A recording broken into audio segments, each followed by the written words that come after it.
For some reason, the connection seems to have improved. I'm going to say hello, everyone, again. Second time lucky. Let's see how this is. If you're on the YouTube side, let me know. This should be better. It's now showing excellent connection for me, whereas it was showing poor before. So hopefully, that was a bit of a restart and a reset, but it should be good. So I'm going to hope that it will be. And we'll go from there. If you could just let me know when you have a moment in the YouTube, if it's looking and sounding okay. Hopefully it will be. And we can get some work done. Looking good. Excellent stuff. Working. Hooray. Thanks, Jack. Tim, good to see you, my friend. Thank you very much. Misinterpretations, always lovely to see you too. And Elizabeth B is in the TikTok world. Lovely to see you, Elizabeth. I know it's an early one for you guys, so I really appreciate it. Martina is here. And the wonderful, wonderful Jane is here. Good to see you, Hasty. Always a joy to have you around as well. Big shout out to the mods. Kif, good to see you, my friend. Apologies for dropping the ball at the start of the last stream and not realizing that the TikTok wasn't working at all. And there were level issues. I'm going to try and make sure that all of this stuff is sorted and locked away properly today and that we're all good. So let's see. I think we have, let's see, we've got, going to bring Sean in right now to the TikTok side. There we go. Sean, welcome back. Thank you. And we're going to dive straight in with Mark, who is on the TikTok side as well. So bringing in Mark right now. Hi, Mark. Hello. How are you? I'm doing well, thank you. Good. Well, you're our second guest. We had a guest before, but it was a bit of a false start. That wasn't a real one, but this is now the real one. So you're our first guest. How are you doing? Hope you're doing well. And so our claim is nobody ever chose to be an atheist or a theist. What say you about this? Are you a determinist then? I'm not committed to determinism, no. Okay, so then what position do you take?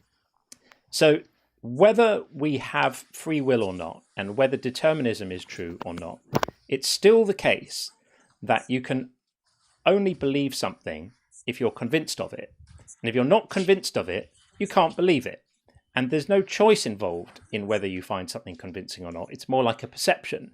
So this is, I don't know if you're familiar with the channel, but this is like the core sort of thesis of all the work that I do and all the work that Sean and I do here on the channel, is this idea of trying to kind of more accurately and more reasonably understand what belief actually is. And the mistake here is in framing belief as an action. Belief isn't an action. Belief is a thing that happens to your mind when you're convinced. And so the position I take is, if you find yourself persuaded that a God exists, then you have no choice but to be a theist. And if you don't find yourself persuaded that a God exists, then you have no choice but to be an atheist. But there's no choice involved in any of that. Does that make sense? Even if I grant this, how does it have anything to do with whether the position is true or not? It doesn't. It doesn't. Oh, okay then. So then there is no argument for either from your position. No, there is an argument. argument. If I find the argument to be convincing, then it's convincing because I think so. For you, right? And you could say, well, why is this point relevant, right? Why do we care about this? Is this just a semantic discussion about belief? No, it's not, because there's an important ramification that stems from this, which is that if you realize, or rather when we realize that belief is involuntary, it's not a voluntary action, then it casts a different light on the idea of being punished for not having it, right? It casts a different light on the morality of telling people that How do you know that's the case, though? How do I know that what's the case? What you just said is the case. How do you know what you just said is the case?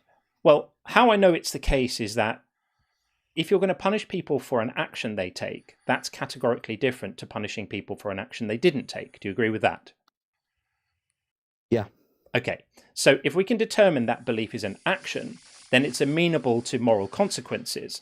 But if it seems that belief isn't an action, then it's not amenable to moral consequences. Moral consequences for non-belief are as morally idiotic as punishing someone for the color of their eyes. Right. So, but then what's the argument that a belief is not an action? Ah, right. Because I'm not granting that what seems to be the case is the case. Right. Yeah, good. Okay, so that's fine. So the argument for belief not being an action is exactly the thing I just laid out to you. That what has to happen to you for you to believe something, you need to be persuaded of it. And you cannot just simply decide to be persuaded of something. You either are persuaded of it or you're not. Now, there are certain actions. How do you know it's that only that either or? Because there are no other options. You're That's either question begging. It's That's not question begging. It's not question begging is when you assume the truth of your conclusion in the reasons for it. I'm not assuming the truth of my conclusions in the reason for it.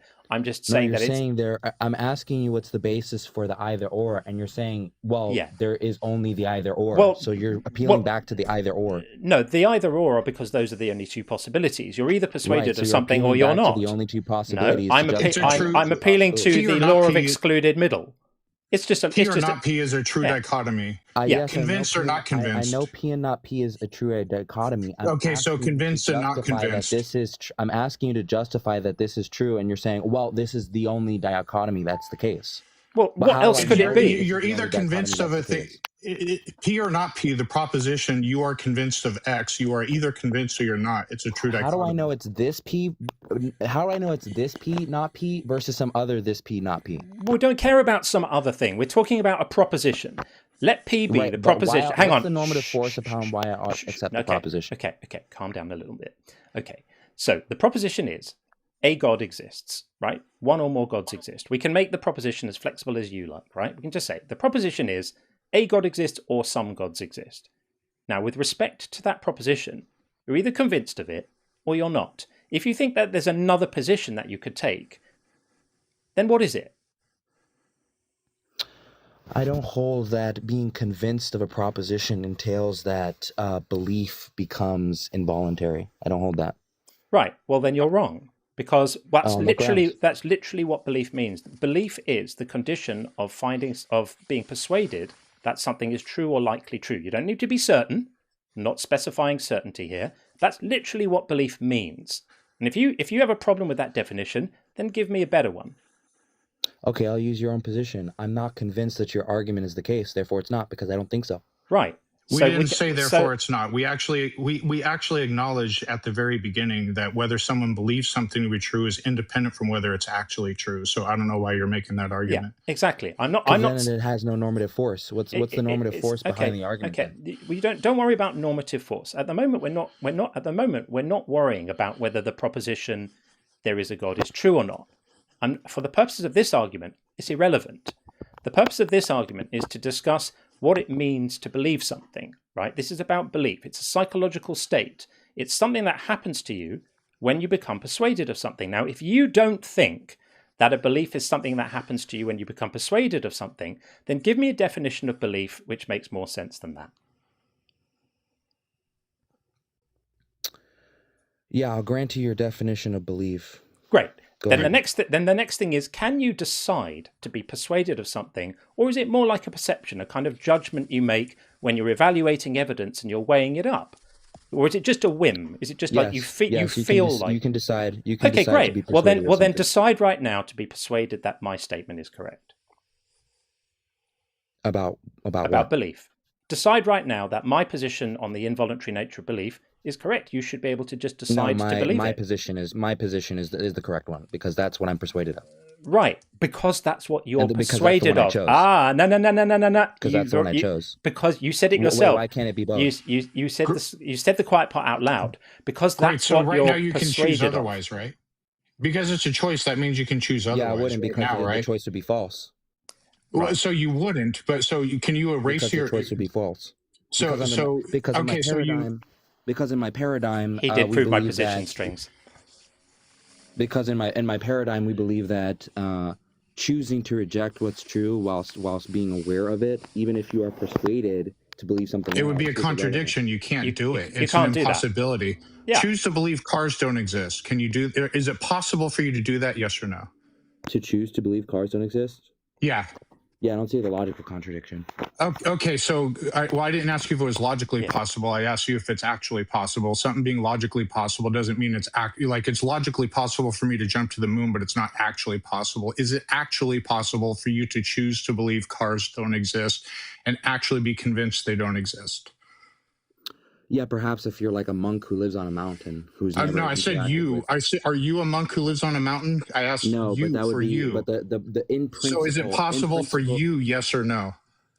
Not for right me, now. But okay, so it's not possible. so you can't choose it. So it's not a choice then. Because of the state of affairs I occupy. Because of your priors, the knowledge you have, the way your mind works, your all of that stuff makes it impossible for you to choose to believe cars don't exist. That's the whole point we are getting to right here. Right? So it is. So you can't choose. So it's not a choice for you. Your mind is convinced that cars exist, and you can't just decide otherwise on a whim, right? Yeah, but what would be the reason why I'm convinced of that? Well, we can get into that. That's a separate discussion, but you just acknowledge that we are correct that belief isn't a choice.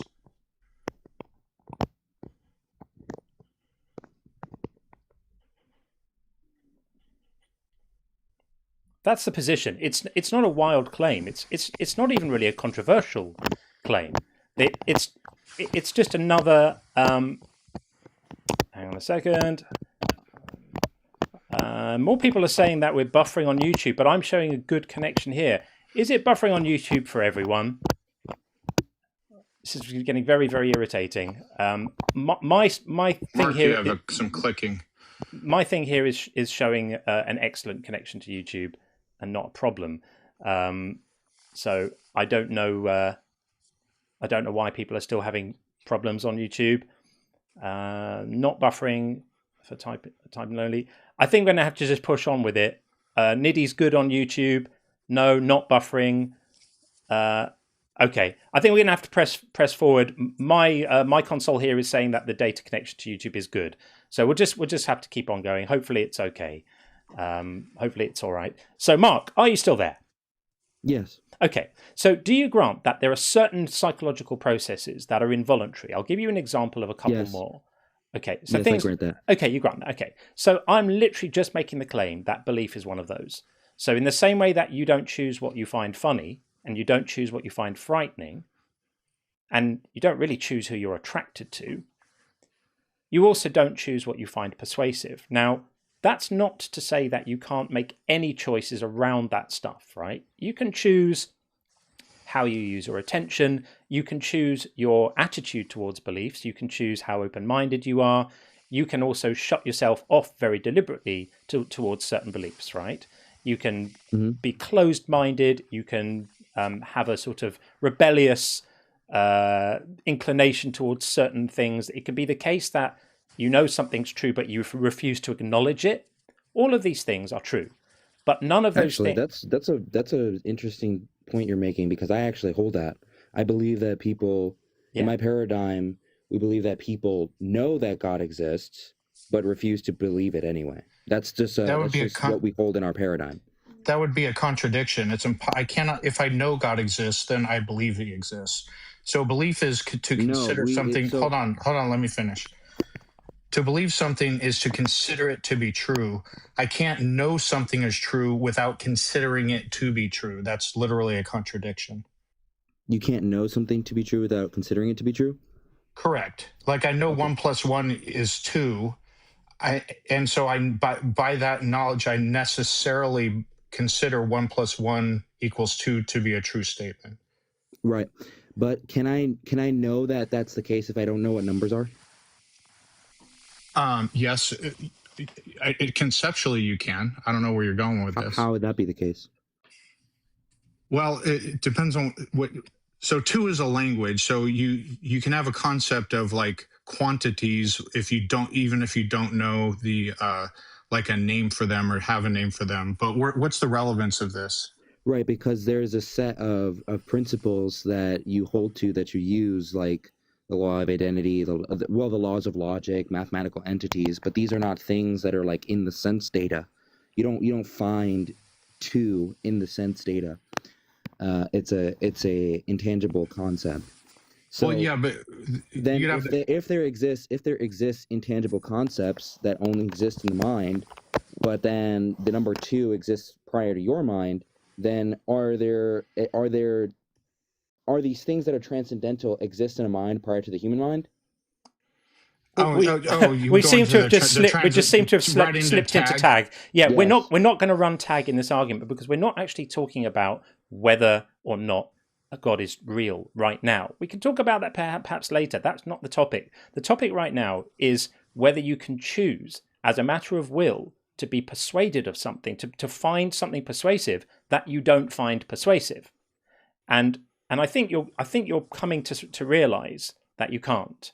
Like this, you can work at it. You can try, right? You can try, and sometimes that effort will be successful, and sometimes it won't. And what that tells you is that the effort could be seen, if you want to frame it philosophically, as a necessary condition for getting there, but not sufficient. Correct? Mm-hmm. So that's it. That's the extent of my claim. This is not a discussion about whether transcendentals exist. This is not a discussion about that. Okay, that's pretty conservative, actually.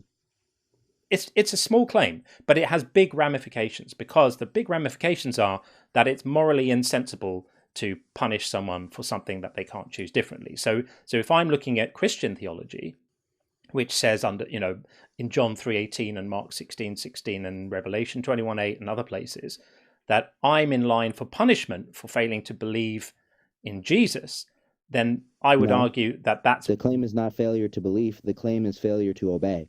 It's failure to believe in the text, isn't it? That's what the text says. No, it's failure to obey, because obedience is not about whether I believe it's true. Right. I simply obey what is commanded of me. Yeah, of course. But when it says those who do not believe are condemned already, the word there is believe, right? And the word believe... Yeah, but what does Paul mean there? Well, he's saying that people who don't accept Jesus as the Son of God, it's the people who, for God so loved the world that he gave his only begotten Son and blah, blah, blah, and all of that stuff, and saying that people can have everlasting life by accepting it, and is making belief and just acceptance of Jesus' sacrifice being all you need to do in order to gain salvation, is that act of faith and acceptance. Now, you may have a different view on that, and you may call that a heresy, but there are millions of people who have a view that that's all you need to do.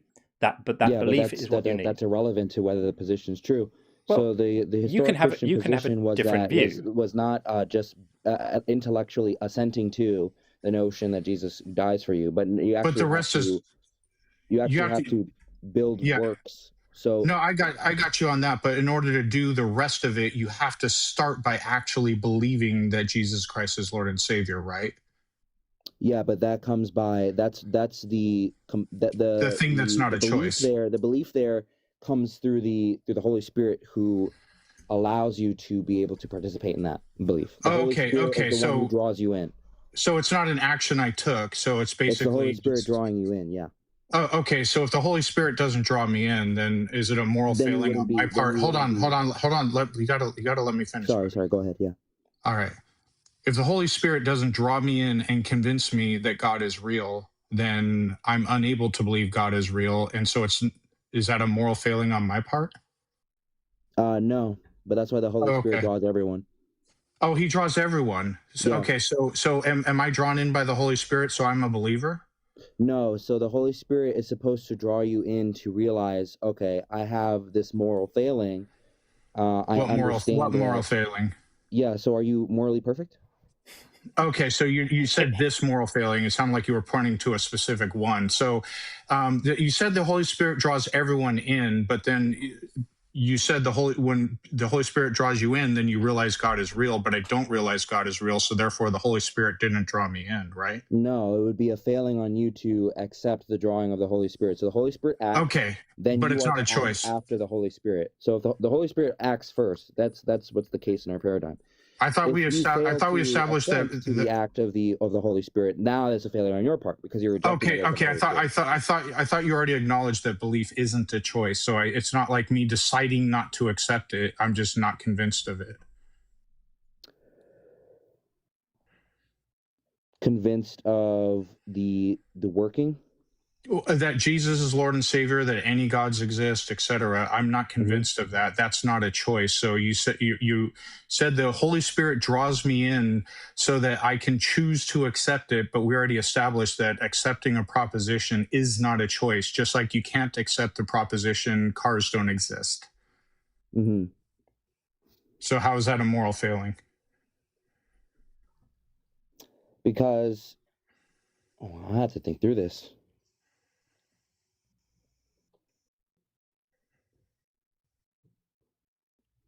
That's the problem, isn't it?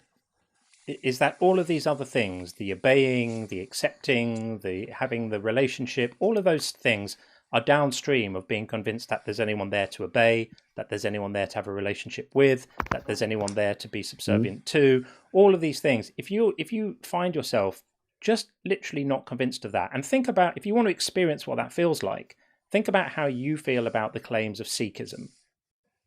You're not in rebellion against them. The problem with Sikhism is that or Hinduism, it's monist, so its metaphysics are crap.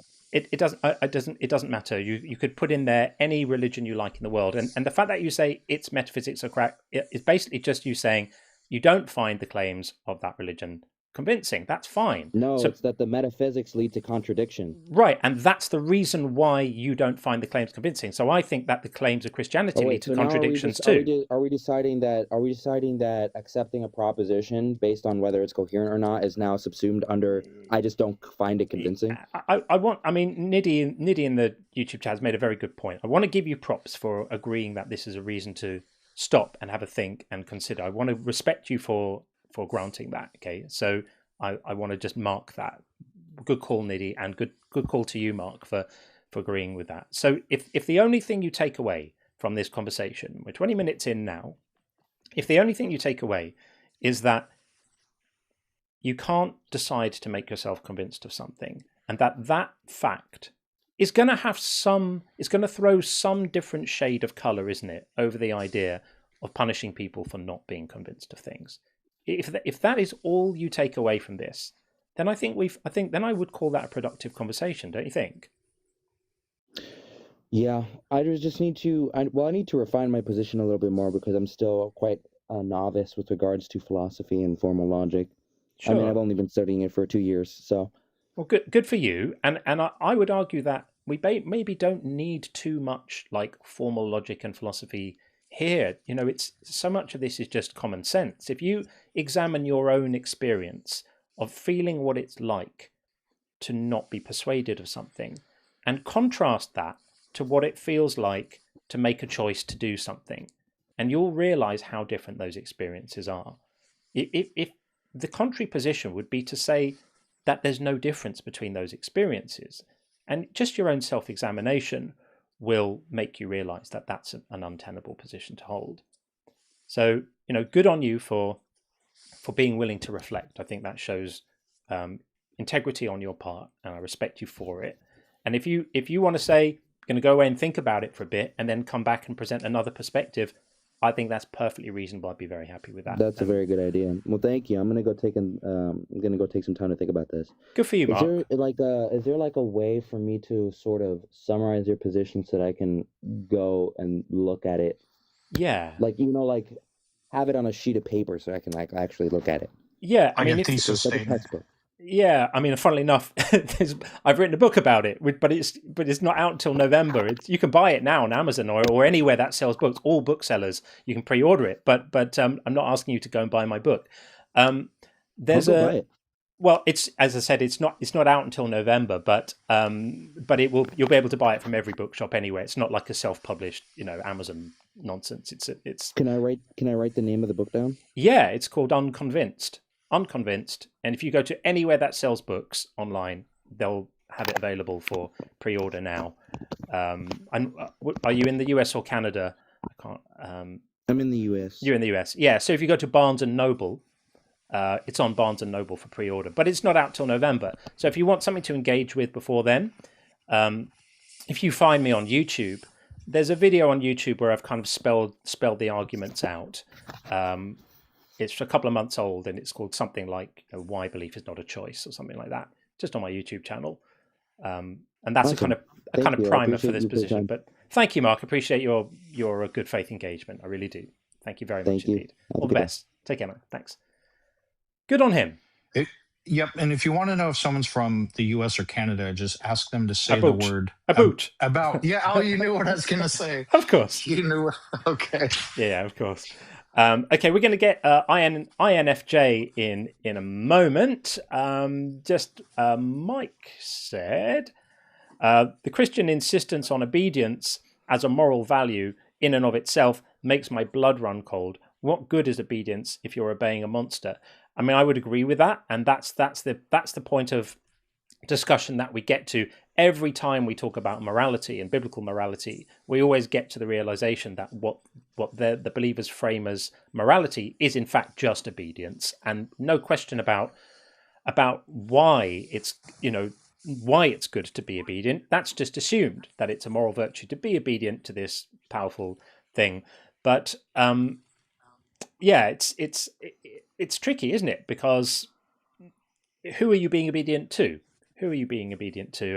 And you have to believe certain propositions first in order for you to think that you should be obedient. And what's the justification for believing those things? So yeah, you make a very good call, Mike. Absolutely.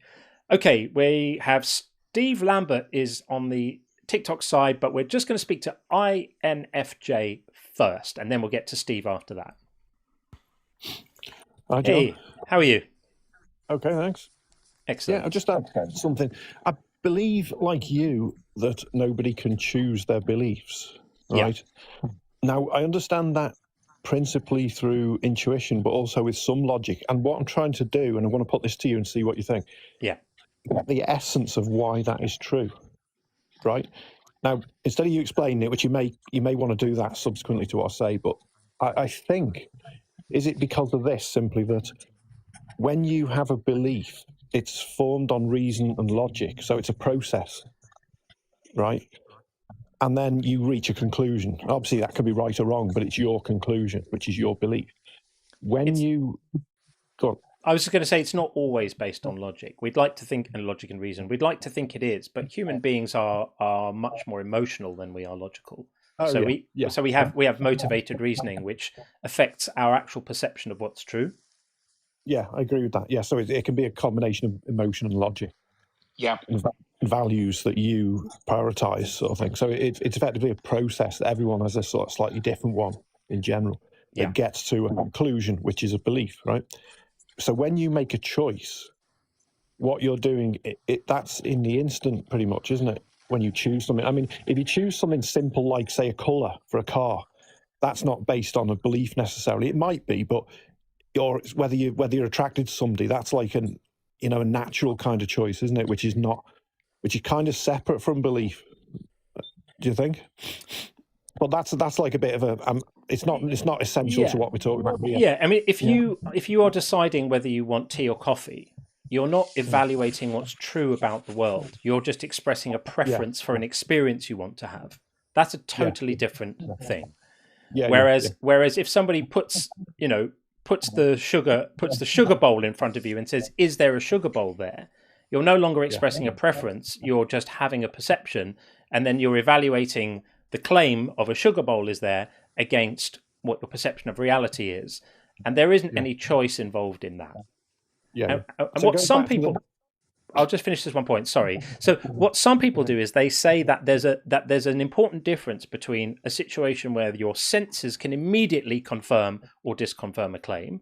In other words, the sugar bowl is there. Someone says there is no sugar bowl, and you can look and see it, and therefore you're unable to believe the claim because the evidence is right there. What some people say is that is a completely different scenario from someone saying life exists on other worlds, and then it might or it might not, and you don't have any immediate evidence to confirm or deny it. And because of that lack of immediate evidence, it makes the process of belief or disbelief categorically different. It doesn't. There's no sort of, once you introduce some uncertainty into the equation, it doesn't magically equip you with a belief switch. You're still either convinced or not. It's just for other reasons. Yeah. So the belief that you're talking about, which is the theism or atheism, is based on a decision in the moment, in a sense, based on your beliefs. Your choice in the moment is, your choices are based on belief. So that's why you can't choose theism or atheism, because that is a process. Is that right? Do you see my point? Yeah. Does that make sense? Yeah, think about it more as something that happens to you rather than something you do. In the same way that becoming frightened, when you get a fright, nobody decides to get a fright. It's something that happens to you. It's a cognitive event that happens to your mind. Belief is a cognitive state that happens to your mind as a result of you becoming persuaded. Yeah. I like to refer to it as a perception. Belief is literally your perception of reality. Yeah. And it's like, you can't choose to have a perception. Like if you see a spider crawling on a wall, you can't choose not to perceive that there is a spider crawling on the wall. Yeah. So that's all it is. Yeah. I'm trying to get to the essence of one, sort of clarifying in my mind, but also to help people because it's sort of counterintuitive for a lot of people, what you're saying. It is. Because they choose everything. I'm just trying to get the essence to try and help people to get to the point where they can see why it's clear, it's true. So the best way to help them is just show them that it's exactly the same as being frightened or thinking something's funny.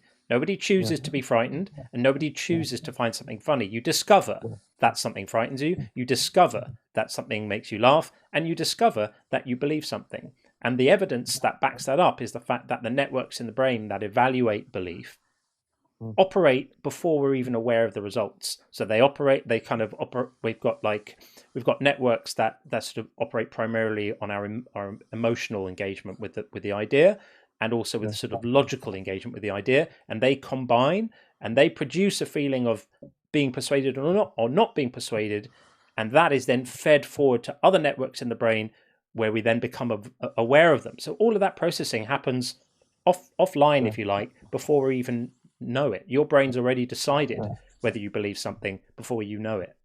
Yeah. Here's the thing for you though. Do you think you could, this is hypothetical, you could choose your beliefs if you had cognitive awareness of your own, like metacognition? You could understand how you were processing, and therefore possibly people who have higher metacognition could actually have more control of their beliefs. No, because you can do things like you can talk yourself into believing something sometimes, right?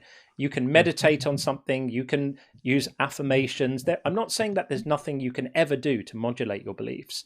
You can try, and sometimes those attempts will be successful. But if they are, you haven't directly chosen the belief. You've just chosen a path of behavior which happened to result in you becoming persuaded of something different. Well, at that point, you had no choice but to be persuaded. So you didn't choose that belief either. It's just you chose a path of behavior that caused something to happen to you, which changed your beliefs. Yeah. I suppose greater awareness of your cognition simply means you're more likely to form correct beliefs. Exactly. Yeah, that's exactly right. I was actually about to say that. You can choose to be more open-minded. That's sort of an action you can take. You can choose to do introspection and try to become aware of your own biases. Like those are all really important things if you want to align your beliefs with reality as much as you can. That introspection I think is a very important thing, and that is something that you can do. Yeah, I've noticed some people I made a post about this, don't seem to have much awareness of their cognitive limits. And it's an interesting question to think about, because if your cognitive limits are obviously related to your cognition, so how much awareness you have of that is going to vary, and it's going to be difficult to be conscious of, isn't it? Yeah, it's part of it. It's part of it. And the more introspective we are, the more we're able to kind of improve our, you could call it epistemic hygiene. So like you can, really work hard on not making fallacious arguments, and really work hard on being intellectually consistent, like applying the same standard of evidence to all religious claims, for example. Don't give some special treatment, and realize that if you're doing that, it's on you. Like we've all got responsibility of our own kind of intellectual behavior. That all helps, but it doesn't have any impact on whether or not our beliefs are choices, and that's such a core issue. Hope that helps. Thanks, man. Great discussion. Yeah, thanks very much. Cheers, buddy. All the best. Nice to see you as always. Bye. Yeah, take care. Cheers. Thanks. Bye. Okay, we are going to move it on to get Steve in. And then we have Arsalan after that, and we have someone waiting on the YouTube queue, but they haven't put their name in, so we'll have to see who they are. Steve, how are you? I'm doing great. Excellent. Steve Lambert, there you go. We have spoken before, I think, have we not? I remember your name, but I cannot quite remember if I'm right about that. No, I have not spoken to you before. Then forgive me, I must have you confused with a different Steve or a different Lambert. Well, in that case, you're very welcome. What would you like to say? I was going to say, I think part of the big problem of religions is that nowhere in the wording of religion does it incorporate the idea of not being convinced. Instead, it's just whether you accept or don't accept the idea that is being presented to you. And then when the people that are in that religion are discussing their point of view, they never include that idea. Instead, it's just, oh, you just don't accept it or don't accept it or don't accept it. And that's not even a part of the conversation. I think that's a big problem. Yeah, you're absolutely right. And there isn't any recognition that acceptance is downstream of being convinced, right? You have to have the conviction first in order for you to participate in the acceptance afterwards. You can't accept something that you're not convinced of. You can't have a relationship with someone you're not convinced exists. You can't put your trust in something that you are not convinced exists. So they desperately want to get away from the idea of, you're absolutely right to call this out, they want to desperately distance themselves as much as possible from this notion of what you find convincing, because intuitively they may know on some level that can't ever be something that you can meaningfully be held accountable for morally. And so what they do is they focus on all the stuff downstream of that would pertain once you were convinced. So let's say I'm convinced God exists, and now I'm just being rebellious against that God. Well, that's a completely different proposition to saying, well, I'm just not convinced that there's anyone there to be rebellious against.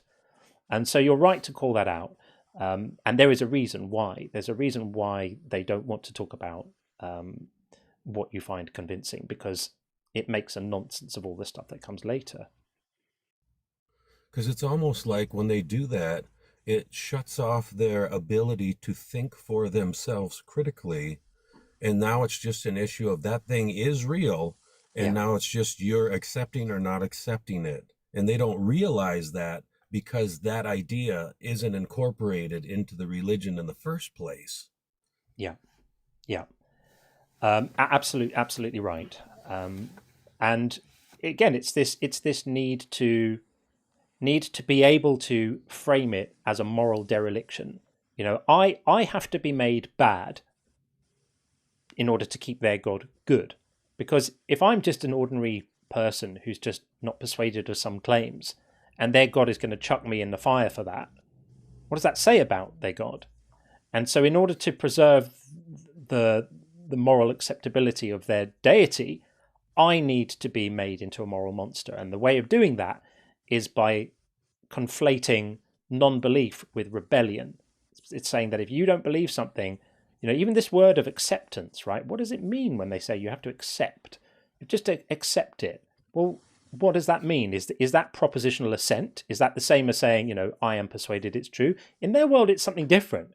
It's more like you have to, like a child has to accept the authority of their parents.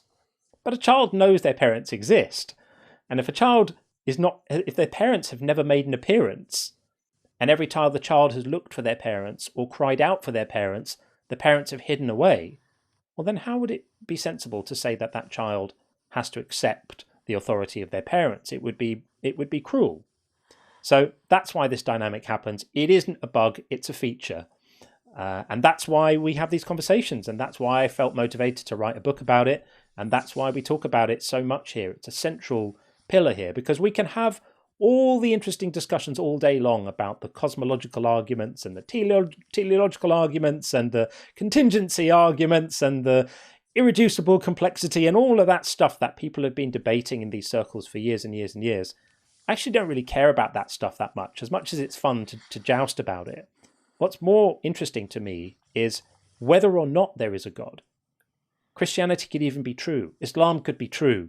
All of these arguments could all point in the direction of a God. It would still be the case that it's morally insensible to punish someone simply for not being persuaded of something.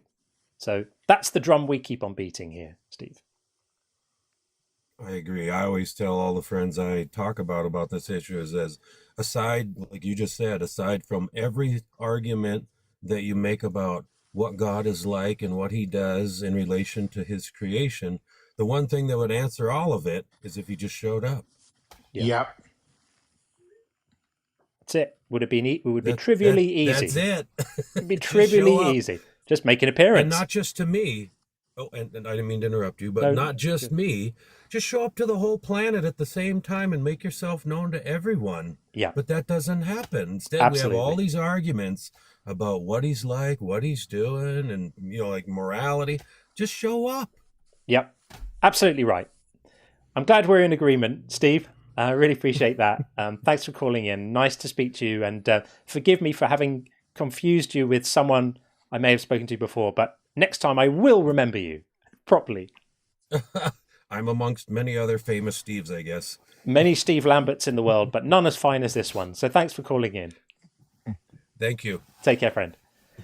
Okay. We, as promised, will now get Arsalan in, and then we have we've got not JD Vance in the YouTube side. I wonder if that's PVG, and someone else on the YouTube side who hasn't put their name in, and we have La Ilala as well on the TikTok side. I wonder what they may have to say. So right now, let's get Arsalan in and keep the conversation going. There we go. Arsalan, how are you?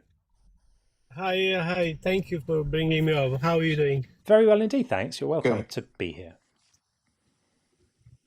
Thanks. Actually, I've got a couple of questions. The first, what is your point that we do not choose our beliefs? And then second one, you keep talking about morality. Where do you get your morality from? What do you base? How do you justify your morality? Sure. Okay, so let's deal with your questions one by one. So the first one is that, I mean, we're going to be saying this a lot today because it's the topic. So for people hearing me say this over and over, bear with me, we'll get the job done. I'll try and be succinct. So if you're persuaded that something is true, then belief happens to you and there's nothing you can do about it. If you're not persuaded that something's true, then you cannot believe it. Impossible. Because in order for you to believe something, you must be persuaded it's true. So as long as you're not persuaded, belief is not happening to you. And the question then becomes, can you just decide as a matter of will to be persuaded that something is true? Do you think you can? Yes.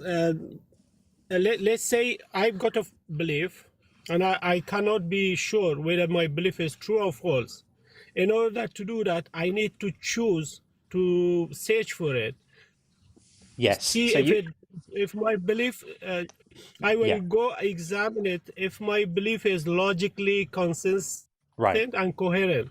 Yeah. If it is coherent and because of my decision for examining my belief, so therefore I chose the belief. Yeah, right. I hear you. But what you're doing there is you're confusing a choice to take the action of examining your beliefs with the process of what happens to you once you do that. They are separate. Because you can, what if you choose to examine the belief and then you find it's not logically coherent? Well, then you don't believe it. Or rather, it's more than logically coherent, because let me clarify something. I made a mistake there. I misspoke. Something can be logically coherent and still not be true, right? It's like it's logically coherent to say it's raining outside. That doesn't violate any laws of logic. But if it isn't raining outside, then that statement is logically coherent and false. So it's not just about whether something's logically coherent. It's whether you find yourself persuaded of it. And that's the bit you don't choose. So yes, you choose to enter a process, but you don't choose what the outcome of that process is. No, I don't get if you say that it's raining outside and if it's not raining, how it is logically coherent? Because It's illogical. you're not Believe that. violating any laws of logic. You're just making a mistake. To violate a law of logic, you would have to say it's raining outside and it's not raining outside. That would be logically incoherent. To say it's raining outside and just be wrong about it is just factually incorrect. But this is all beside the point. We don't need to get into a discussion about modal logic. So this is literally just about what happens to you when you decide to examine a claim. And you either find the claim convincing or you don't find the claim convincing. So if a claim is not true, it's not logical, isn't it? No, I think you're getting caught up on truth and logic, and it's a really, relatively dull conversation to have. Something can be logically coherent and just not be true. If something can be logically coherent, no, that's fine. If you've got valid argument and not sound argument, that's fine. I don't disagree with you. My question is, what's your point? What do you want to get at by saying that? Right. We can't agree with on this one. What's your point here? The point is that we have religions in the world like Islam and Christianity that say that if you don't believe the right things when you die, something bad's going to happen to you. You're going to go to hell because you didn't believe the right thing. You didn't believe in Jesus.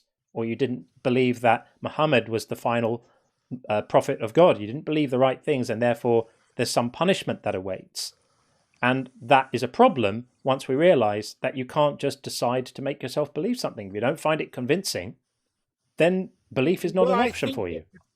Let me say something. I'm Muslim. I don't know about Christianity. When we say if you disbelieve, something is true and you're rejecting it. That's disbelief. That's not possible to do that. I'm going to let Sean come in here because I think Sean's been sitting quietly.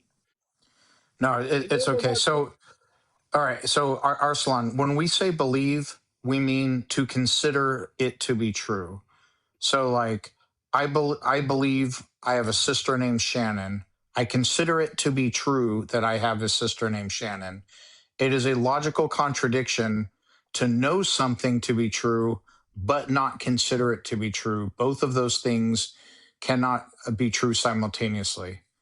Because belief is... I agree with you. Okay. When Islam constantly, if you read Quran, it says the rejectors of faith. They know, that your sister is your sister. You have valid argument, but still you reject. You say that's not my sister. That's the problem when you get. Well, that's different from believing. Yeah. So, if I could say the words, Shannon is not my sister, but that doesn't mean I internally believe that. So you're mistaking lack of belief with saying an untrue thing about your belief. Anyone can say words, but it's the internal conviction, it's the internal belief that is not a choice. Let's distinguish between a belief when we talk about belief from epistemological perspective, and when we talk about Islamic belief, we need to understand the difference. When God says in the Quran, for example, the rejectors of the faith, that something is true and you do not follow that, then you get punished for that. That's the main purpose of that. That's different. That is different. Yeah. There you're talking about behavior. You're not talking about belief. But you may say to me now that you have a very nuanced understanding of Islam in which accepting the validity of the Prophet is not a requirement for salvation and for avoiding hell. That's great. Good for you. I'm pleased you do. But there are hundreds of millions of people. There are hundreds of millions of people in the world who don't hold that view. There are hundreds of millions of people in the world who say, if you don't accept the authority of Muhammad as the final messenger and final prophet of God, that you're going to hell. Right? There are many, many, many people who hold that view. And that's the view I'm pushing back on. If you're just telling me you don't hold that view, great. Then you agree with me. Let's clarify something. When Islam makes a claim, and then you, without any justification, you reject it, you don't accept that, then you become a disbeliever. Well, disbeliever, in Islam is called kafir. Kafir means something, something is true, but still you reject it. You do not want to follow because of. What do you mean by your reject it? supposition. What do you mean by he's reject talking it? about compliance. You're just talking about compliance. Okay, I got you. So Yeah. let's say in Islam, somebody properly preached to me about Islam, tried to teach me about Islam, but I did not find it convincing. Will I be punished in the afterlife? No, if you're not convinced, so you should give your reasoning. You will be judged at the end of the day. When we die, you will be judged. God will judge you. So what if you had a reasonable reason, God will deal with you properly. Yeah? It does. What if I'm just stupid? Like I'm not, I'm not saying to the point of like I'm mentally challenged or handicapped, but I'm just not the sharpest pencil in the box. And somebody gave me a succinct, logical argument for God, etc. But because I'm not the brightest guy, I'm not convinced of it. Will I be punished? There is a verse in the Quran. It says when some people will be dragged into the hills, the angels will ask them, did not a warner came to you and did not warn you? They will say they came, but we didn't thought about it. We didn't give any attention to that. But if we did give attention, we wouldn't have been in this place. But hang on, forgive me for interrupting you. But forgive me for interrupting you. All of this only makes sense if you accept the authority of the Quran. If you don't accept the authority of the Quran, then it doesn't matter what it says in the book. Who cares? No. There are other religious books that say other things, and we don't care about those either. So what we're pushing back on is the idea that any religious system would say to people that if they don't accept the authority of their claims, that there's a moral culpability in that. And that's morally ridiculous. It's morally ridiculous for Islam. It's morally ridiculous for Christianity. It's morally ridiculous for any religion to tell people that on the basis of not finding their claims persuasive, that they deserve to be punished. The reason I brought up that verse is because Sean said, what if I'm stupid? What if I don't use my brain? That's what his question is. And it goes to that question. That's why I brought that up. Because if you have a mind, if you don't think it's a sin in Islam, okay? If you have a mind, if you don't observe anything, if you do not examine, then that's a sin in Islam. Okay? What if you do examine? What if you do examine and you read it all? Maybe you were even a practicing Muslim for a while, and then you reach a point where you actually, on reflection, don't find it persuasive anymore, and you become an apostate. Then what? Then what? God will judge you. God will judge you. Exactly. That is the moral bullshit that I'm pushing back on right now. Is that people deserve to be judged because of the opinions they form on honest reflection. Yeah, if you have, trust me, if you are honest to yourself, then God, I told you, God says in the Quran, He will not do injustice to anybody. If you are honest, He will not do injustice. God's saying that He won't. Hang on. Let's pause again. God's saying He won't do injustice to anybody is meaningless because He could inflict the most terrible suffering on the maximum number of people and just declare it just by fiat, and then everyone would have to applaud politely and say, yes, that was very just, well done. These religious texts are full of deities inflicting horrific acts on people and then labeling them as justice, and everyone just politely claps along. So I don't care whether God declares Himself to be just. I'm going to decide whether I think these things are just myself. Yeah, of course you decide. If He has created you, He will decide whatever He will do. Well, that's not an argument for morality. That's just an argument for absolute power. No, He's got a power. He will do whatever He does. As I said, that's not an argument for morality. That's just an argument for absolute power. So if He's got absolute power, He's got absolute morality as well. He's got absolute. One doesn't necessarily entail the other. Yeah. Pause and think about what you just said there. Where do you get your morality? Let's answer the second question. Where do you get your morality? How do you know something is good or bad?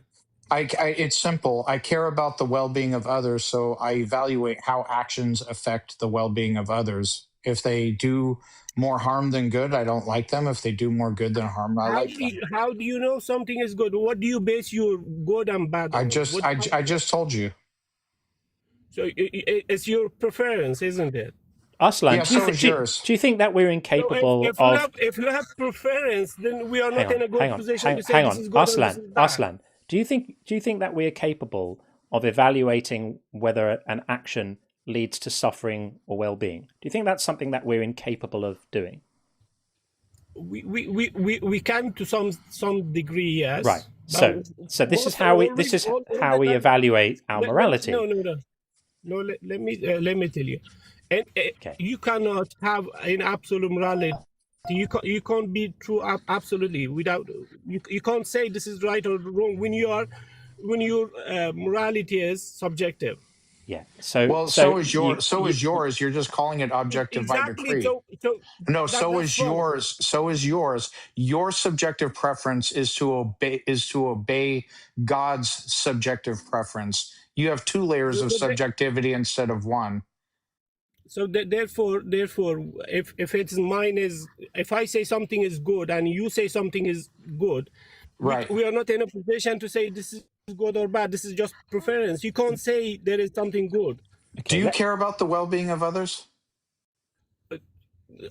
Yes, of course. So, Okay. Hold on. How do you know Hold on. I'm just a follow-up question. So you care about the well-being of others. I care about the well-being of others.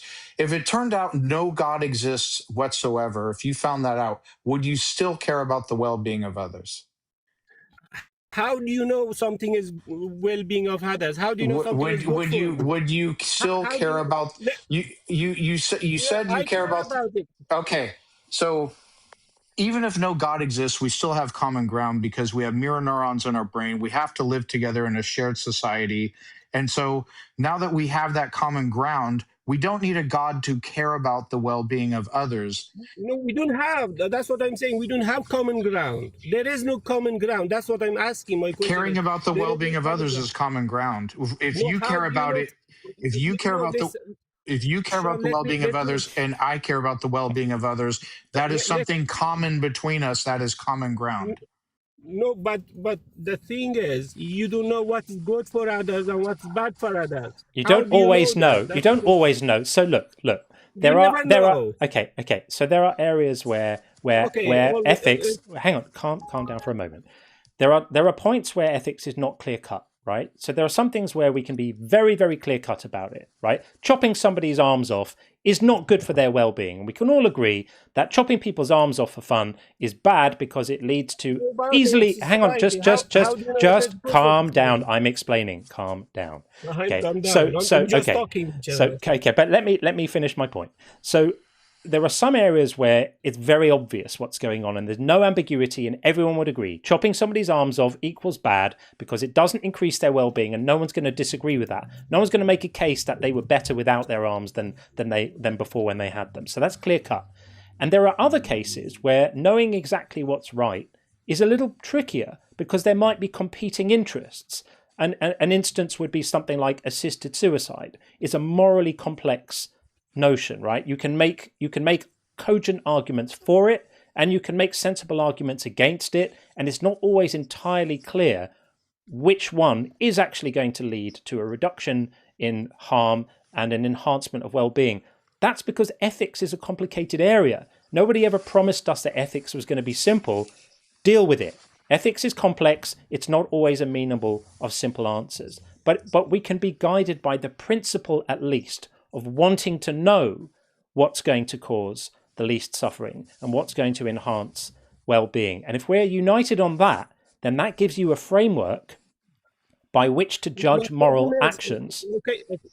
Okay. My problem is we will never be able to unite. You're saying, for example, let me push back. You said if cutting somebody's hand for that person, maybe it's not good. But what if it's good for society? What if it's good for society? Well, then you'd have to make an argument for that, And if you could, let me finish. I'll make my argument. Let me finish. What if I've got a hand that's harming other people? Should it be cut off or not? is that your case? Is that your argument? No, my question is: Does the hand have a mind of its own, and the hand itself is like alive, like in a horror movie, and is harming? Matter. If the action is done with my hand. If my hand is harming others, should it be cut off or not? Right. So, are you familiar with Kant's categorical imperative? Yes, I just answered my question. Okay, so it might be useful here. So he would say, do you want to live in a society where cutting off the hands of people who do something wrong is considered to be moral? And that's how you can then judge whether you find that particular act moral. I personally think there are better ways of incentivizing good behavior than cutting people's body parts off. But if it could be shown that society as a whole was better when we cut people's hands off, that overall it led to a reduction in suffering and an increase in well-being, if you could make that argument and evidence it, then you could make a case for it. But you can't, because you won't be able to, because it's obviously not true. No, yes, of course I can. Of course I can. But you don't want to accept that. That's the point. That's my point. Even if I did, you don't want to accept it because you are concerned about one person's hand rather than the society. Not necessarily. If you keep that, then how are you pretending to speak for John and what his position would be? That's my point. That's why we cannot have a moral ground. Well, we don't have moral ground either, because I don't give a flip. So Allah. Why do you say? You got to let other people talk. Hold on a second. You got to let other people speak and finish. Why do you say then religion is immoral and God is bad? Okay, and this doesn't make sense. Okay. Based on your own argument, you can't make this kind of claim. Okay. You got it. Yeah. So here's the thing. You are correct that if somebody else doesn't care about well-being, we have a disagreement.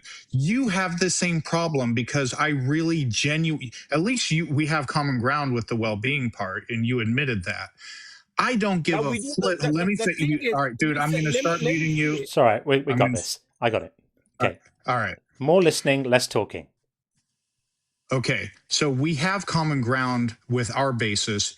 You believe in God. You care what God says. You also care about the well-being of others. So we have common ground on the well-being.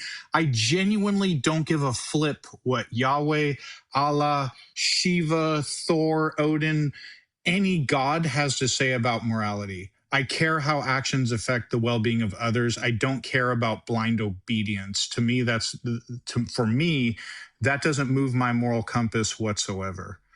So under your paradigm, we still don't have common ground because the other person has to also care about the things you care about. Yeah, my point is, Sean, we want well-being of others, but we do not know. We cannot know what well-being is. Sure, we can. Therefore, we cannot have. No, you can't. If I unalive John, that harms his well-being. Correct? Yes or no? Factually, harms his well-being. Right? Okay. Is that correct? Does it objectively harm? Hold on. Does it? Is a yes or no question? Does it objectively harm John's well-being if I unalive John?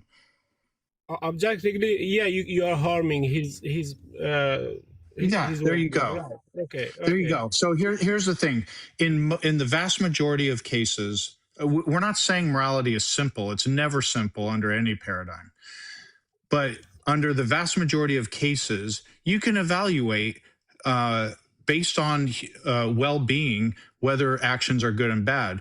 Are there edge cases where there's moral conundrums or tough decisions to make? Yes, but in most cases, it's very easy. Yeah. In most cases, it's preference. You have to be emotive. You didn't address my point. Do you agree that in most cases you can evaluate whether actions harm well-being? Yeah, right? But you cannot. No. What if harming John brings good in society? What if it brings then that's a conversation to be had. But do you agree that in most day-to-day, hold on, do you agree, yes or no? I'm not saying all, but in most day-to-day choices, when it comes to actions, we can properly evaluate them based on well-being. We cannot evaluate most of the things. No, we Wow. can't. Okay. That's a crazy thing that's to a say. novel moral compass, isn't it? I mean, No, if that's really what you're saying, that no. you can't tell in most everyday situations, you can't tell whether an act is an act of kindness or cruelty, then I'm worried about you, my friend. That's a worrying situation. You might want to get that looked at. So you're strawmanning now. You're strawmanning now. I'm addressing what you said. Kindness is bad. No. You Kindness. said that most of the time we can't tell. You said you're being you're not being honest now. Let's be honest, okay? No. What I say is, listen. Don't shush me. You said that most of the time you can't tell whether an act is going to lead to a reduction in harm or suffering. And I think that's a very curious type of myopia, because I don't have a struggle in most cases to perceive an action and make a judgment about whether that's going to happen. You don't turn off my mic. Most of the time you're talking over people.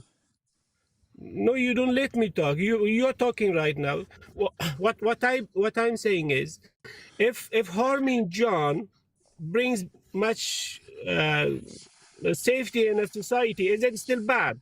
You cannot know. Does it bring safety in society, harming John? Let me finish my question and then answer. Okay. If someone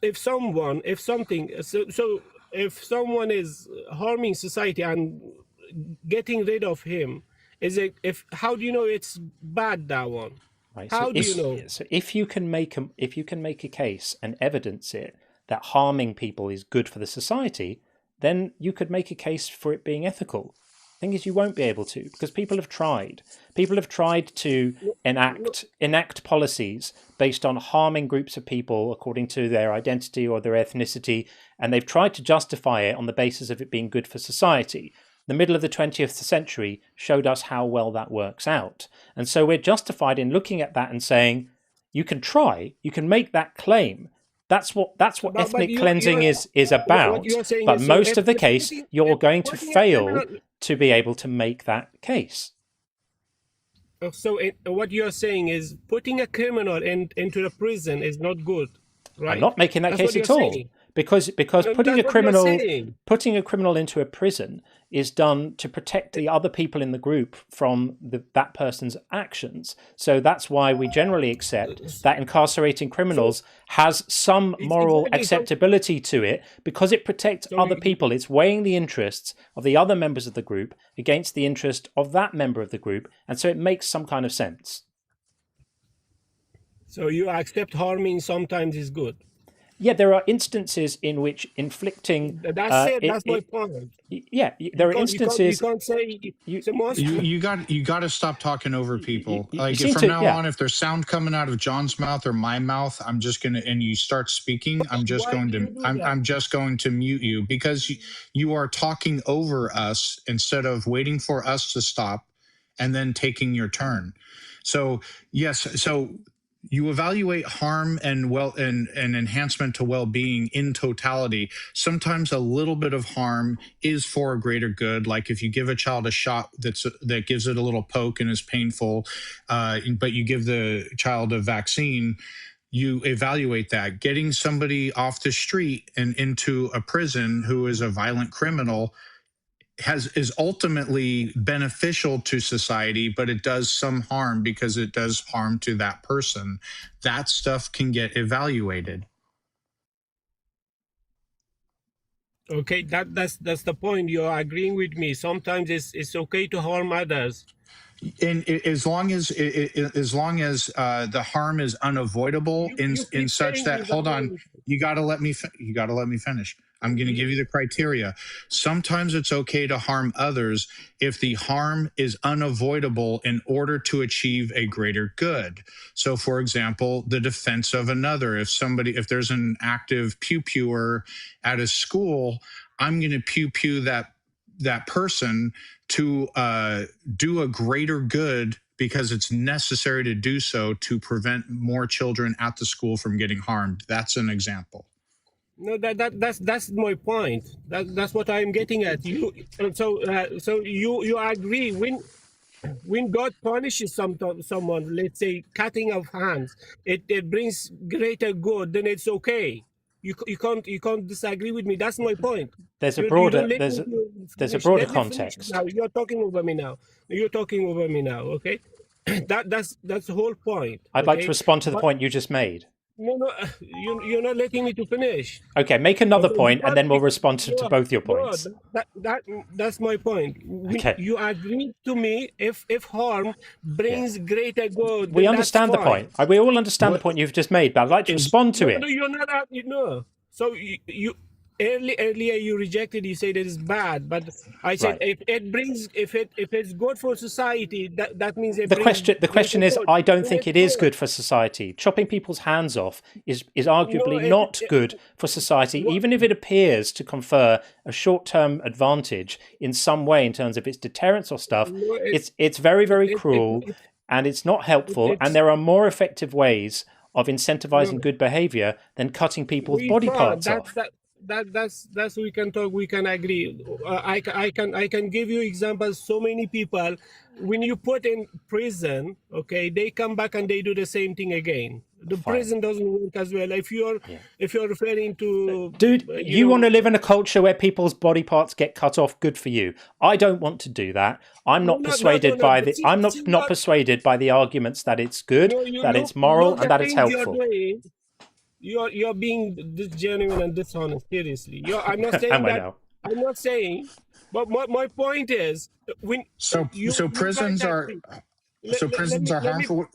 What's your alternative to prison? Sean, someone steals, to cut off their hands? Is that what you're advocating for?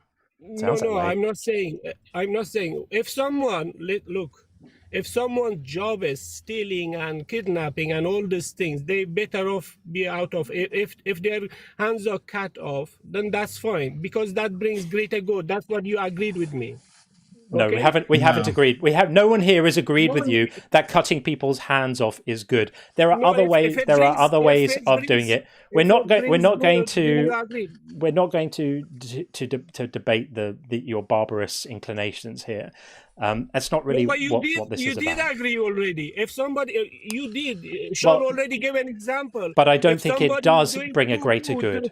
The point you're missing is that it doesn't bring a greater good. Your claim is that it does.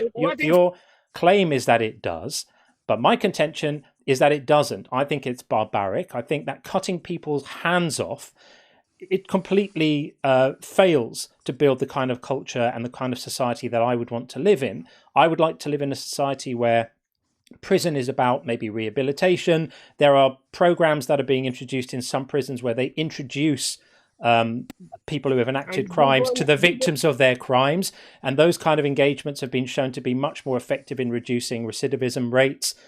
Chopping people's body parts off is like something horrific from the Dark Ages. I'm glad you seem to think it's a good idea, but I don't. Now, that's just a difference of opinion we can have, and I'm just pleased that I don't live in a society where that the kind of thing is done, because I know there are places in the world that do that, and I think they're barbaric.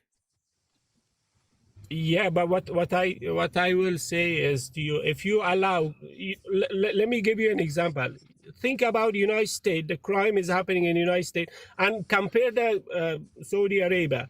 Maybe they cut off your hand if you're stealing, but it's safe, much safer than America. I would rather live in a society where people's body parts don't get cut off than one where the state awards itself the right to enact involuntary amputations on people because they don't like the way they behaved. So we're at the half-hour mark now, Arsalan. I think we'll probably draw a line there. We've got a few more waiting in the queue. I think that your ethical inclinations are extremely questionable, and your philosophical inclinations are extremely ineffective. But apart from that, it has been fun speaking to you. Yeah, thanks for your time. We'll talk to you again later. Have a nice day. Yeah. And you. Bye-bye. Absolutely wild. On a live stream, advocating for chopping off people's body parts. What can you do? this is what some people think. The world is full of interesting opinions. Okay, we're going to get to Allah in just a moment. We're going to just have a quick look at some of these. Make It So, lovely to see you, and thanks for this. Greetings. John, I've already pre-ordered your book from Barnes & Noble. Thank you very much for that. I really appreciate it. Will you be offering signed copies at any point? Really looking forward to reading it. Thanks very, very much. A couple of people have asked me about the signed copies thing, and I just feel really egotistical even talking about it because it presumes that people would want one. If there's demand for it, then I will absolutely do it. And I'll need to figure out a way of creating some supply of signed books. Yeah, I'm completely open to it. It's just not something that I would ever presume on people wanting. So, of course, that will be a thing if people want it. Viking Chef, nice to see you, says, banana, knife, and fork, please. That's a shout out. That's a shout out to you, buddy. For anyone who missed my joint live stream with Justin last week, Sean came on as the first super chat and said something like, John is the quintessential Brit, eats bananas with a knife and fork. I would like to officially announce at this point that I have never so far in my life consumed a banana with the use of any utensils at all. But there's time still. And Garbage Man says, love that last call. Cut to the heart of it, then suggest they reflect in their own time rather than start down the apologetics tree. I agree. Respect to Mark. I thought that Mark was an honest interlocutor.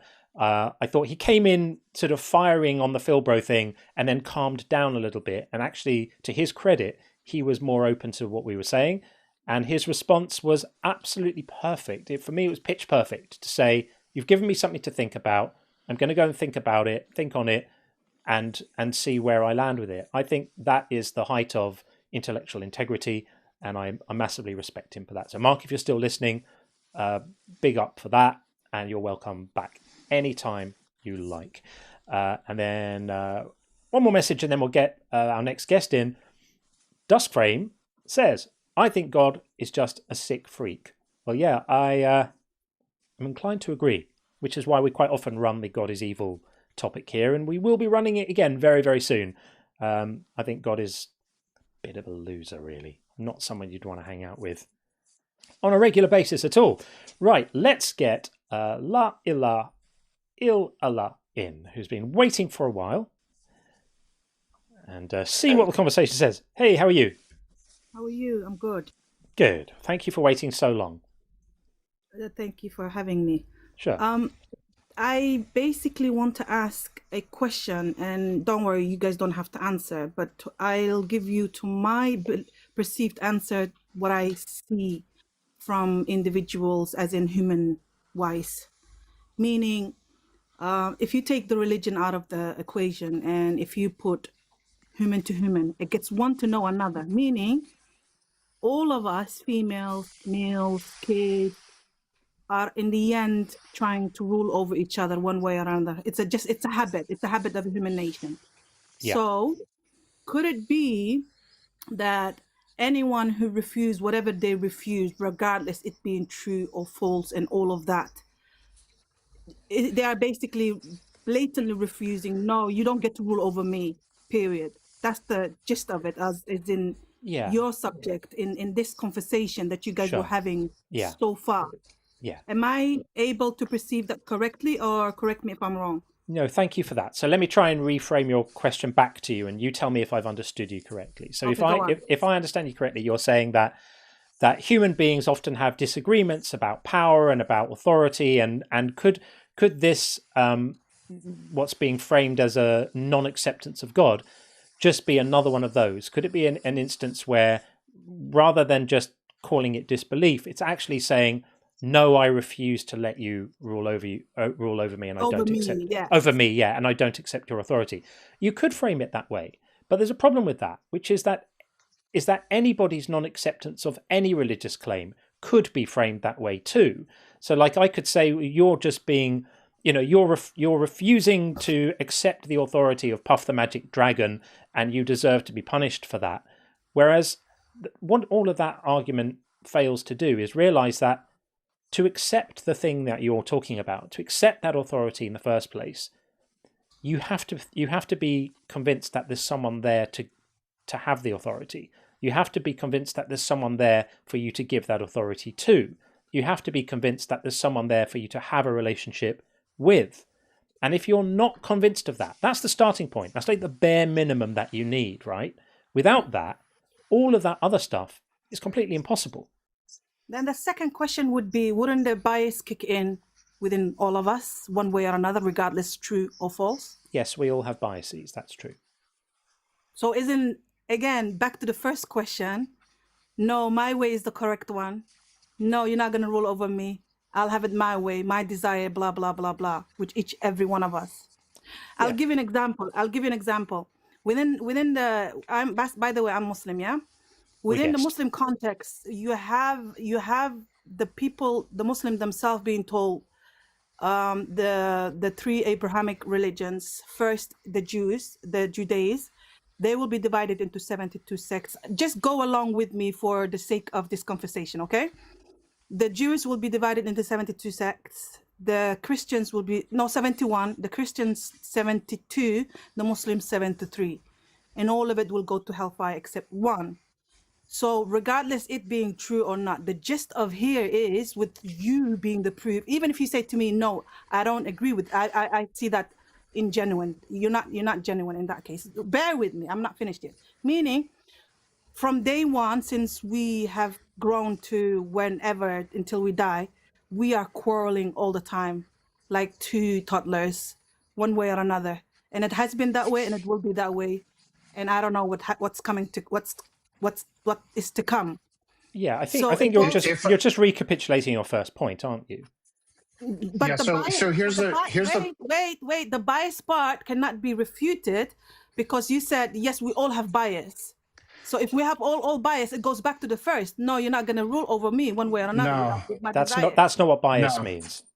Yeah, no. Bias means you have a preconceived notion. Your bias. You got to let me. You got to let me finish. One second. Your bias. I haven't spoken at all. One second. Your bias is not my bias. Okay. Your bias is not my bias. We're gonna let Sean speak now. So. Hey, hear me out. Your bias is not my bias. We've spent lots of time hearing you out. We're going to hear what Sean has to say now. The word bias. Okay. Okay. So biases are preconceived presuppositions, preconceived notions, perceptions already that are already ingrained in you. Some you're aware of, some you aren't. They affect what you believe. What you're framing this as is a decision people make. I do not want this God to rule over me. Therefore, I'm going to choose not to believe that they exist, which is not how beliefs work. Beliefs are not a choice. If I lived in North Korea, the last thing I would want is Kim Jong-un to rule over me. However, I have no choice but to believe he exists because I'm convinced he exists. And I'll realize that if I oppose Kim Jong-un, there's going to be punishments and there's going to be consequences that come upon me. So when we're not convinced that Allah exists, or you're not convinced that Thor or Shiva exist, it's not just like a decision we're making because we don't want those gods to rule over us. It is just that simple. We are not convinced they exist. Go ahead.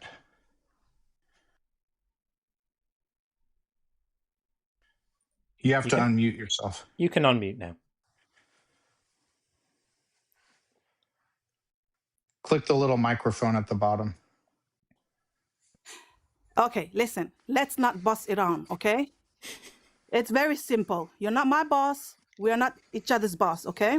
You're not going to lecture me about bias. I'm not English. I'm Somali, by the way. Your bias and your meaning of bias is not my meaning of bias. I have my own English. I create my own English. Wonderful. First things first. First things first. You need to get this through your head, okay? Let's be simple. Let's be simple. We are being simple by the sounds of it, but carry on. No details. You went to North Korea, you went to Allah. Who spoke about Allah? I said specifically, you, two individuals that have been hearing with the other guys. What I pointed out is either bias or my way or get the highway. And then you guys said, no, that's not the case. What else is there? There's just not being convinced of something. Yeah. Do you believe leprechauns exist? No, I don't.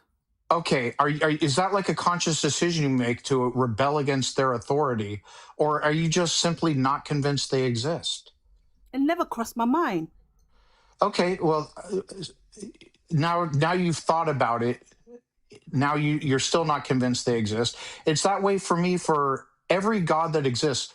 You and I have something in common. The vast majority of gods that have been proposed, neither of us believe they exist. We're not rebelling against those gods. We're not believing they exist, but rebelling against and not wanting to be under their authority. We're just not convinced they exist. No, I just forget have one. about I God. just have. Forget about Oh, God. no, I'm no. talking about Let me human. finish. Let I'm me talking about finish. human. Okay, so there's just one more God that Forget I about God. add to that list. Okay, Forget about any God. yeah. So Forget about any God. whether I'm convinced something exists is independent from whether I want to bow down to their authority or rebel against them. Yeah.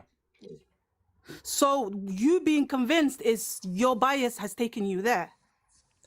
Potentially, yeah. I do make a conscious effort to apply sound logic and reasoning, and sound epistemology. Biases often operate in the background without us being aware of them, which is why when scientists design experimental experiments, the design of the science experiments needs to take account of bias, because bias is quite often not a deliberate thing. It's not a thing that you do. It's not a simple preference.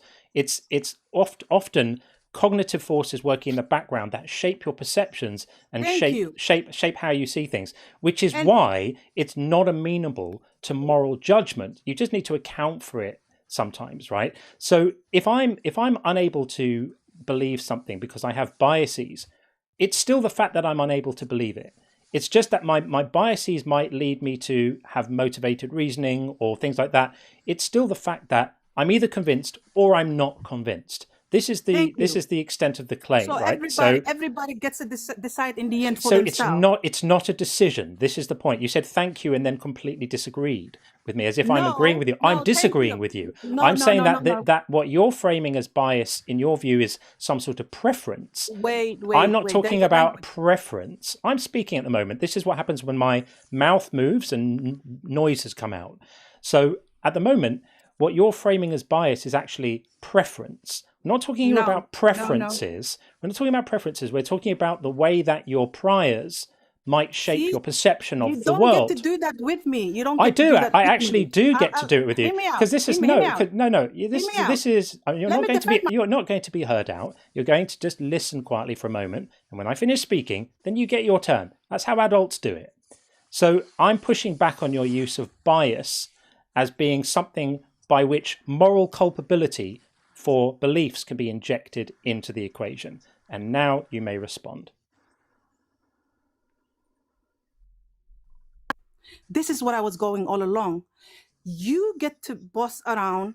I get to boss you around. We get to boss each other around. If we don't get our way, we kick each other out when we have the means. See, your language, which is English, is not my language. And when you say bias means A, B, C, I will tell you no, it means C, D, E.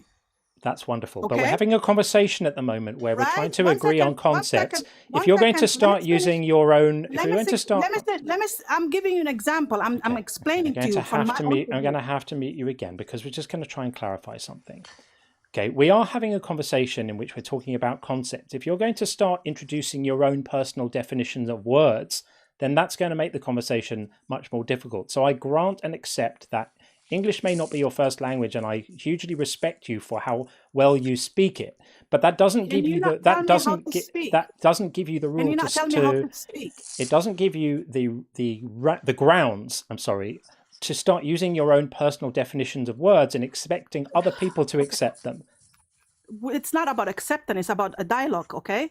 You use your ground to mute me because you have the means to mute me and kick me out. And I have the means to speak with this sound that you're hearing.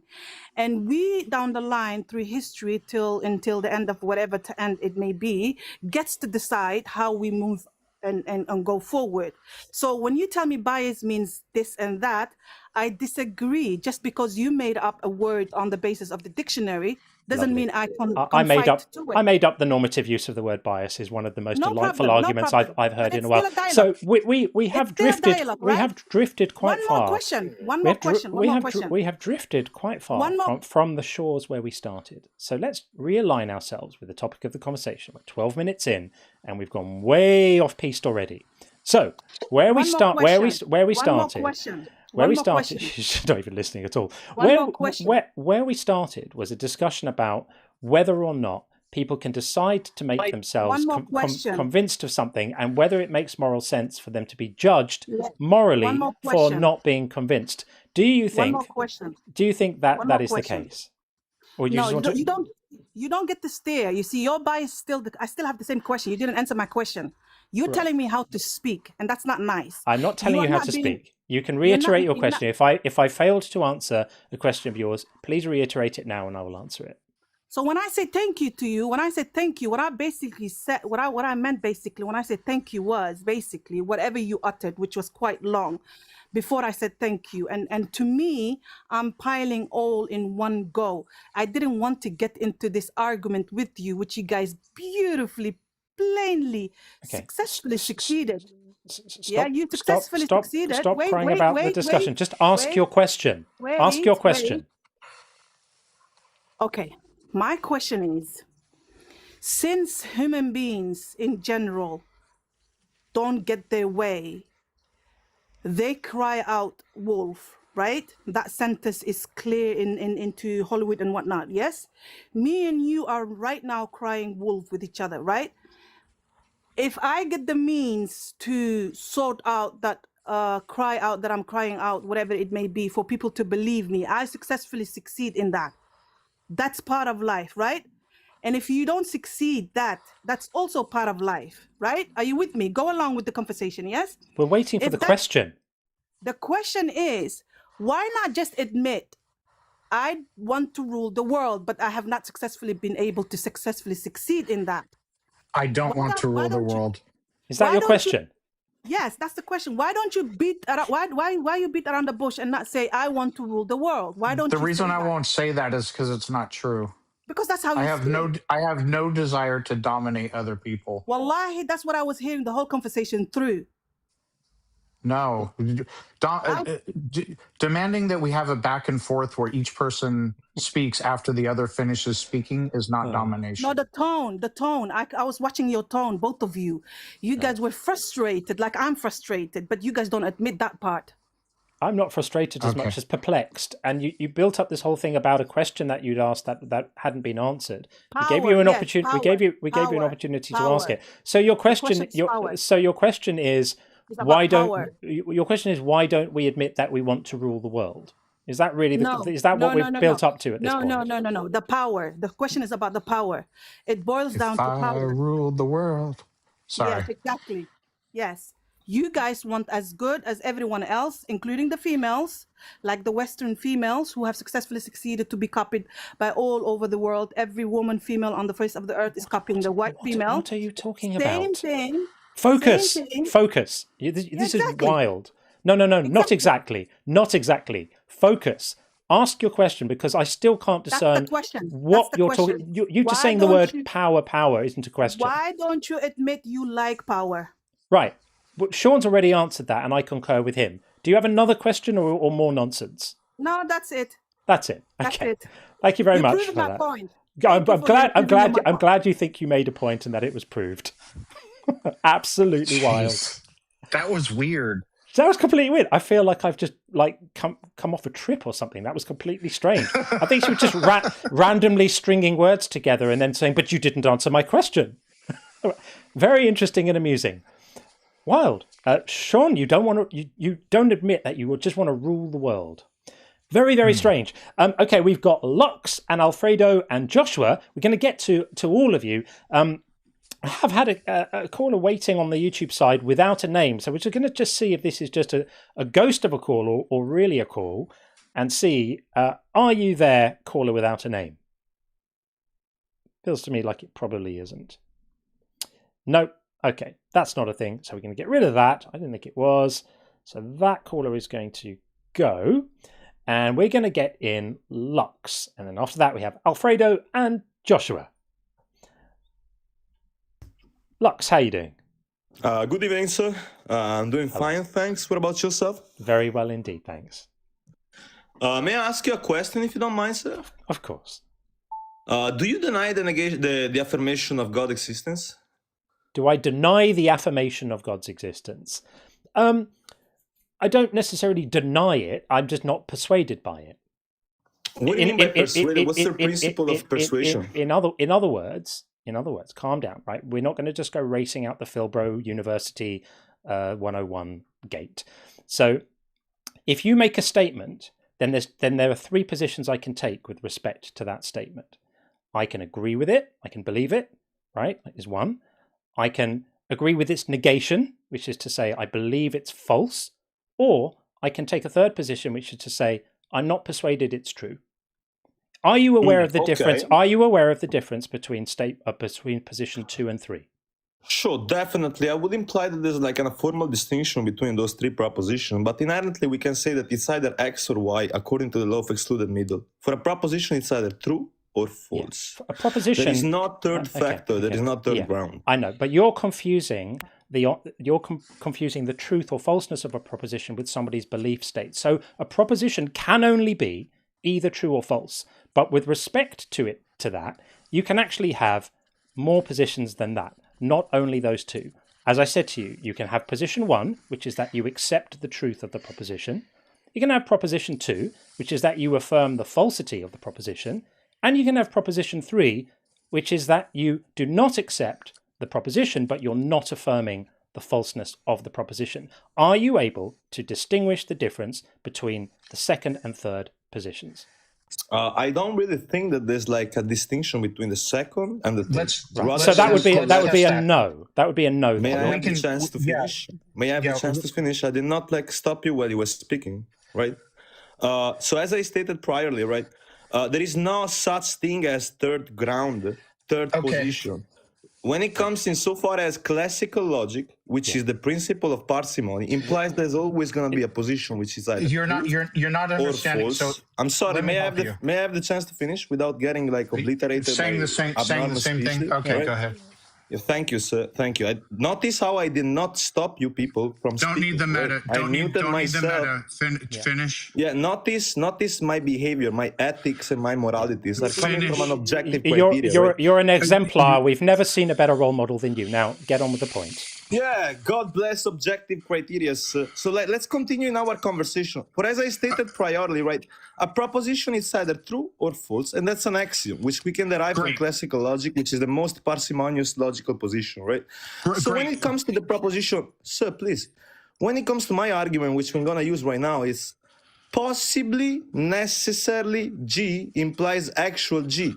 Do you agree with me? Okay, so I'm going to go back to addressing your point. Do you agree with possibly necessary G and actual G? You're going to answer my question because you cut me off before I could.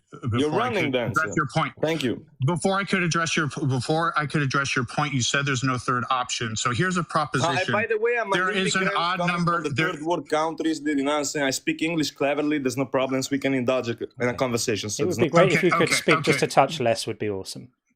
Yeah. So all right. Proposition. There's an odd number of blades of grass in front of my house. Is your position A, that the proposition is true, or B, that the proposition is false? Which one? B, the proposition is false. Since I'm an idealist, I think that everything which is extramental is illusionary. So rather, we should emphasize the intramental aspect. John, we have Philbro on the bingo card. Yeah, so can you give me an argument, a counter-syllogism, right, insofar as my position, sir, please? I don't really think like the instrumental word. As Plato said, wait, 1 second. As Plato said, you can change reality by changing. You're not going to come in. You're not going to come in here and dominate the conversation. So, my proposition, my proposition was that there's an odd number of blades of grass in front of my house. You said it's false, which means you believe there's an even number of blades of grass in front of my house. How did you come to that conclusion? I told you there's no grass outside of your house, man. Extra-mental reality This is not. You're not tracking that. You're not trying to You're have. too You're slow, not trying man. to, Like, can you you're track? not trying to have a Off he goes. conversation. Yeah, this is not a serious caller. This is bullshit. Yeah. Okay, we don't have time for that nonsense. We're trying to have a discussion about religious belief and whether it makes moral sense to judge people for not having it. Coming in and saying you don't believe that there's a reality, and you do believe that. You don't believe that the number of blades of grass outside Sean's house is odd, but you do believe that it's even because you don't really believe they really exist. It's just a waste of everybody's time. Nobody's impressed that you read a couple of philosophy books and can speak faster and more loudly than anyone else. That's not a proper discussion. That's BS. We need to get a Philbro timer in here. We need to do that. I'm going to make one, and we'll have to make that happen. What a load of old nonsense. I'm also aware that I've had a super chat above my head the whole time. I'm so sorry about that. Okay, Duskframe said, if someone argues for might makes right, they basically lose all right to complain if someone hurts them. Completely agree. And that's why we discern a difference between just a mere assertion of power and a statement about what's right and what's ethical. They're completely separate. Good friend Flibberty Giblet says, I'd buy a signed copy as well. Thank you very, very much. I did put a little poll out, and we had 80% of people saying that they might want to do that. So I will do that. I'll make that happen. I'll figure out a way of doing it for sure. And Godwin said to Duskframe's comment, I agree, but I think God is the figment of a long deceased sick man's sick imagination. Well, yeah, of course. Completely agree with that as well. Okay, let's get Alfredo in here. And hopefully we'll have... do you want to update bingo? Oh, for sure. It's absolutely time to update the bingo. In fact, there's been quite a few calls on the bingo. Stacking up here, we have had... Marin Misinterpretation called the crash out. We might have had kind of a couple of those. And and Martin called No Morality Without God. We definitely had that. And How to Push Back correctly called, as did you, Sean, Philbro Babble. That was some of the best Philbro Babble I think we've had in quite a while. It was the speed at which it was delivered. I've heard him before on Justin's. It's the same shtick, nonsense. And it's wild to me that people can't understand the difference between your belief with respect to a proposition and the truthfulness of a proposition. Yes, a proposition, according to modal logic, only has two potential possibilities. A proposition is either true or false. Law of excluded middle leaves no third option. That does not apply to your attitude towards that proposition. You can affirm its truthfulness, you can affirm that it's false, or you can withhold belief and in it. And you can say, I'm reserving judgment. Yeah. I affirm neither that it's true nor it's false. And the interesting thing about that is still a subcategory of non-belief. Because if you're withholding assent, then you're not a believer. So it's not complicated. And the thing is, that's just the basics.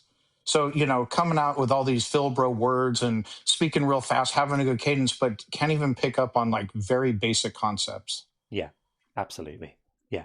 Okay, let's get Alfredo in and see what kind of conversation we have now. Hopefully, it'll be a really good one. Alfredo, I should say. There we go. Alfredo, how are you? Oh, you're going to need to switch your speaker off. You have a bad echo. Yeah. So what I push? Put like earbuds in or something. Yeah, you need to switch the loudspeaker off, otherwise this won't work. Yeah, I don't have earbuds. How do I turn the loudspeaker off and do the headset? You need to plug one in, my friend. Otherwise, we're hearing our own words echoed back a second later, and that will fry any brain. Well, I gotta come back in. Hold on, let me see if this works. Did that work? Let's see. Test. Yeah, yes, that's better. It did work. Can you hear us now? Yes. Good. Okay. Well done. Thank you for sorting that out. We appreciate that. Now our brains don't need to get melted every time we open our mouths. welcome in. The stage is yours. No, y'all was just listening, to you talking. I see the title. Yeah. And I was just asking, is your atheistness, like, is it just against like the Bible or just like spirituality? Well, in atheism just means that you're not convinced a God exists. It doesn't have anything to do with spirituality. So if you're an atheist, you're literally just saying, I'm not convinced a God exists. That's all it is. But for John and I, we don't believe spirits exist. Also, yeah. What do you think? And I know like what the lady was trying to say earlier, what she ain't said right. She ain't said right at all. But she was like, words mean different meaning. But like, if you express that feeling, I feel like it'll change the word to what it mean in your language and her language. What that makes sense. So what I'm trying to say is. Do you feel like spirit is the same as consciousness? Like when you're not talking and you having that thought in your head, like No. you're not moving. So no. I just call consciousness. The word spirit has two. You're correct that when someone uses the word, there is some left and right limits as variation on what people mean. But no, I personally would not refer to consciousness as spirit or a spirit. So what? But you do believe in consciousness then, since you don't relate it to spirit, then you believe in consciousness. Sure. I mean, we know that consciousness is a thing that happens. It's the product of brains, isn't it? Well, yeah. But can you have a conscious without a physical brain and the neurons and all of that? Not that I've seen. There's no reason to think you can. So what about like, is no connection or like with like Elon Musk, like with the Neuralink and like, because everything with technology go in stages. So you'll have something in 1999 and then flash forward to 2005. It's advanced. So Neuralink starting off with like the AI catching the brain electrical impulses and reading that and throwing it on the screen. Mm-hmm. So yeah, there was a study about that. I think it's it was a university in Texas. I don't remember exactly which one that relatively recently hooked. The gist of it is there was a MRI. I think it was an MRI type of thing that they did, and then they utilized AI technology, and they were able to pick up aspects of what the participants were thinking. But that goes back. That actually bolsters the notion that thinking is a product of the brain. Yeah.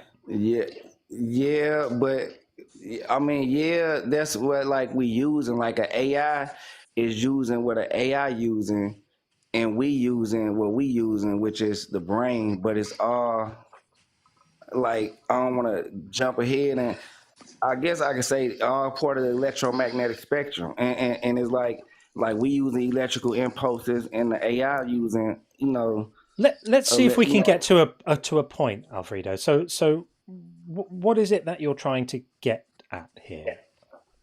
I'm trying to get at that just because the word play, just because of the word play in the different languages, like the Bible got some truth in it. It ain't about a tyrant guy who's saying my way or the highway, because that's basically what the Bible is to me. Funnily enough, I thought that was exactly what the Bible is about, a tyrant God saying my way or the highway. I don't think I could have encapsulated it any better than that.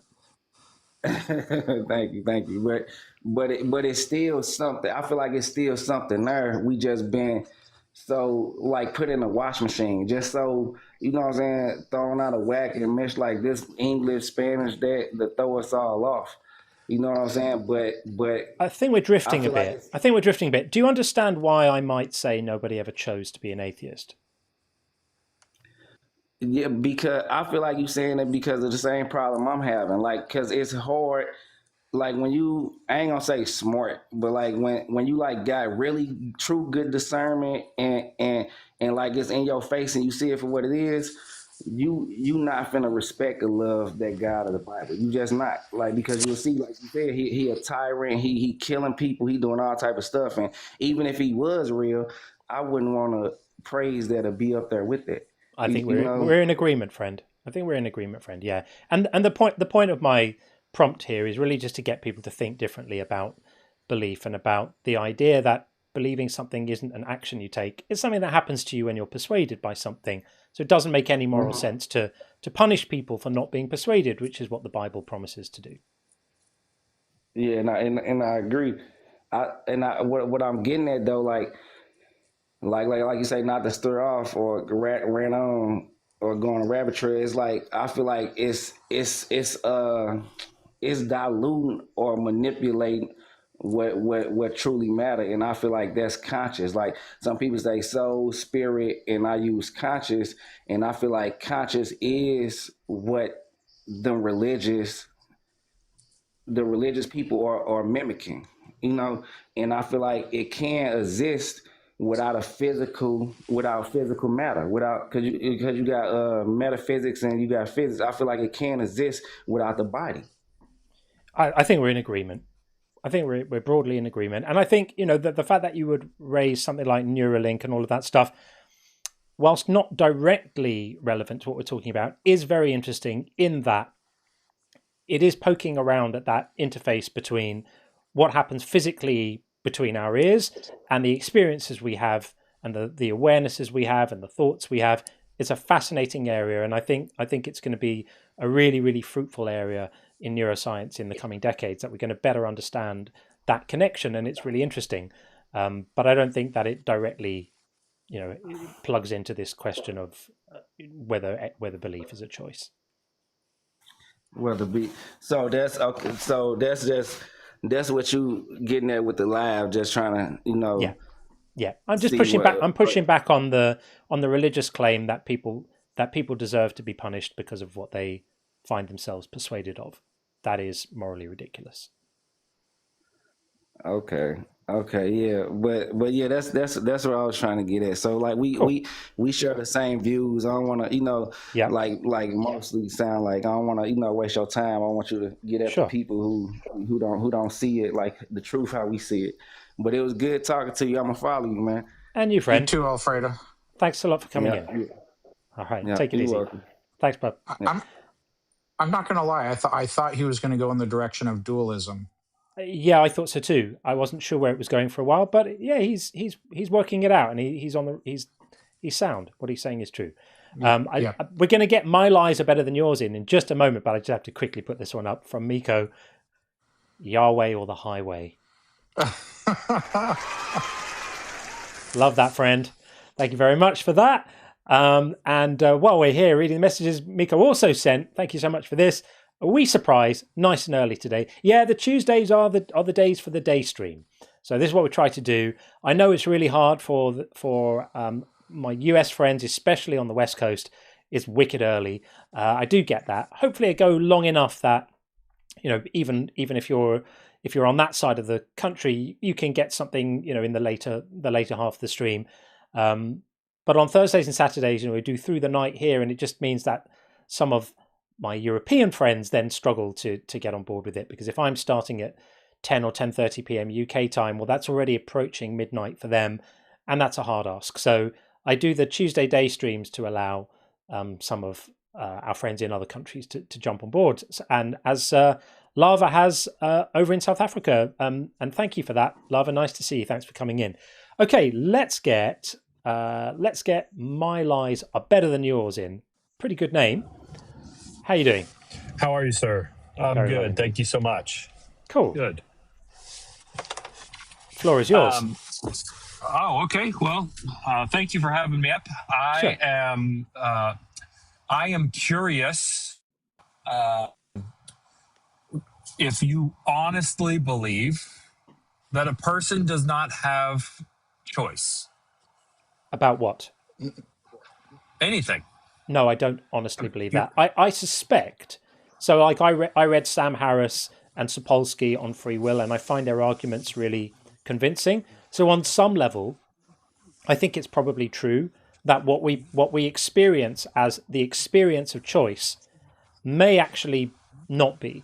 But I'm not relying on that, and I'm prepared to grant, for the purpose of the conversation, that we do have choice, because I don't need that to be true to make the case I'm making about belief. So for the purpose of the conversation, let's just assume that Sam Harris is wrong about free will, and that there is some magical way in which free will could actually exist.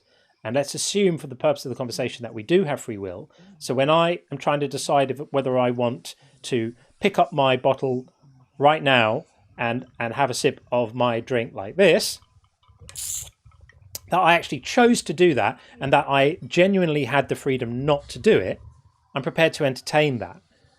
But that doesn't mean that I have the same freedom as to whether I believe there really is a bottle there or not. Okay. So I grant that is a valid, honest argument. I suppose that leads me to the question, how do you reconcile your worldview through the lens of evidence outside of yourself? If that seems like a long-winded way of not asking a question, let me rephrase. Yeah, try it. If your worldview lends to your belief, for instance, that there's not a creator, that there's not an ultimate judge of our behavior, if your worldview lends to that, how do you reconcile that with the world outside of your perspective, outside of your worldview filter that you run it through, or your lens, so to speak? What needs to be reconciled? So, I mean, we agree the external world exists. I think we all believe that to be true. And then, but you're saying, how do we reconcile that with if a God doesn't exist? Is that basically what you're saying? Are you asking why is there something rather than nothing? Well, I'm attempting to be more pointed and more specific. Sure. Referring directly to the idea that there is not a God, or there is not a ultimate judge and a creator, based on a worldview that, most of us, right? We obtain our worldview and our belief system through observation and exposure. Right. So I haven't observed or been exposed to evidence of any God existing that I find convincing. And that's a fair argument. That's a fair argument. My question is, how do you reconcile it as true if there's no evidence to the contrary either?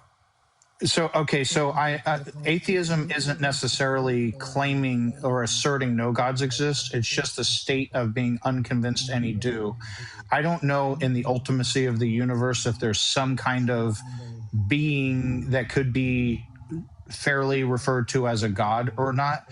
I just haven't seen convincing evidence to persuade me that there is. Okay. So would you say that you believe in, I guess it might be cliche to say, but would you say that you believe in science before you believe in the faith required to believe that there's a God and that he created everything? Well, I don't believe faith is a reliable pathway to truth. When you say believe in science, science is a method. It's a process for evaluating the natural world. It doesn't really tell us whether or not there is a God.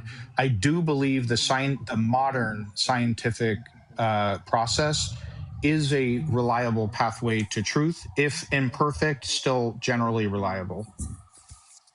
Okay, so I understand and I agree with what you're saying, that they are not one and the same in comparison.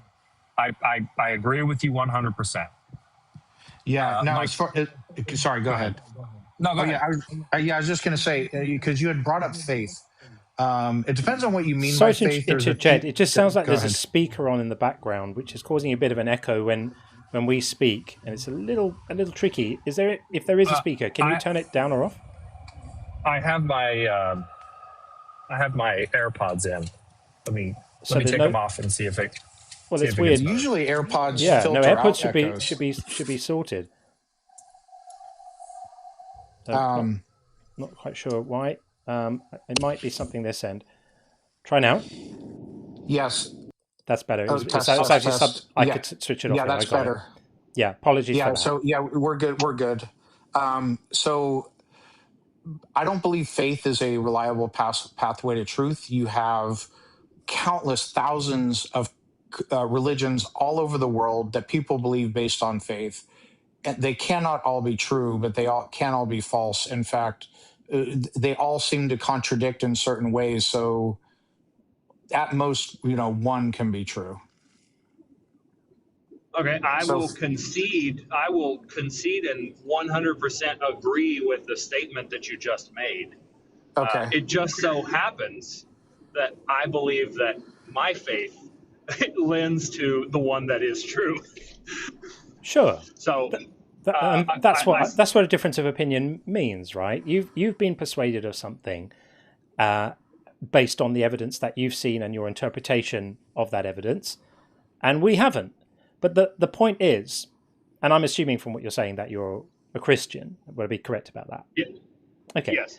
So the reason why what's important about what's above my head here, the reason why that's important is within your faith tradition, there is the idea that if you take the position you hold, which is having been convinced by the evidence, that you get a pass to the wonderful life in the sky after you die.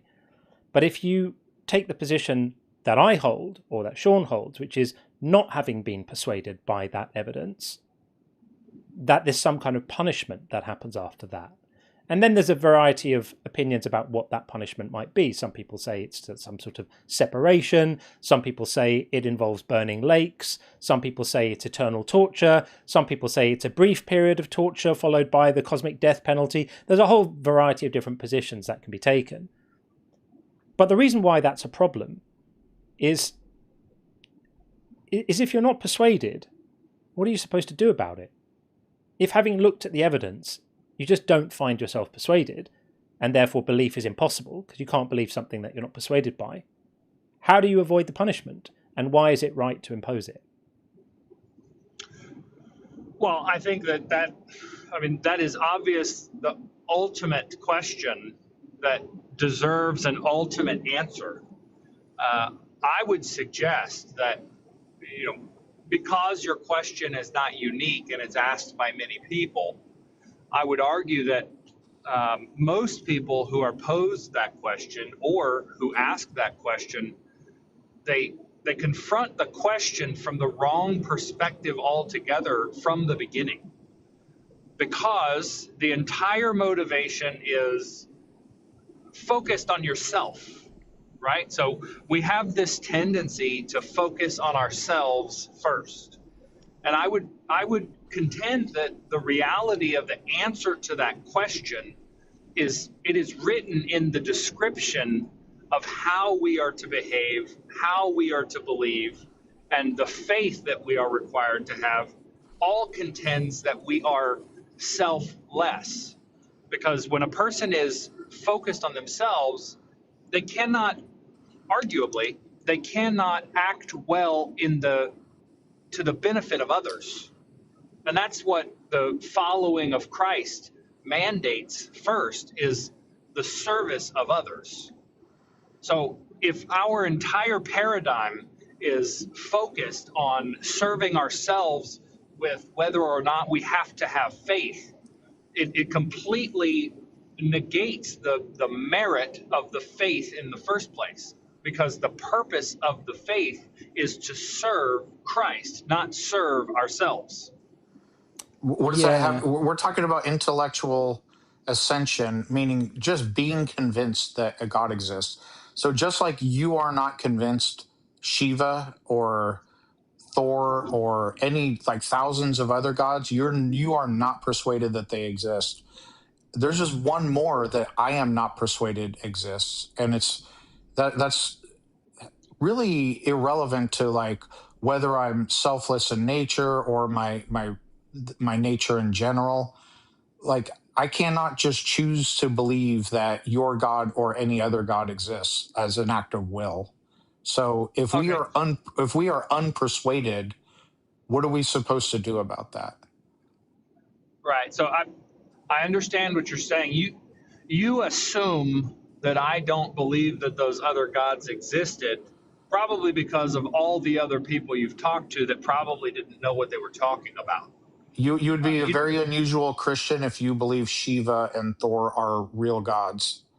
well, the thing about all of those characters that you're referring to, those thousands of gods that exist in history, is that I'll refer back to my previous statement that there's not one thing on the face of the planet that does not exist in history or in a story because We're talking. someone. We mean actual existence, not existing as a concept. Well, okay, well, by that definition, history doesn't exist. You can't prove it exists. It's just written down. I mean, that's a very weak argument to make.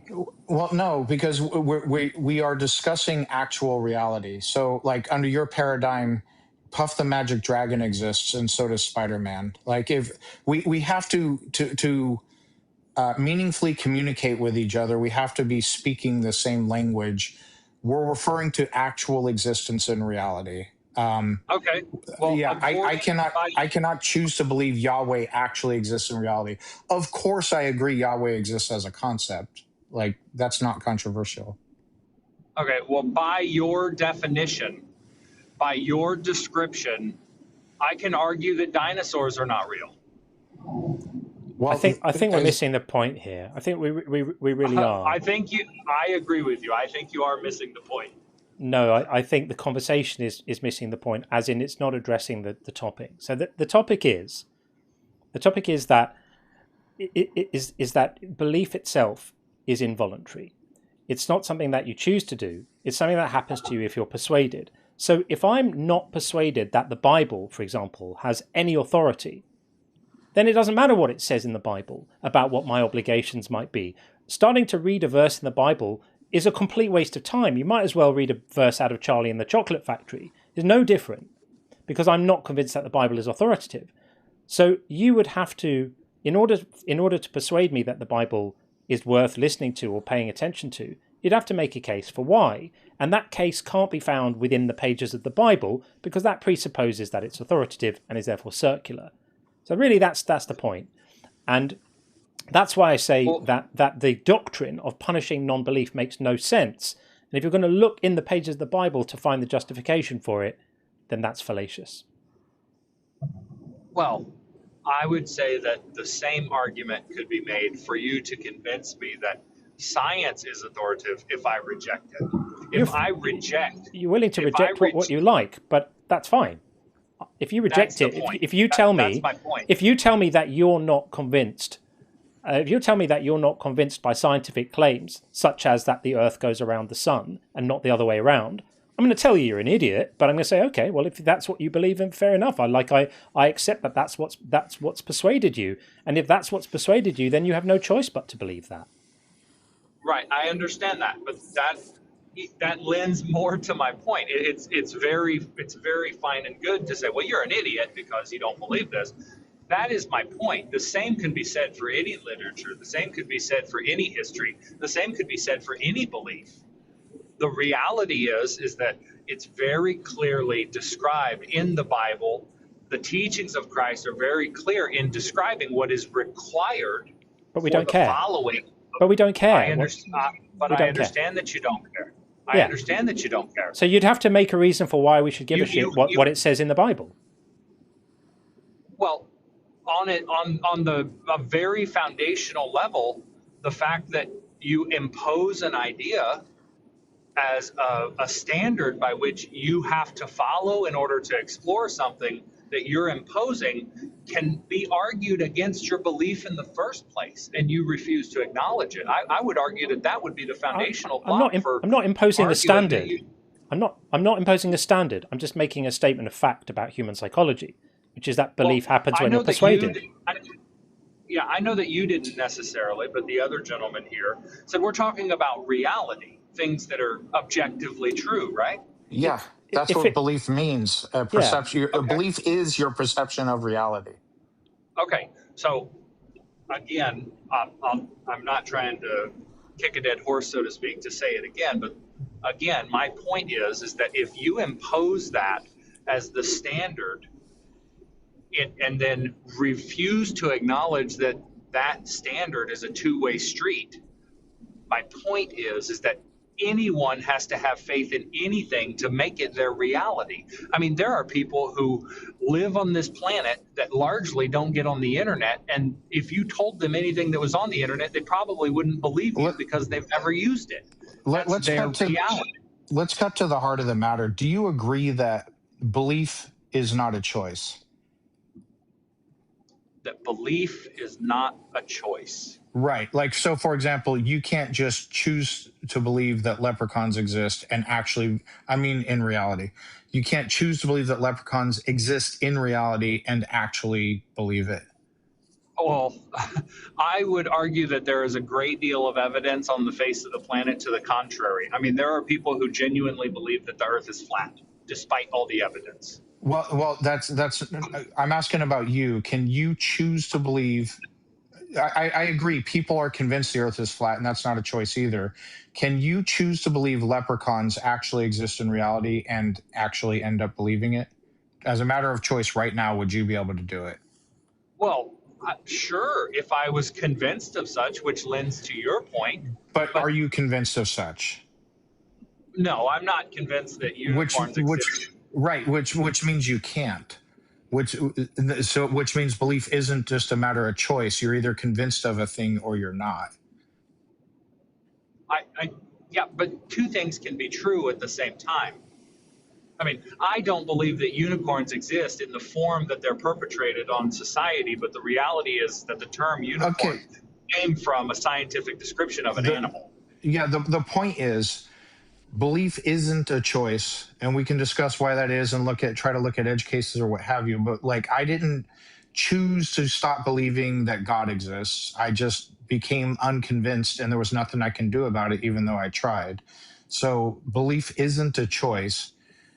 And on top of that, I don't know what your theology is, but the normative Christian doctrine is you have to, the starting point is you have to believe God exists and that Jesus is Lord and Savior. You have to be convinced of that to do the right things in order to get into heaven.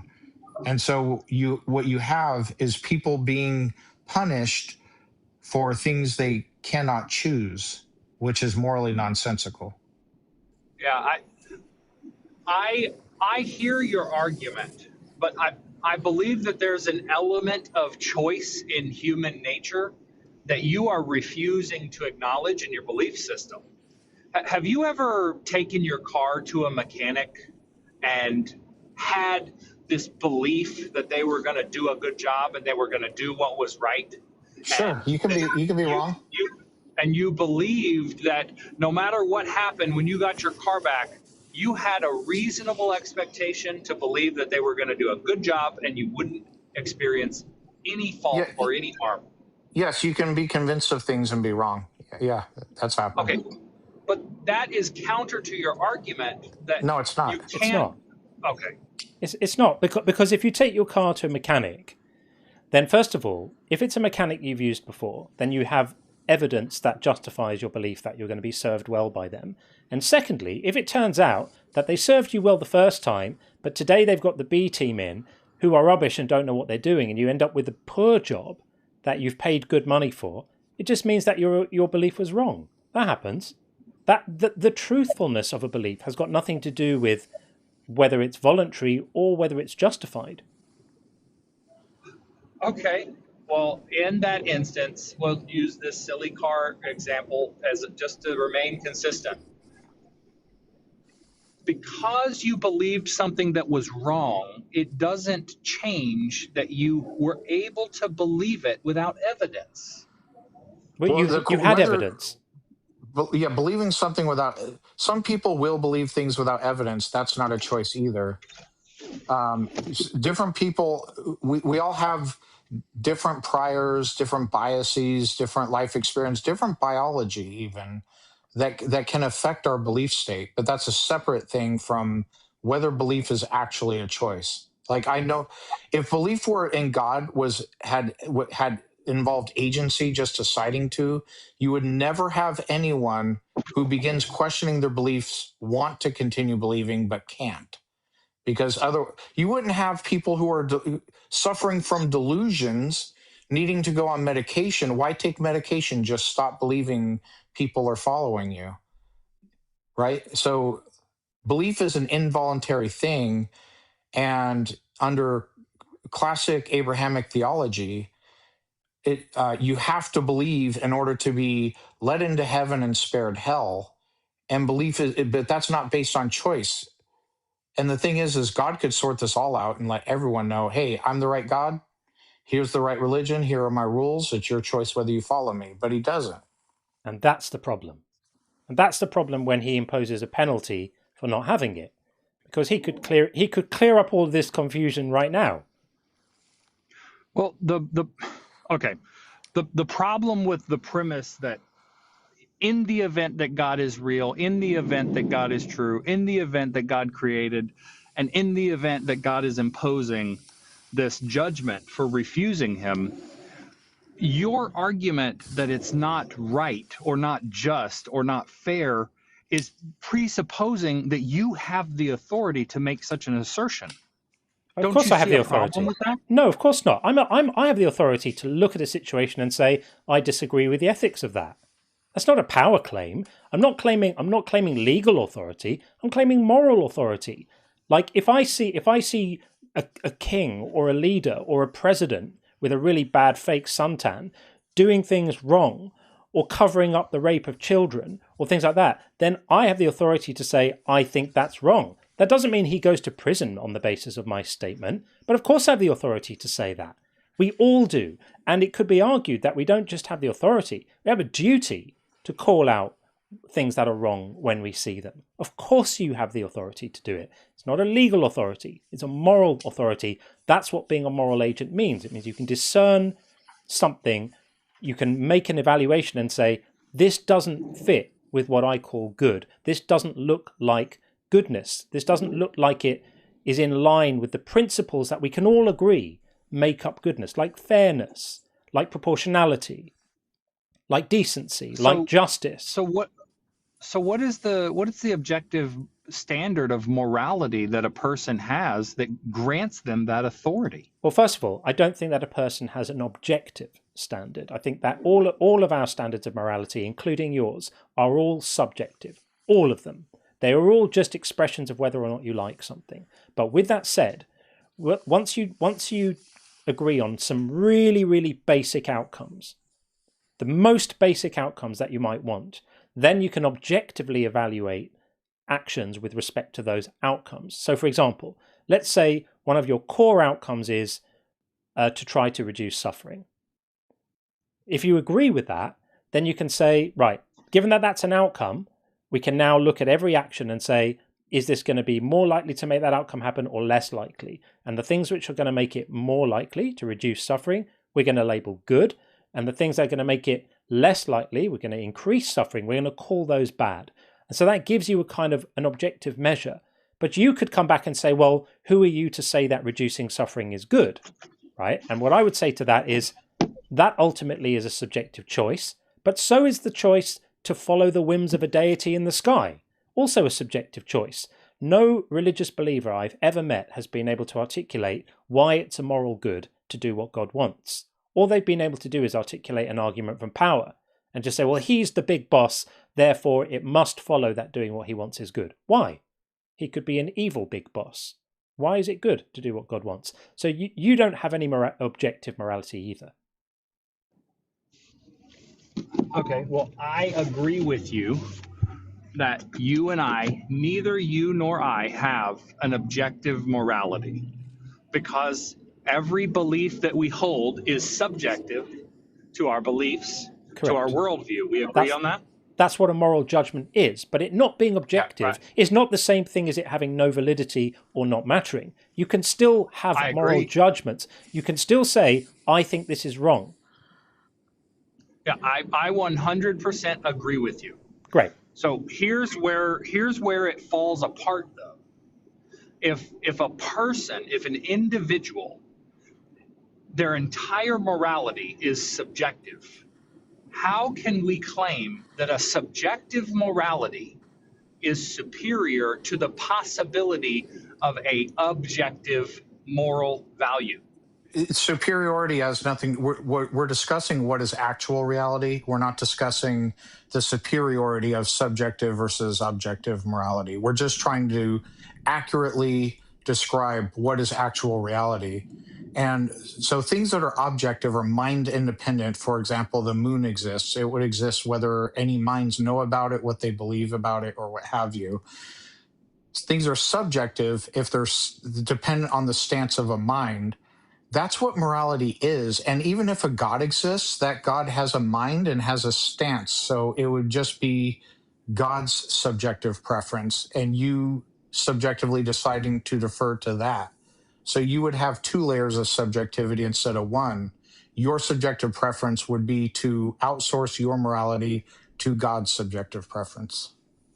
Okay, but don't you think that the argument could be made, and a very good argument in that point, that your entire worldview and focus is based off of your subjective reality, your subjective morality, and all of that through the lens of observing something that is quite possible that you're rejecting, and that is that everything that you're saying is objectively true, like the existence of the moon, the existence of you, the existence of I, the existence of nature. All of those things are objectively true.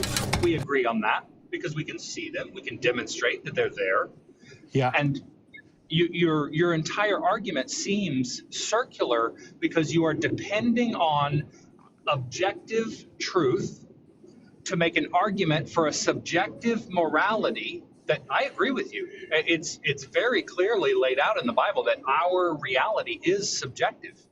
Lean not on your own understanding, you know, that whole theology there. Yeah, which is basically saying don't think for yourself, and I don't agree with that verse. But yeah, so we hold on just a second. Go ahead. Hold on just a second. Please let me make my point.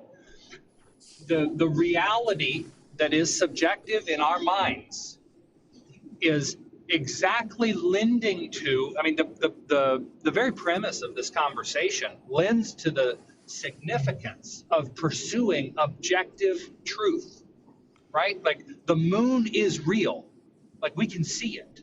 The earth is real, we can see it. You and I are real. We have agency to make a decision. All of those things are evidence of origin of existence, if not creation. The reality that we, I don't know why we started interrupting each other, but okay. No, sorry. I was just I wasn't meaning to stop you from speaking. I was go ahead. Go ahead. No. You've been really polite in letting us speak. I want to allow you to finish if you weren't already finished. Just go ahead. Okay.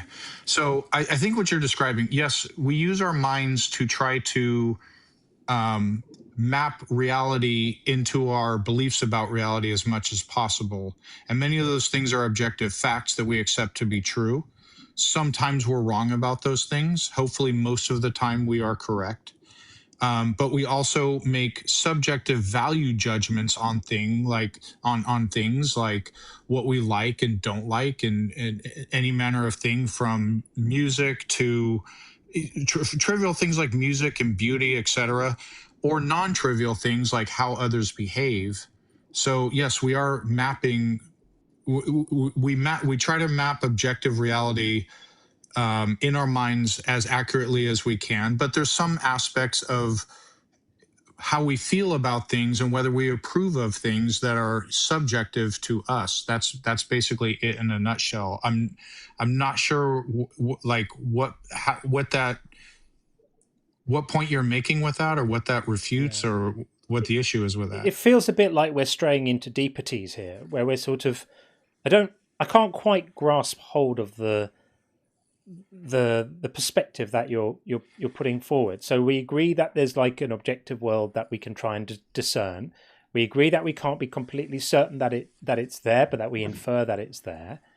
All of that stuff is true, but it's not clear to me how we're reasoning between our observations about reality, our beliefs about reality, and our moral inclinations. It feels to me like these are all being mixed up in a slightly confused soup at the moment. Okay. Well, I suppose they're all related, but for the sake of this conversation, let's just focus on one, which can be a bit of a strain at once, because when you're trying to use one thing to make another point, we have to try them together, but Sure. Neither here nor there. I would pose this question to you. If we agree based on scientific demonstrations that everything had a beginning, if we agree on that point and we disagree on the cause of the origin, don't you think we have an objective foundation for a mutual motivation to find truth? We don't agree, though, but if we did, yes, we would both be in a position where we are trying to figure out, let's say we all agreed, yes, the universe had a beginning. Yeah, then there would be, the question would remain open as to how that happened. And if one of us proposes an explanation, then it's incumbent upon us to demonstrate that with evidence. Well, I suppose I agree with you. Because if your position is everything needs a beginning, if your position is everything had a beginning, or everything needed a creator, then God would also need a creator. And if you're making an exception for God, if God is allowed to be an uncaused thing with no creator, then you're immediately declaring that there are some things that exist that don't have a creator. And my position would be, yeah, the universe could be one of those things. Well, sure, but that argument, you would have to presuppose that there's not a limit to time, space, and matter. But I don't see any reason to think that there is. Okay, so really interesting.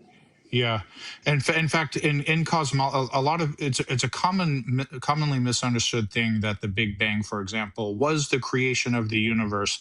Cosmology does not say that at all.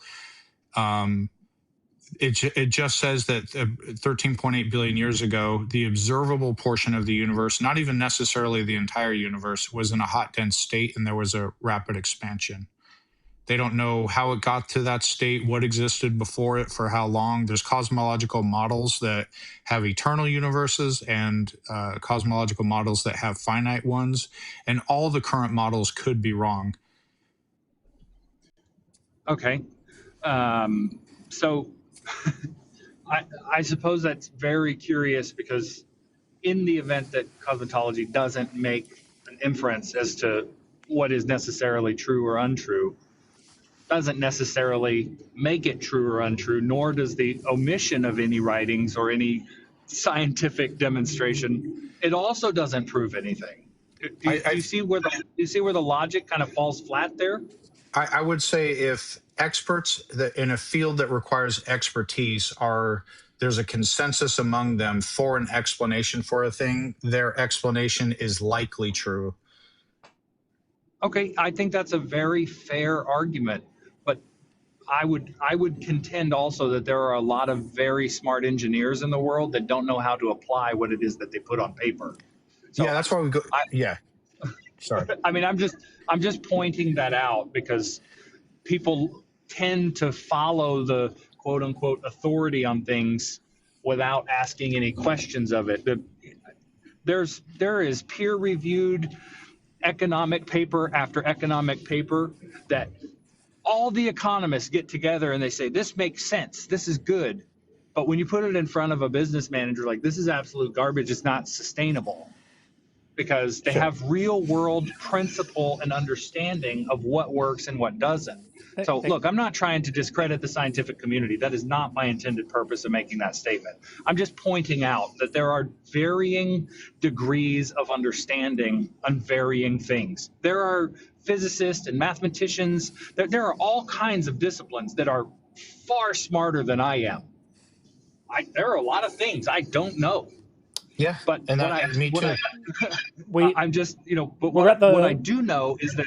Forgive me for interrupting. We're at the 35-minute mark, and once conversations get to about half an hour, I generally put a poll out to just say to the audience, because we're not just chatting in private right now, are you happy for us to continue doing this, or would you prefer us to draw a line? And the audience in both YouTube and TikTok have said maybe time to move on. But thank you for coming up to speak to us, and feel free to come back and we'll pick it up again. But there's an appetite for us to move things along, and we have a couple of people in the queue that have been waiting a while. So I think we're going to draw a line there. But thank you for coming in. All right. We appreciate it. Thank you so much. Have a all good the best. And you. Take care. Okay, we will move on right now, and we're going to get Vizbot in, and then we've got Ash as well. Hopefully this should all work very nicely. Vizbot, how are you doing? Hey there, John. Good to talk to you again. I've spoken to you before. Yeah, we have. So I don't want to waste time, especially if you have other people in the queue. I just had a few questions, and then maybe one thought experiment there. Of course. First, regarding your book, I've pre-ordered the Kindle version of your book. Are you planning on a paperback at all? Because on Amazon, it's only Kindle and hard. So it's initially going to be hardback. This is completely outside of my control, by the way. This is my publishers decide. So it's initially going to be hardback and ebook and audiobook. And then I think what they normally do with hardback releases is they see how they do, and if they do all right, then they release them in paperback some months later, or sometimes it's even a year later. But that's the plan. But thank you for doing that. I really appreciate it. Great, no problem. Also, in the book, do you go into your own background, like a mini biography or your path? Not really. Only very, very briefly, right at the end, do I speak about my own stuff, because it's not about me. It's about it's about belief itself and the nature of it. And the book is really a moral argument. So it's really the stuff we're saying here. It's making the case to prove essentially that belief is involuntary and not chosen, and to prove it in a very logical, systematic way, so other people can make that case too. I really want to equip other people to make these arguments because I think they're really important. So making that case, and then reasoning from there to, well, once we've established that belief isn't chosen, that it's a thing that you can't just decide, then looking at the sort of moral ramifications of punishing it and what that looks like. And then the final part of the book is, well, okay, well, if not that, then what? What's a better way of looking at this stuff? What's a more ethical way of thinking about belief, and sort of offering a different vision around integrity and honesty and stuff. So I didn't really think that there was much room for little old me in there. It didn't really feel like it was necessary, but I have a brief afterword at the end about myself and my background with this stuff and how it pertains to my own kind of cultural upbringing and stuff. And so, yeah, I would appreciate that. It's just, I was just kind of curious because I feel like you've put together your arguments in a way I haven't really seen presented like that before. So I was just kind of curious, maybe if there was some, information about your past that might have, given you a different perspective than some other people. But yeah, that's interesting. Then lastly, so I think in our conversation before, you already know that I pretty much agree with everything that you're saying. But just for the exercise, I'm curious, just to steel man some other people's arguments, has anyone approached your topic here by saying, well, maybe what you're saying is true generally, but what if you were to, for example, are you familiar with Roko's basilisk? I'm not sure if I am. Don't think so. It's kind of the idea of like a thought hazard. I'm actually, maybe I won't go into that. You can choose to look up Roko's basilisk on your own if you want. But the idea that there's information that you could have about a super powerful being that kind of compels you to take a certain action. We don't have to go into that right now, but let's say, has anyone said, well, you can't yourself normally choose to believe something, but what if you went to some other, I don't know, hypnotist or a precise neurosurgeon that was able to lobotomize part of your brain that is the logical part of your brain and could force you to believe it. So you could, in theory, then maybe choose to believe that way by, forcing upon yourself by changing your neurochemistry. You wouldn't be variations on it. You still wouldn't be directly choosing a belief. You would just be deliberately damaging some of the cognitive machinery that you rely on when evaluating claims. I mean, my wife works with people who have had head injuries, and part of her job is assessing their cognition, and they are deeply impaired. You have injuries to certain parts of your brain. It affects your moral judgment. It affects your logical abilities to weigh things up. It affects your ability to plan actions. It affects your ability to discern probabilities and judge risk. All of these things. So, yeah, you could choose to have your brain modified, but there's no direct route from there to therefore you're choosing belief. You're just choosing to affect your ability to discern it. Mm-hmm.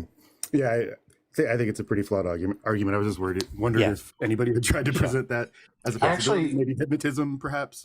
I actually think it's an interesting thought experiment. I came to John with an idea early on when I started coming to his live that if I could decide right now to go downstairs and do 10 push-ups, right, and then I'm causing myself willfully to believe I'm going to do it. And so in a sense, I'm choosing what to believe. You know what I'm saying? You kind of get what's going on there. It still doesn't work out to belief as a choice, but you can sort of do thoughts experiment with this concept. Yeah. Round the margins of beliefs about yourself and what your intentions are.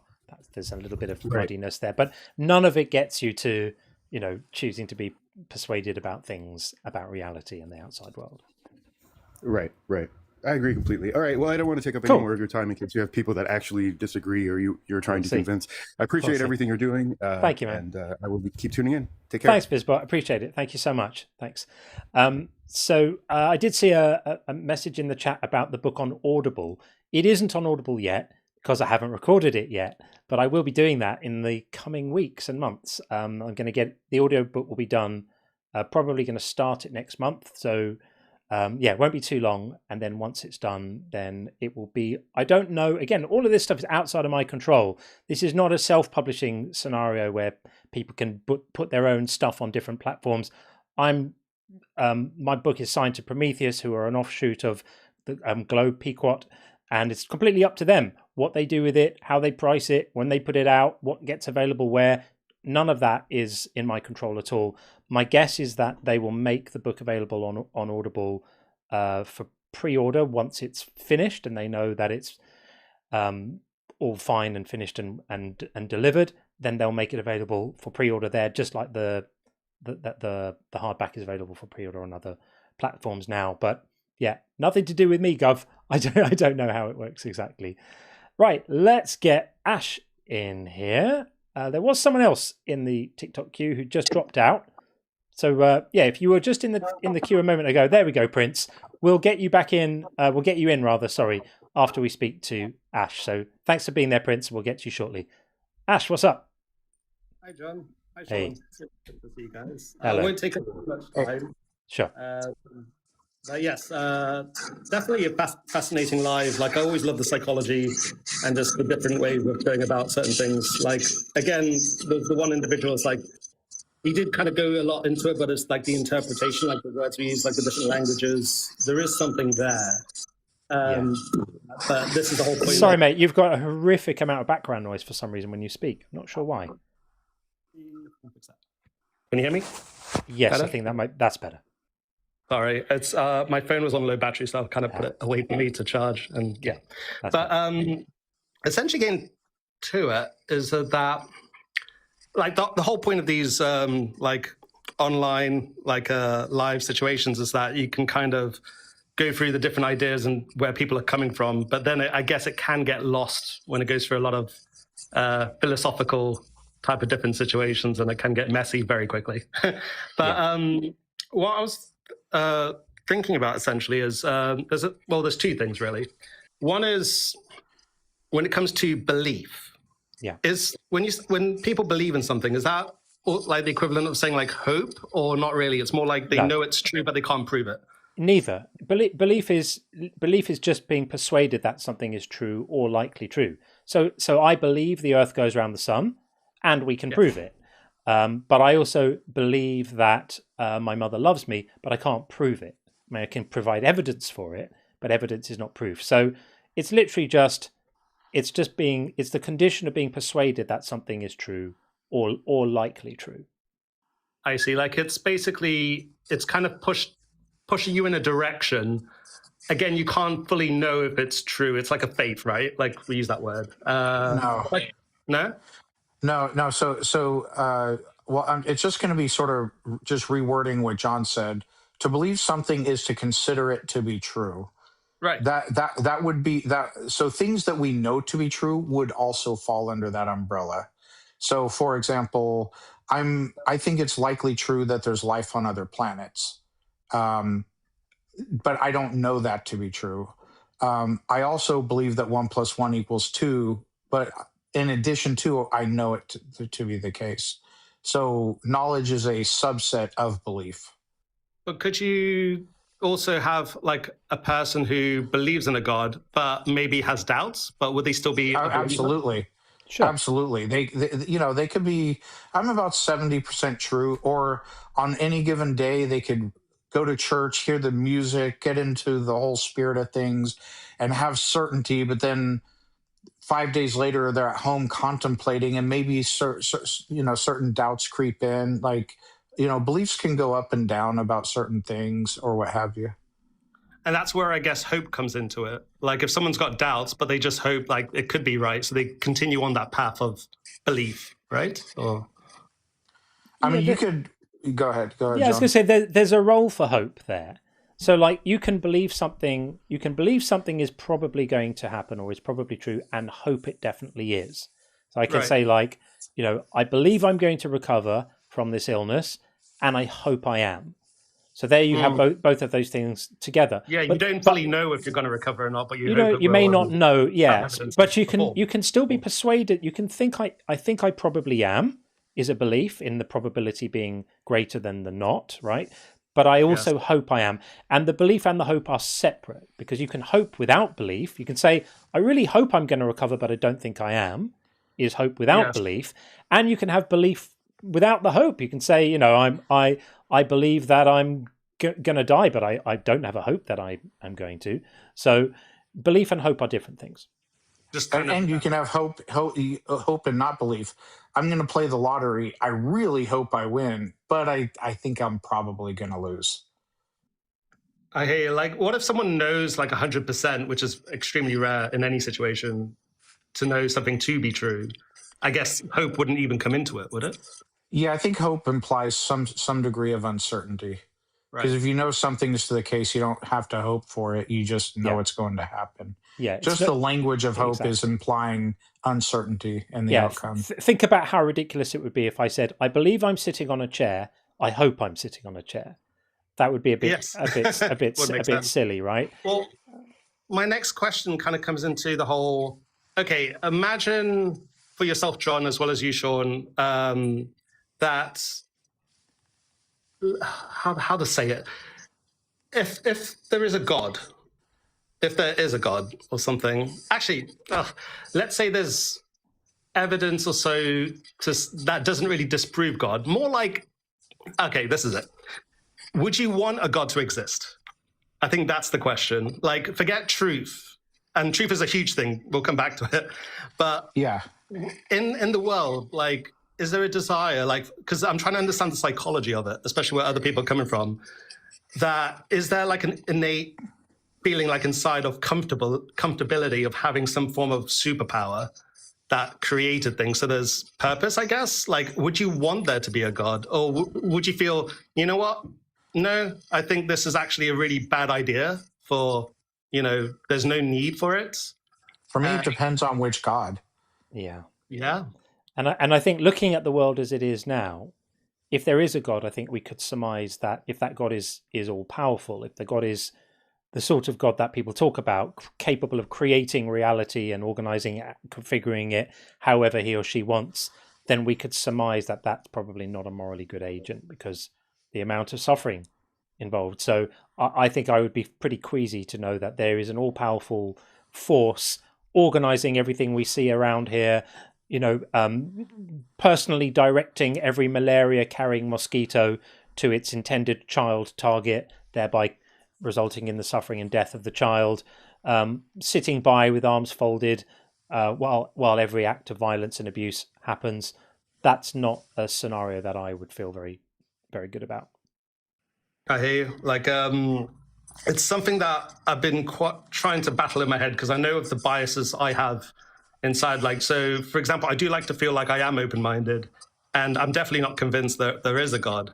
But there's times which my mum, who is a Jehovah's Witness, will say, hey, no, well, try reading this, or, and I'm just really not into looking at those things at all. Yeah. But at the same time, it's is my own biases stopping that is, and I'm thinking more in the sense of when it comes to your question. Oh, your camera's gone off, I think. Yeah. John, you went black. Yeah, it's happened to me a few times when I went. Oh, so you're still on? Are you in the chat? Are you able to hear us still? Is it still running? I think it's just the camera battery. I feel if it is a camera thing, it shouldn't be. It shouldn't be. I see what's going on, but I don't know why. Hang on. I'll try and sort this. I don't know why that's happening. What's going on with that? This is odd. Yeah, very strange. Don't know why this is happening. I don't know why the image has stopped, but keep on talking, guys, and I'll try and figure it out. It seems like it's specifically your camera, John, because everything else is, including audio, is working fine. I'm working on it. Okay. All right. So where were we at, Ash?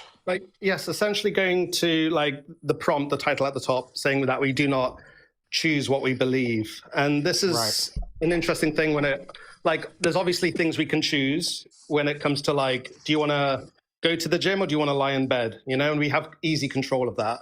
But there's certain things that I feel we don't have instant control of, and believing of a deity or some God is definitely one of those examples. I'm sure there's others. Like getting rich. You can't just believe to be rich, but you could potentially do certain things to improve the likeliness of it. And this is where I do agree what you guys have said, that you're not saying we don't have control to do certain things. We just basically can't control the outcome, right? Of being convinced of something. Exactly. So let me give you an example, Ash.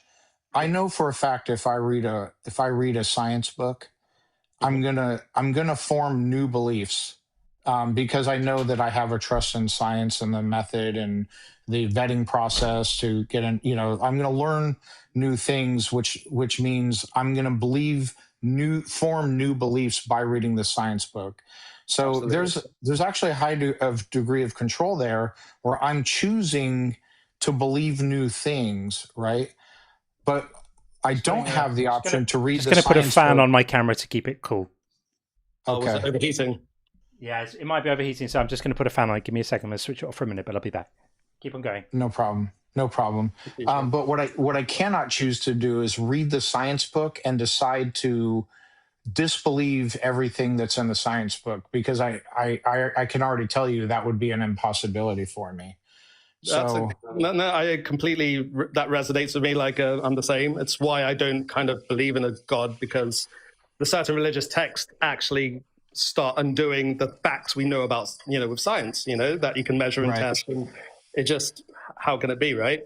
But at the same time, I do see how other individuals, they will look at science, they'll just not want to read it because they're not open-minded enough, or they're convinced that they're being lied to by some kind of government or something. That's where you get flat earthers and other people. But again, I would always try and favor people who can see evidence and work out ideas, so you can test people's ideas to know if it stands true or not. And I just feel that with science, at the moment. We would never fully, I don't think, comprehend that if the universe did exist or didn't, like as in was eternal. It's again a hypothesis, right? And Right. there's so much we can really guess and use, but the approach of using science is definitely a must, because that's the best we can work with. Yeah, there's some background noise coming through your mics, Ash. I think Ash, we might move it on. I want to make sure we get Prince in, who's been waiting for a bit too. Yeah, I'll see you guys. Nice to see you, man. Thanks, friend. All right, good talking to you, Ash. Okie dokie. Right, let's get Prince in next. And then we have Cosmic Nick behind there. If you're watching on YouTube and you want to join in, it's the normal link, as it says. It's tinyurl.com/JCGuest, and you can come and chat to us that way too. Okay, Prince, how are you doing? How you doing, Mr. John? I'm doing good. Very well indeed, thanks. Thank you for waiting so patiently to get in. What's going on, Sean? How you doing today, brother? Doing well, man. How you been? Pretty good. You know, I've been wondering where you've been at. I haven't seen you in a while. Oh yeah, I was out of town for a bit. I was out of town last weekend. Oh, okay, nice. You have fun? I did, actually. It was very, very enjoyable. Sorry, I didn't mean to overtake your show, sir. Me and Sean discuss quite often. No, yeah. Often sort of TikTok friends or people online will come in here and we'll say hello. John's used to it. Cool. All good. Yeah. All good. Yeah. Floor is yours, my friend. Yes, sir. Well, it's nice to meet you. Sean has recommended for me to come in here and talk with you guys for a while. And I've watched your show a few times. I think that you're clearly an intellectual person, but I think, and I actually love the panel that you chose today, because I think this is probably one of the most interesting discussions that you can have. Let's say that me and you have access to the exact same knowledge when it comes to my belief in God.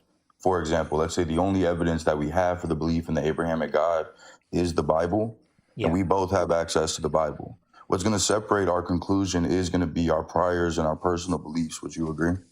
Yeah, I think that's largely true, and just the fact that brains are different, minds are different. Large. I would say, let's call it this. Let's say there's a long list of causes which start with your genetics, and then the experiences you've had in your life, and all of those things compound. And it could be like, maybe somebody very persuasive told you about the Bible and Christianity, and someone desperately lacking in communication skills and did a really poor job and told me about the Bible and Christianity. We've all had different experiences. So yeah, our priors, our genetics, our experiences are going to account for those differences. Yes, sir. And I have a conversation with Sean. Every time I talk with Sean, we end up coming to the same thing, which is like, he can't force himself to believe in the Christian God. Right. Obviously, right? You can't force yourself to have a belief. But then you just said something that was very interesting, Sean. You said, given my priors, given that I don't want to straw man you, but you basically said I respect the vetting process of scientists, and that the people who would even be writing in these books must understand the field, et cetera, et cetera. And so when I read these books, I trust them 100% for a fact, right? I wouldn't go so far as to say 100%, but to a very high degree, I do trust most of what's in there. What do you think? Never mind. I can answer that question for myself. You know who the scientists are. You don't know who the people are who wrote the book. There are issues in the Bible, things of that sort. Say that again. I'm sorry. I didn't understand. Your problem with reading the Bible and coming to the same conclusion would be like differences in information on the authors, differences in information that's conveyed through the text, things of that sort. It's not just the anonymity of the authors. It's just the lack of evidence for the claims that are in the Bible. Okay. Yeah, and also a lot of the supernatural claims, I have a lifetime of priors that those things do not and cannot happen, like people rising from the dead or the wine walking on water. You know what I'm saying? So I would need a substantial amount of evidence to overcome all my priors that those things don't happen. Right. And then obviously, we understand very well that evidence isn't proof, but evidence can provide a certain level of proof, right? So what would be, I'm not even sure. Like when we study these claims, like let's use walking on water, for example. It was a group of men who were followers of this person who claimed to be God in human form.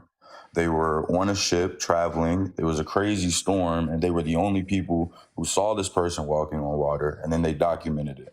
What evidence could we possibly provide outside of the story that we have for that event specifically? Yeah. So I don't think. Let's say that happened in real life. Let's say somebody back in those times actually walked on water. Mm-hmm. There probably would not exist evidence left behind sufficient to, in my opinion, rationally justify believing it actually happened. Now, that doesn't mean it 100% didn't happen. Mm-hmm. Something can be true, and there's not enough evidence to warrant believing it's true. That can happen. So I certainly would be out of line if I were to claim, for example, it is disproved that Jesus walked on water, because there's not enough evidence to disprove it either. Right. It's just with my knowledge of how the world works, all my priors, that would be miraculous. I need more than what would likely be available to convince me. And if God exists, he would know that, by the way. Yeah, and he would have. Yeah. Okay. So would we all be in agreement that if for some reason I could provide evidence that Jesus was God, for example, and then we all could come to the same opinion, like, okay, maybe Jesus was God, would that provide more credence to the proposition that these supernatural events happen? Would that be enough evidence that they happened? Yeah, it makes it more likely. Go ahead, John. You were I was going to say something. It would be a data point. Like if you established first that it's possible for a God to exist, and then that particular person was one, well, then that opens up a range of possibilities to be considered that are currently not open, in my view, because I don't think those things have been established, right? So if it was the case that there's a particular individual in history who we now know is actually not just a human person, but is actually an all-powerful deity, well, then, yeah, of course. Then it's trivial to assume, once you accept that violations of apparent laws of nature may have occurred at points in the past.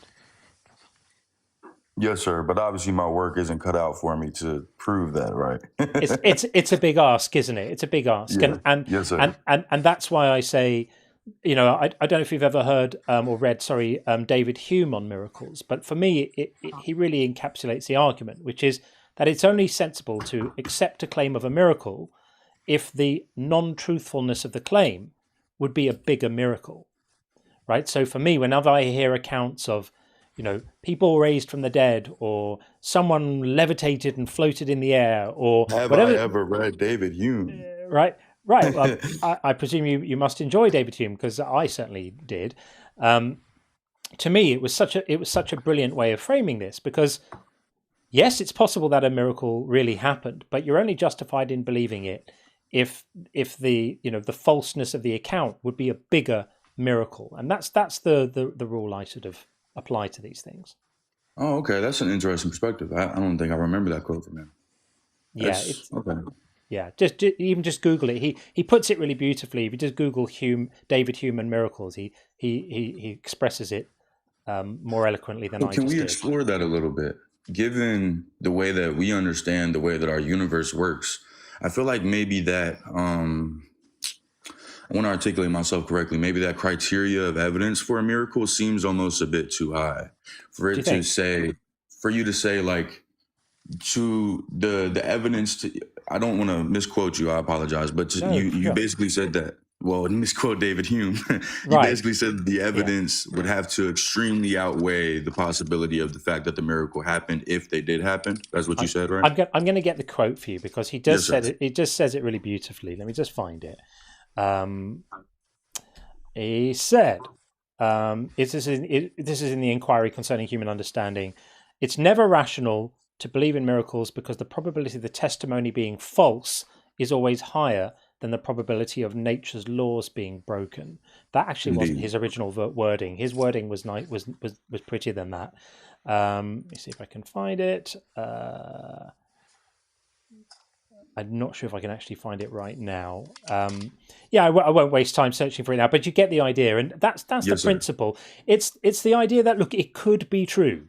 It could be true that a man flapped his arms and flew like a bird, but it would be a claim of such, huge importance and significance if it were true, because of all the the things that it would turn over and make false, that to kind of do your sort of due diligence philosophically, you'd have to disprove the fact that it's just a false account, because it being a false account is always going to be more likely than that the claim is true. Not impossible. Maybe a man really did flap his arms and fly like a bird, but you'd have to show that the account being false is even less likely. And most accounts of miracles don't meet that burden. Yes, sir. Well, I think, and that's why I think maybe the criteria of evidence is a bit too high, because when we look at the definition of what a miracle is, or what something supernatural would be, it means that it quite literally defies all prior understandings of the way that our universe worked. And so when we look at the case of any miracle, well, our first initial thought is going to be obviously that any naturalistic explanation is going to be more likely than the supernatural, just by definition of what supernatural is. So then from that point, what if, I don't know, obviously I want to remain in my home base, which is Abrahamic faith, the belief in the Abrahamic God. These claims are going to be that of a metaphysical claim, or mostly immaterial claims, right? These are immaterial beings interacting with the material world, and then these immaterial beings somehow defy the laws of physics and cause these miracles. From that point, where would we find evidence of that? Yeah, I mean, it's a problem, right? Because when you're talking about events 2,000 years ago, and you might find evidence of them if, for example, those events were described by multiple independent historical sources. That would be a strong piece of evidence for them, not necessarily conclusive, but strong. And instead, we don't find that in the cases of in the case of the New Testament miracles outside of the Bible as a document. There's very little independent contemporaneous historical writings. For example, in the book of Matthew, it says that when Christ was crucified, the ground opened up and all the graves opened and people emerged from their graves and wandered into town. Well, that's an event that you would think might be written about by some historians of the day, some other people writing about the fact that they'd heard it had happened. Not a word. Nobody thought to write it down. Nobody thought to mention that The Walking Dead had happened in the Middle East. It strains the credulity, right? So, yes, sir. But I understand the point you're making, which is to say, if someone did turn some water into wine or walk on water, what evidence could we provide now for it sufficient to establish that it really happened? And that is a problem, and that's part of the reason why we're sort of justified right now in withholding belief. It's not, as Sean said, it's not a proof that it didn't happen, but it just means it's harder to get to a point where you're justified in claiming that it did. Yes, sir. And then I know obviously that Pascal's wager is a false dichotomy, but given Pascal's wager, right, from my personal belief, when I examine, like I have a lot of friends that are atheists, and I just wonder myself, like, okay, if I ever find evidence that my belief is, clearly wrong, I would love to be on the side of truth. But what if for the rest of our lives, we're just completely unable to, given the claims that we're studying, that the criteria of evidence that I have is low enough to where I can be satisfied by the evidence that's available. And for you and Sean, your skepticism for the rest of your life, you just might not ever be able to find evidence. And then we're both going to eventually pass away. Obviously, Pascal's wager is a false dichotomy, but would you ever maybe, also I'm a universalist, so I'm not trying to threaten you with some fear of like, oh, you're going to go to hell if you don't believe. Sure. No, we hear just you. like we hear you. When you get to heaven, like, dang, man, maybe I was a bit too skeptic. Maybe I was a bit too unfair. Hey, I give you all the permission in the world. If you're a universalist, I'll be up there in heaven. You just come up to me and be like, Sean, I told you so, MFer. I'll be Yeah. I'll be happy to say, hey, I was wrong. I think you can't, you can't be persuaded by something for strategic reasons. You can't find something convincing because it might be bad for you if you don't. That just isn't how belief works. So even if there's some truth to that, let's say Sean and I wake up one day and realize, oh, we're in heaven, and look, all this stuff is true, and you're there, and Jesus is there, and it turns out we were wrong all along. Then I would still say I wasn't able to believe. Yes, it turns out I was wrong. It might be that it might turn out that all three of us wake up in the heaven or the hell of another religion, and we were all wrong. It might be a religion that no one on earth has even heard of. It's like, oh, okay, well, we all screwed up about that one. But all you can do is try to study the evidence as best you can of any claims that people make, and try to hope that it leads you to truth, or as close to it as you can, and be willing to course correct when you feel that the things that you believe aren't supported by reason and aren't supported by evidence. Not be scared to say, okay, I got that wrong. You're familiar with the sunk cost fallacy? No, sir. So the sunk cost fallacy just means when you've invested a lot in something, it's really hard to come out of it. So say you're sitting at a fruit machine and you're just pumping those coins in, right? And maybe you're $200 in, and you're going to get a win any moment now. The more coins you put in there, the harder it's going to be for you to walk away, because you've invested that much in there in the hope that you're going to get a payout. And it's a little bit like that sometimes with commitments to cultural things like religions. Imagine somebody who's dedicated their whole life to being in the faith. It's a really, really painful, difficult thing to admit to oneself. Everything I've been organizing my life around for the last 10, 20, 40, 50 years is BS. That's a very, very painful thing. And yes, sir.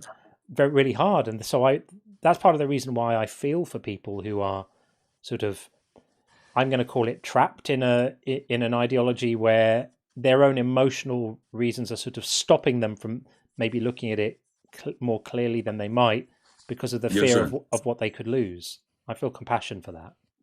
Yeah, I would grant that as well. I think that makes a lot of sense. Even outside of religion, right? There are people who are trapped in their ideologies on characteristics of their behavior that they know are wrong, but they don't want to change because that's who they are, right? Yeah, and they stand to just lose too much from backing away from it. That's really hard. Yes, sir. Okay. So I wrote a mini script to try and go through to discuss the differences between beliefs and choices. Sure. I think so one of the reasons why I am a universalist is I believe that God is just, if given the characteristics of God, right? If God is a maximally great being with all these omni properties, he's all-knowing. He knew that he created you and Sean with the information that's available on this planet, and that it would just never satisfy you. And so how could he judge you given the information that you have available and it never satisfied you? You just didn't have the ability to believe. Agreed. Before you continue, can I just say, Cosmic, we see you, we'll get you in shortly, and Adam, we see you, we'll get you in shortly after that. Just want to make sure people in the queue don't feel they may have hours to wait and then they give up and drop out. We'll get you guys in. I try to keep this short-winded. I apologize. Thanks, Prince. No, we got you. Thank you, man. I think that what I think is very clear throughout Scripture is that although maybe the goal of God is for beings to reconcile that relationship, obviously you hear the apologetics from Christians, which is like, oh, you have free will or free choice, however they articulate it, and that God wants beings who have the freedom to choose to have a relationship with him. But that freedom also comes with a bit of responsibility as well, which is given the abilities that you have, given the information that you have available to you, or maybe the information that you can find access to, you have to put in the work to research that, maybe understand that better, maybe learn a little bit better to see if that relationship is something that would benefit your life. Would you agree with that? Or do you think maybe I'm adding too much burden to the person? I really, really like the good faith that you're bringing to this discussion. So first, let me just say that it's such a pleasure to have a conversation like this with someone like you. I just want to mark that. Thank you. I think the tricky thing is that if you just genuinely find yourself unconvinced that there's anyone there to have a relationship with, then all of those other parts become a bit more difficult, because what do you do if it, like I've done the thing before where people say, oh, just reach out, just pray, just ask him, he'll answer. And I've kind of thought, okay, I'm going to go along with this and see. And I sort of do it. And I feel like I'm just role playing, like I'm just pretending, like I'm just, in a room speaking to myself. And then I feel a bit silly. I mean, I haven't done this for years, but in the past when I did, I would like try. And I'd be like, who am I kidding here? I'm in a room on my own speaking to myself, hoping someone's listening. And it just felt inauthentic. So I understand what you're saying. But I just can't get past that thing of you have to think there's someone there to have a relationship with first. And forgive me if I missed your point at all. No, you're correct. I'd agree. So, okay, given that there's this bit of responsibility, right? Let's talk about us, since I'm having a conversation with you guys. You're a person who has access to a lot of information. A lot of people come up on here. You might not believe that there's a person there, but clearly there are a lot of people who do. Are they all just extremely silly? Possibly. Maybe I'm silly, right? But I don't. Do you understand where I'm trying to get? I'm trying to bridge that gap between there's no. Okay, yes, sir. Sean, did you want to say something there? I thought I heard you say something. Oh no, I agree. We have a responsibility to try to ascertain the truth. I think as human beings, we have a responsibility to our fellow man and to ourselves to try to align all of our beliefs with reality as much as possible, not just whether a God exists. Right. And if a God exists, that's probably the most important question of all. So we do have a moral responsibility, I think, and I can get into reasons why. I think if we all have as accurate a perception of reality as we can make smarter choices, because our choices are based on reality, and that would actually make the world a better place. However, in the pursuit of truth, like genuine pursuit of truth, it just so happens that some of us come to different conclusions. Mm-hmm. And I certainly don't think that people who have religious beliefs, they are silly. I don't characterize them that way. I wasn't silly when I was a believer. I think it's understandable. It's human nature to anthropomorphize things or to fill in the gaps of our knowledge with things because we're not comfortable knowing. And also, some very, very intelligent people are also theists. I just happen to think that one belief that they have is irrational, but I don't sum them up as a total person based on that. Yes, sir. Well, I mean, it's an evolutionary trait, right? We developed over time to attribute things that happen in our environment to agents because even if it wasn't an agent, it kept us safe. Exactly. Yeah. I mean, I have to own up to something here, which is, a couple of times a month we run the live stream and the title is God is Silly. And I generally start out by saying I have a double meaning to this. One is I think the actual character of God is silly. And I think it's silly to look to gods and supernatural things to explain the gaps in our knowledge. So it would be disingenuous of me to say, oh, I'd never say that, because I do say it. But I want to clarify, that doesn't mean that I think, if you think that, it doesn't mean I think you are silly. It just means I think that particular line of reasoning is fallacious. And, very, very smart people can engage in fallacious thinking. I do it sometimes too. And I rely on the people I trust to catch me out when I do and say, no, you're not thinking about that straight. Here's a better way to think about it. And then I'm like, oh yeah, I see what you mean. I had that wrong. So just want to clear that up, lest anyone accuse me of not owning my stuff. Yes, sir. I have one final point, and then I think I'm done. Sure. I really appreciate you for having this conversation. Of course, likewise. When it comes to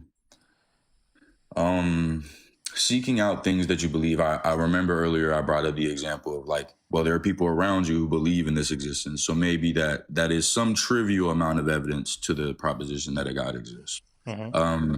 I think it's sort of similar. Like, we navigate our life, at least early on, very similarly. Like, the existence of your name is given by the people around you. You believe that your name is John, not only because of the fact that your mom determined that was what was going to be your name, but because as you were growing up, that was what people around you called you. And so that was evidence for you that, well, this must be my name, because as people address me as John, right? Would you agree with that? Yeah. So I think, and then there are other things as well, like given cultures, there are certain behaviors that the people around us will not exhibit. And so as such, we would determine these behaviors probably are not accepted. I witness these behaviors more often, so these behaviors are probably accepted. Certain language usage, et cetera, et cetera. There are things that we determine in our daily life through ad populum fallacy, right? Through the people that we experience or witness in our life. So I just wonder if maybe that's a little bit of trivial evidence towards the fact that, maybe we can explore not only just behaviors and language that we watch people exhibit, but maybe ideas that they exhibit as well. Clearly, they have a JTB in these beliefs. And then from that point, maybe can we deconstruct those beliefs a bit more and see if they comport to reality. Yeah, I mean, clearly people do, right? Smarter people than me think that there's a justification for these beliefs. So I have to remain open-minded to the possibility that I may be wrong and they may be right. And that's why I enjoy having these discussions. It's just that so far, I haven't found any of the justifications for belief have been persuasive to me, but it could happen tomorrow. Yes, sir. And I didn't come up here with an argument because I actually liked the prompt. I would have rather discussed the possibility of having a belief, but I think I'll come up here another time and maybe offer an argument for the existence. Yeah, we'd love that, Prince, because you've been an absolute pleasure to speak to. Yes, sir. Well, thank you so much, Sean. It's always good talking to you. I hope you guys. Yeah, it was great having you on the panel. You were an awesome guest, dude. Thanks for coming. Yeah. Thanks, man. Have a good one, man. God bless. Take it easy. Take care. Okay, so that's how you have respectful discussions with people with different opinions. What a fantastic guy. Thanks for recommending Sean that he came along. I think we're all the richer for having spoken to him. We have disagreements, but that's the way you engage. It's wonderful. I found the Hume quote, by the way. No testimony is sufficient to establish a miracle unless the testimony be of such a kind that its falsehood would be more miraculous than the fact that it endeavors to establish. Isn't that beautiful? That's the one. It seems like in old language, when you go back a couple of 100 years, it's always so much more poetic. I can't explain it. Yeah, it's beautiful. It's beautiful. That's why I love reading these thinkers, where just the language itself was art as well as the thoughts. Cosmic Nick, we're going to get you in 20 seconds. Just need to read a few messages so that they do not get neglected. We have the very wonderful Barbara has said, saving for a mobility scooter, so no super chats. Very understandable, Barbara, and good luck getting there. I know what a difference it can make if you're having mobility issues. Then a scooter can be the difference between you being able to get out there and be in the world and have experiences and have a much smaller life when you don't feel you can move around. So really hoping that you get there soon, and thank you very, very much for that. I really appreciate it. Good friend Liberty Giblets says, how dare you compare the racist and misogynistic Roald Dahl, this was Charlie in the Chocolate Factory, with the authors of the Bible. I do like his books better though, for sure. Yeah, he was certainly a man of questionable ethics. I heard that he was quite the anti-Semite. I'm not sure if that's true, but I have heard a few times that he was. Did write really nice children's stories though, so we'll allow him that. And then we have Tim said, not to brag, but I have my own private jet. The rest of the hot tub is my mum's. Nice. Tim always brings it. And then one more message from Tim, and then we're caught up to date.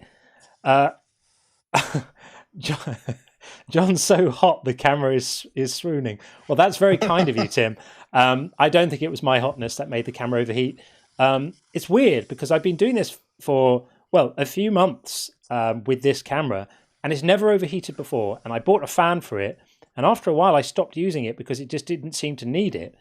And today was the first time it's ever happened. So I whipped the fan back on it, and hopefully it'll be okay from now on. And these cameras are brutal because when they overheat, they just switch off. They're just like, nah, you're done. That's it. No warning, nothing like that. Just you're done.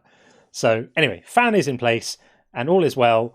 And let's move on. As promised, get Cosmic Nick in. And then we've got our good friend Christy after that. There we go. Nick, how are you? Hiya. I come up about a week ago. My name is Twisted Method then. Just changed my name. Good stuff. Well, welcome back. Well, I came back because then I was telling you that I was Wiccan and I believed in nature. But Now I after remember. listening to you and all the other people on here, you've kind of changed my mind. And now I believe more science. So I'm an atheist. Good for you. Like, I don't believe in any deity, any kind of God. Good for you, I Nick. just believe in science and the universe, and I was just in awe and a bit lost. I grew up Christian, and when I realised it was all, like, the Bible was all madness, I was a bit lost. But yeah, now I think I found myself, so I just wanted to say thank you to you, Anne. Oh, well, congratulations to you. And, our job, our objective here is not to make people be atheists. It's to allow people to see that it's okay for them to let their minds lead them wherever they want and follow what the evidence and be persuaded of whatever they find persuasive without needing to ever feel that it reflects on them morally. That's the mission.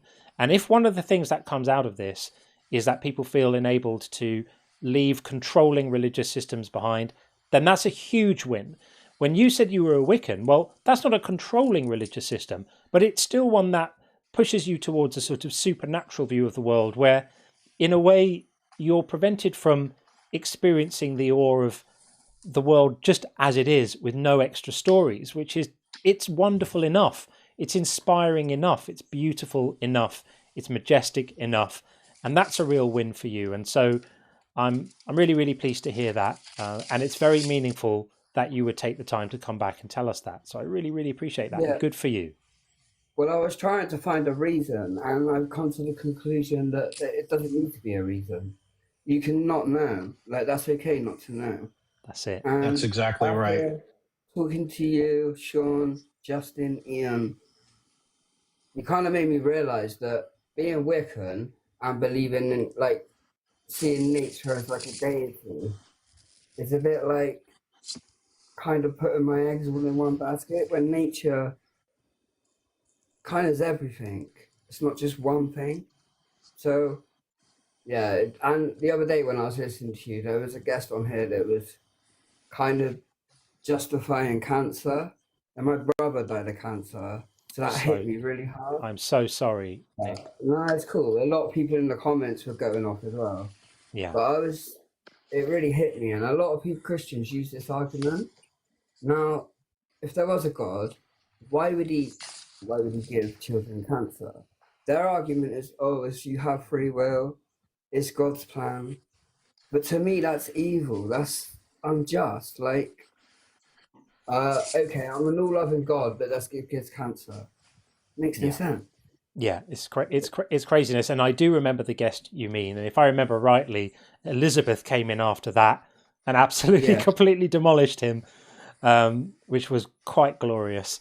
But yes, get some interesting Christians up here. We do get interesting perspectives, and sometimes I try to put myself in their position, and I think, what would I say in relation to this? How would I respond to this? And maybe I'd make the same kind of nonsense appeals to unknowable consequences that they do, but I don't envy them having to defend that stuff. I don't envy them having to defend a God who, presides over all of this suffering and could make it different and chooses not to. And then they have to make sense of that. That must be exhausting, like mentally. I do understand why they do it, because obviously that's what they believe, and they believe that since they were children. Yeah. So for someone to try and change someone's belief is hard. It is. Because like the font says, we don't choose our beliefs. Exactly. We're kind of just pushed in, like, we just believe it. So sometimes I do feel sorry for some Christians, because I guess they're just, I don't want to say brainwashed because that's mean. Indoctrinated, is that the word? Yeah, and they are brainwashed. I mean, they are victims. They are victims of indoctrination, and I think it's appropriate to feel some compassion for them.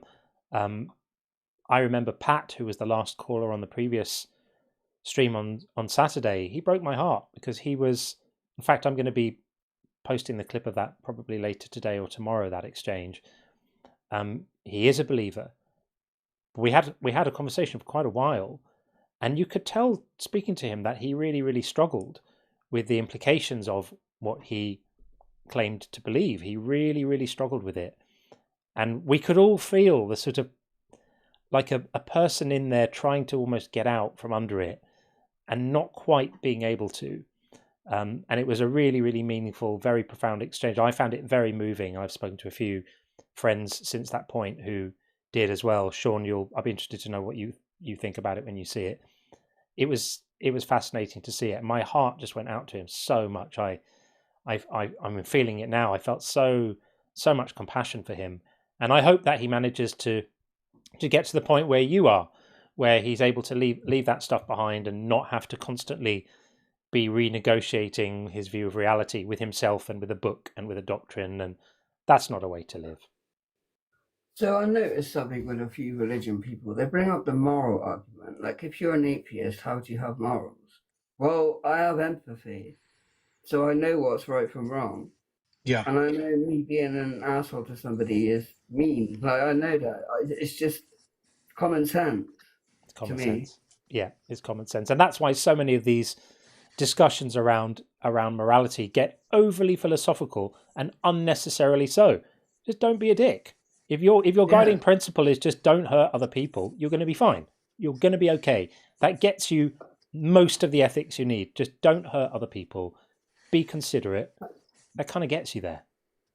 And why do you need to believe in a religion to be moral? That doesn't make sense. Yeah. Like, God's not moral anyway, if you want to look at the Bible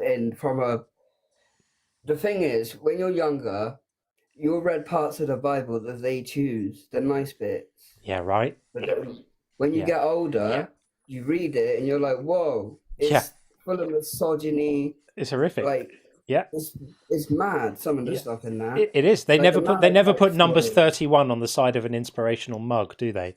But I'm going to do it. Is it the Amalekites?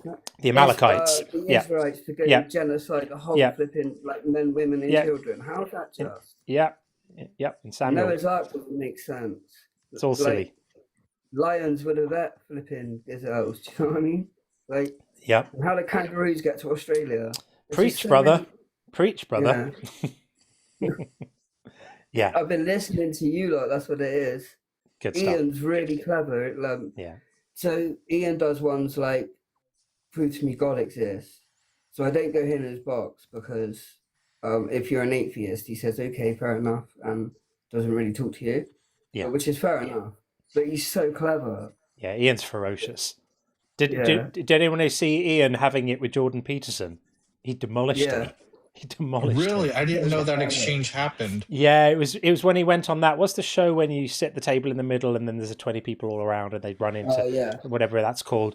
I can't remember what it's called, but Jordan Peterson was on there and Ian was one of the people, and it is majestic. Oh, I didn't know that. I knew about. I didn't watch Jubilee. The whole thing. That's on Jubilee. Yeah. So Ian was one of the. I gotta watch that now. Go and watch Jordan Peterson on Jubilee get completely demolished by Ian. It's a thing of beauty. Parker and Dean. There's two other creators called Parker and Dean. They were on the same one, that same Jubilee.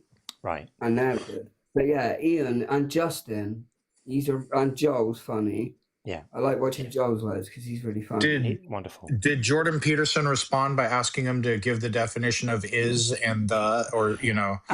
He flailed. I mean, he got, Ian got just destroyed. He charbroiled him. I mean, it was embarrassing. Ian destroyed him. Yeah.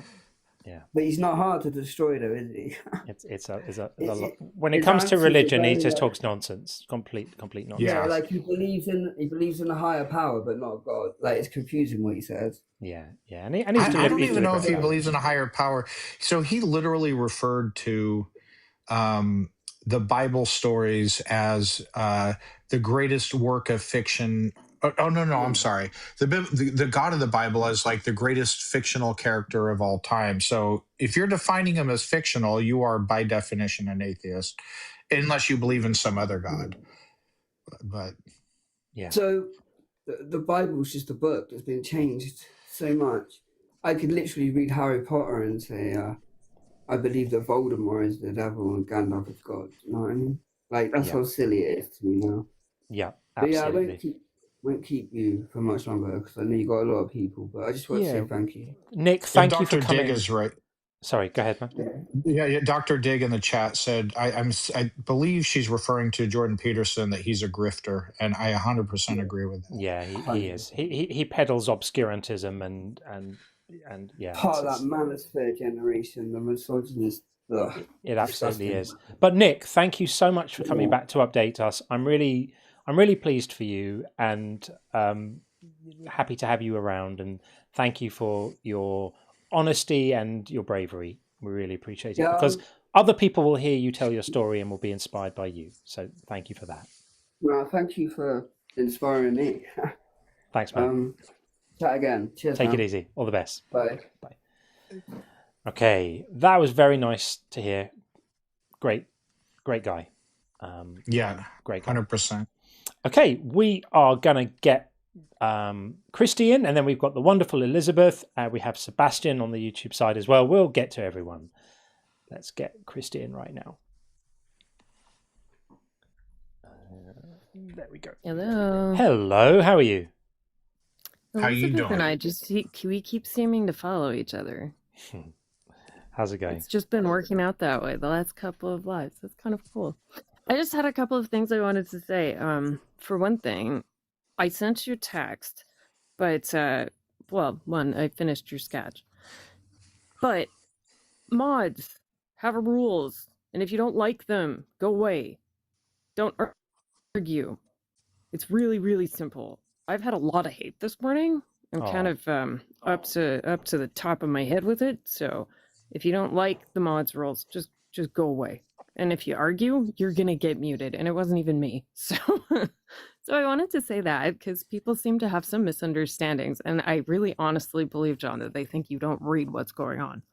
Because some of them are total dicks in the chat, and then they get up and they're all nice and polite, and yeah, they're not really like that, though. I have seen that difference plays out quite often. People often engage very differently when they're behind a keyboard, and then when they're in a more direct personal exchange, the dynamic changes quite a lot. So, yep, I mean, with the gender and the gender thing as well. Men will talk down to women in a way that they often don't to men, and I think that's pretty unacceptable.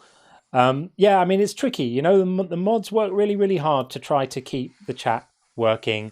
And none of us, me included, get it right all the time. Sometimes there's a call which is maybe a bit too hasty or not well judged, whatever. But I'll say what I always say, which is I massively appreciate the time and effort that that moderators put into keeping the chats working and stopping people spamming and just keeping it respectful and all of that stuff. So yeah, that's a thank you from me. Yeah, and we also don't want to jam up the chat with people arguing with mods about why other people have been kicked out. Like that's a waste of everybody's. Everybody needs to have the space to talk in the chats as well as when they're up as a guest. So we don't want that. We don't want to be arguing, having to defend why we've made decisions. We just have, like, they can always talk to you too. They can send you a DM and be like, hey, Christy was horrible, you should punish her. You can deal with that from there. But like the chat, that's just not the space for that. That's not what any of us are here for. Agreed. And if you are here, just go find someone else. There's lots of non-moderated lives that you can go in and bully people. For sure. So, but I did finish your sketch and I did send you some. Yeah, that was pretty much all that I wanted to say. And I'm so happy about that last caller. I remember him, and he was I liked him the first time, and I like him even more now. Well, I don't like him more. I like his situation more. I'm very happy to hear that. Yeah, me too. Yeah. Nick was great. Yeah, good for him. Yeah, that's brilliant. So thank you both for everything you do. I'm gonna drop off. Amazing. Love you all. Thanks, Christy. Take Christy. Take care. Thanks. That's awesome. Awesome. Okay, let's get Elizabeth up in here right now. And hopefully Elizabeth is doing very, very well. How are you? I am good. How are you guys? Wonderful, thank you. Doing well. Good. I have a question, and I'm not sure exactly how to phrase it, so bear with me as I try to figure out how to say it. Sure. So have a situation that kind of came up over the last week where I made decisions that are perfectly fine and okay based on my current set of morals and based on what I know to be true and ethical in my today world. But if I filter them back through what I was raised to believe, they go against the ethics of the church. And all of a sudden I have all of this, you need to repent and you need to do all this, flooding my brain. I don't believe in a God. There's no God to repent to. There's no, this doesn't exist. But I have all of this, you did something wrong, flooding my brain. And I don't know how to walk away from, you did something wrong when I know that what I did is not something wrong. Like, it's not. I didn't hurt anyone. I didn't cause any problems. I didn't go against anyone's freedom and well-being. I didn't go against my freedom and well-being. Like, I did not cause any problems inside the fact that I all of a sudden feel like I need to repent to something I don't believe exists. Yeah, I hear you. And that fades over time. It does. It's very normal, including residual feel of hell, even when you don't believe it exists. Sometimes your emotional brain is at odds with your rational brain, and I can give real examples of that. How that's been the case in my life.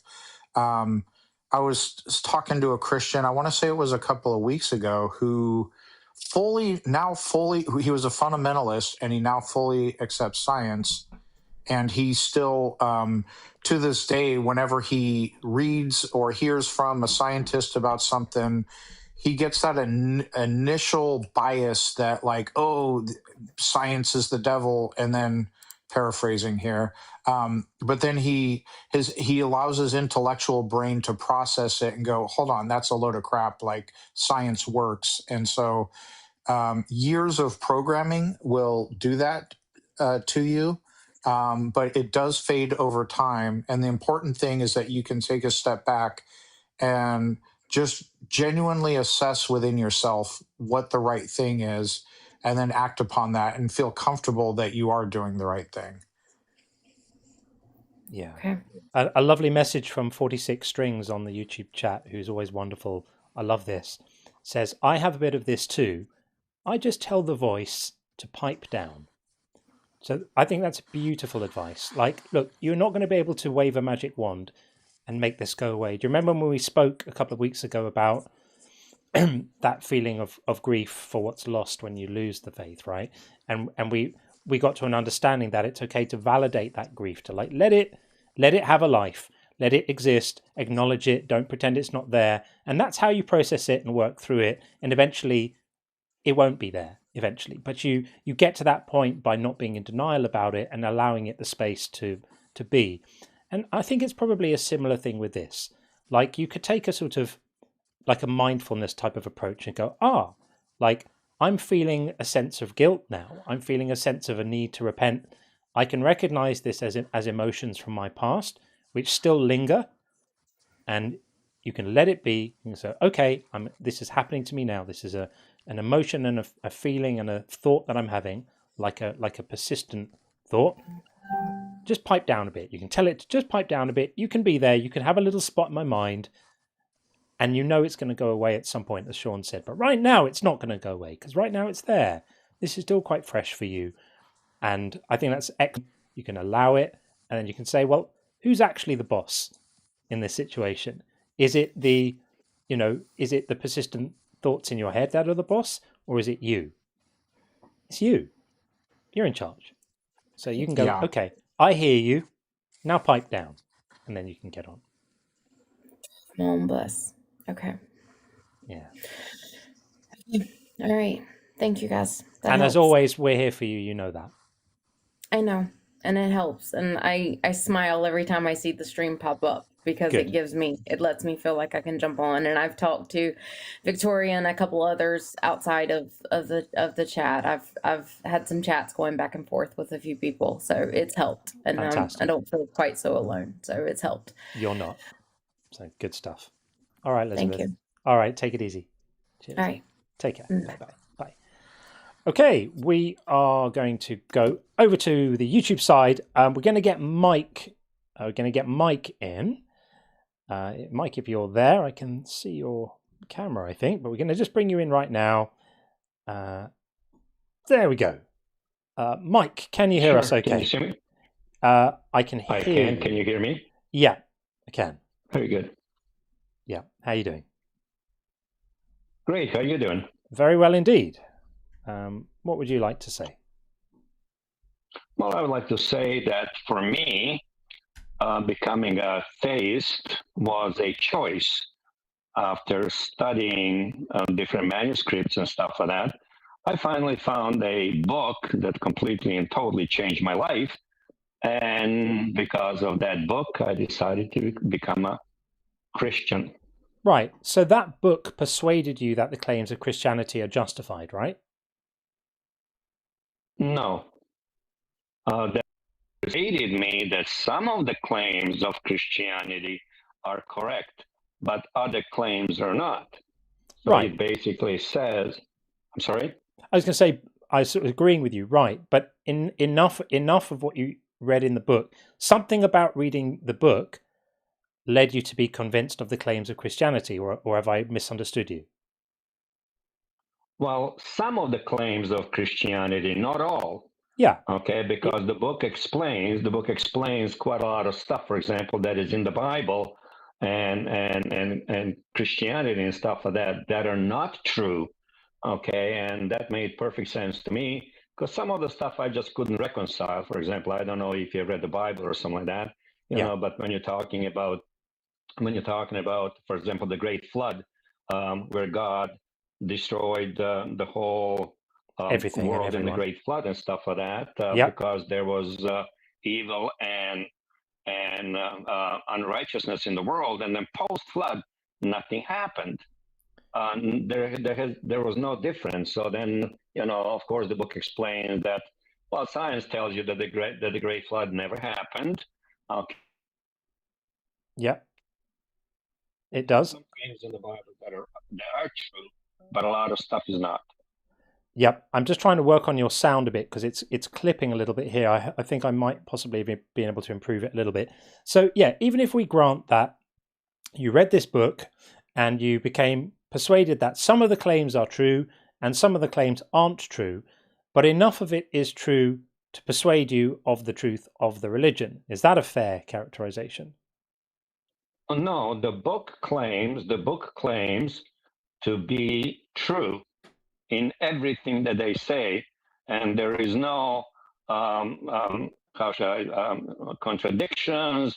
There is nothing. The book is absolutely actually it's a tome of 2,100 pages dealing with God, creation, Christ, and ourselves and everything else. We all know what it is, but I'm just trying to clarify. I just want to get to a point of, if I understood you correctly, you said that you were not a believer, and then you read a book, which I'm taking to mean the Bible, and as a result of that, you are now a Christian. Is that fair? Is that correct? No. No. Okay. I read the Bible, but it was not the Bible that made me the Christian. It was another book that I read. What's the book? What's the name of the book? Correct. What's the name of the book that you read? The name of the book is called the Urantia book. Okay. So there was the Bible, and then you read another book, and reading the other book made you think that the Bible is partially correct, not entirely, because we know the flood didn't happen, but that some things about the Bible are true. So let's surmise it like this. That's correct. At some point in your life, you went from not thinking Christianity is true to being persuaded that it is. Correct? Right. That isn't a choice. That's an act of persuasion. That's a moment of persuasion or a process of persuasion which leads you to become a believer. you made choices around what to read, right? Nobody forced you to read a book. Nobody forced you to think about this stuff. Nobody forced you to engage. Nobody forced you to have an open mind. Nobody forced you to do any of that. Those were all your choices, your actions. That's on you, and that's totally within your control. The one part of the process that you didn't choose was whether you found and you found enough of it convincing that it made you think that the claims of Christianity are true. And at that point, you had no choice but to believe.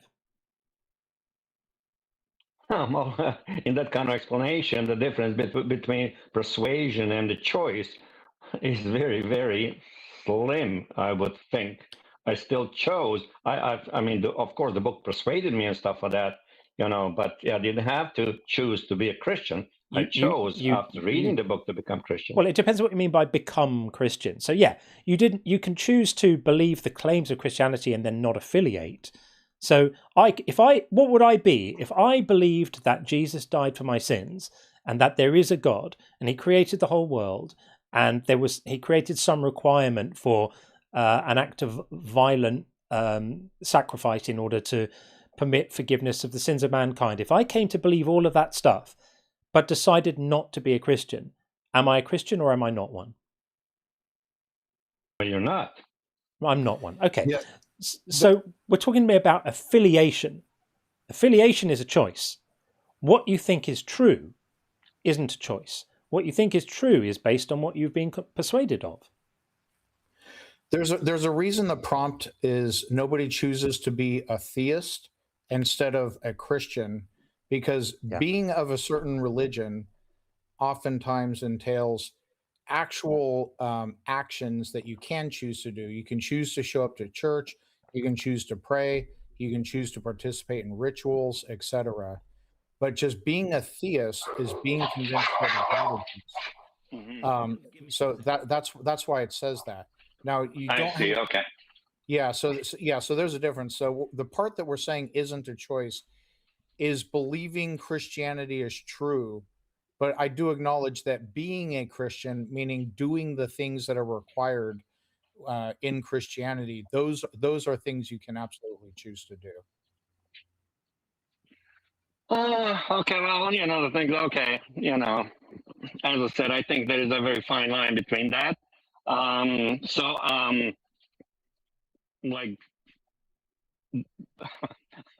Okay, so do you go any place? Do you take this any place, or do you just say, well, it's a persuasion as opposed to a choice? Yeah, I mean, this is not a semantic argument. This is not just like a clever little word game. It's actually really profound, because it just allows us to reframe belief as a thing that happens to you rather than a thing you do. That's why it's important. And that's why Christianity is all set up around the idea that mankind is in a fallen, sinful way, and we all fall short of the glory of God, and therefore we're all destined for some kind of punishment. I mean, that makes some kind of moral logic to someone is remarkable, but okay, let's go with it.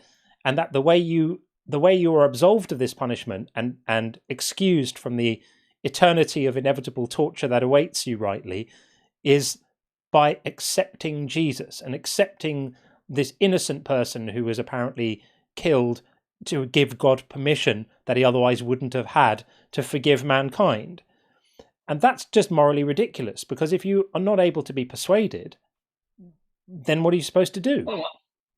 Well, actually, I completely agree with you. The Arrange book completely and totally agrees with you. Right. I mean, I'm not going to engage with a book I haven't read. I'm engaging with the core tenet of Christianity. If your position is that you don't think people are punished for their sinful nature, and you don't think people require salvation, and you don't think that salvation comes through accepting Jesus, then you and I have very little to disagree about.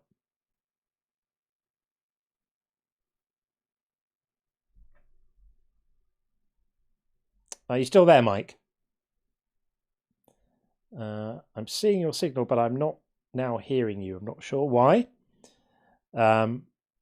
Yeah, it's not coming through for some reason, Mike. We cannot hear you, and I don't know why. So I think we might have to move on. But I think we got the gist of what you were saying, and hopefully you got the gist of what. Yeah, it's just dropped out. Hopefully, Mike, you got the gist of what we were saying. It's not just a silly word game. It's actually quite important.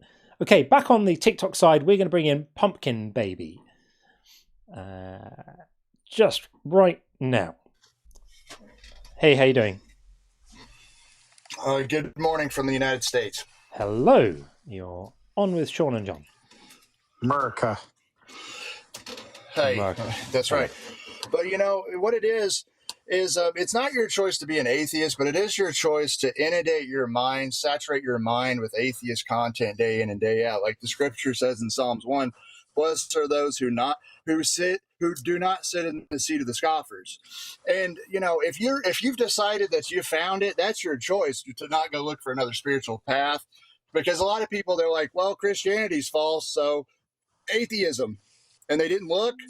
And frankly, they were lousy believers when they believed. Sure. They weren't praying. They weren't studying when they believed. Go ahead. I'm sensing a no true Scotsman fallacy. What would you say to people who dedicated their lives to the faith for many decades, perhaps became ordained ministers, did multiple degrees in biblical theology, and got to the point of understanding the faith immeasurably better than you probably do, and then just reached a point of honest contemplation and study, came to a point that they no longer thought it was true. They no longer found it persuasive.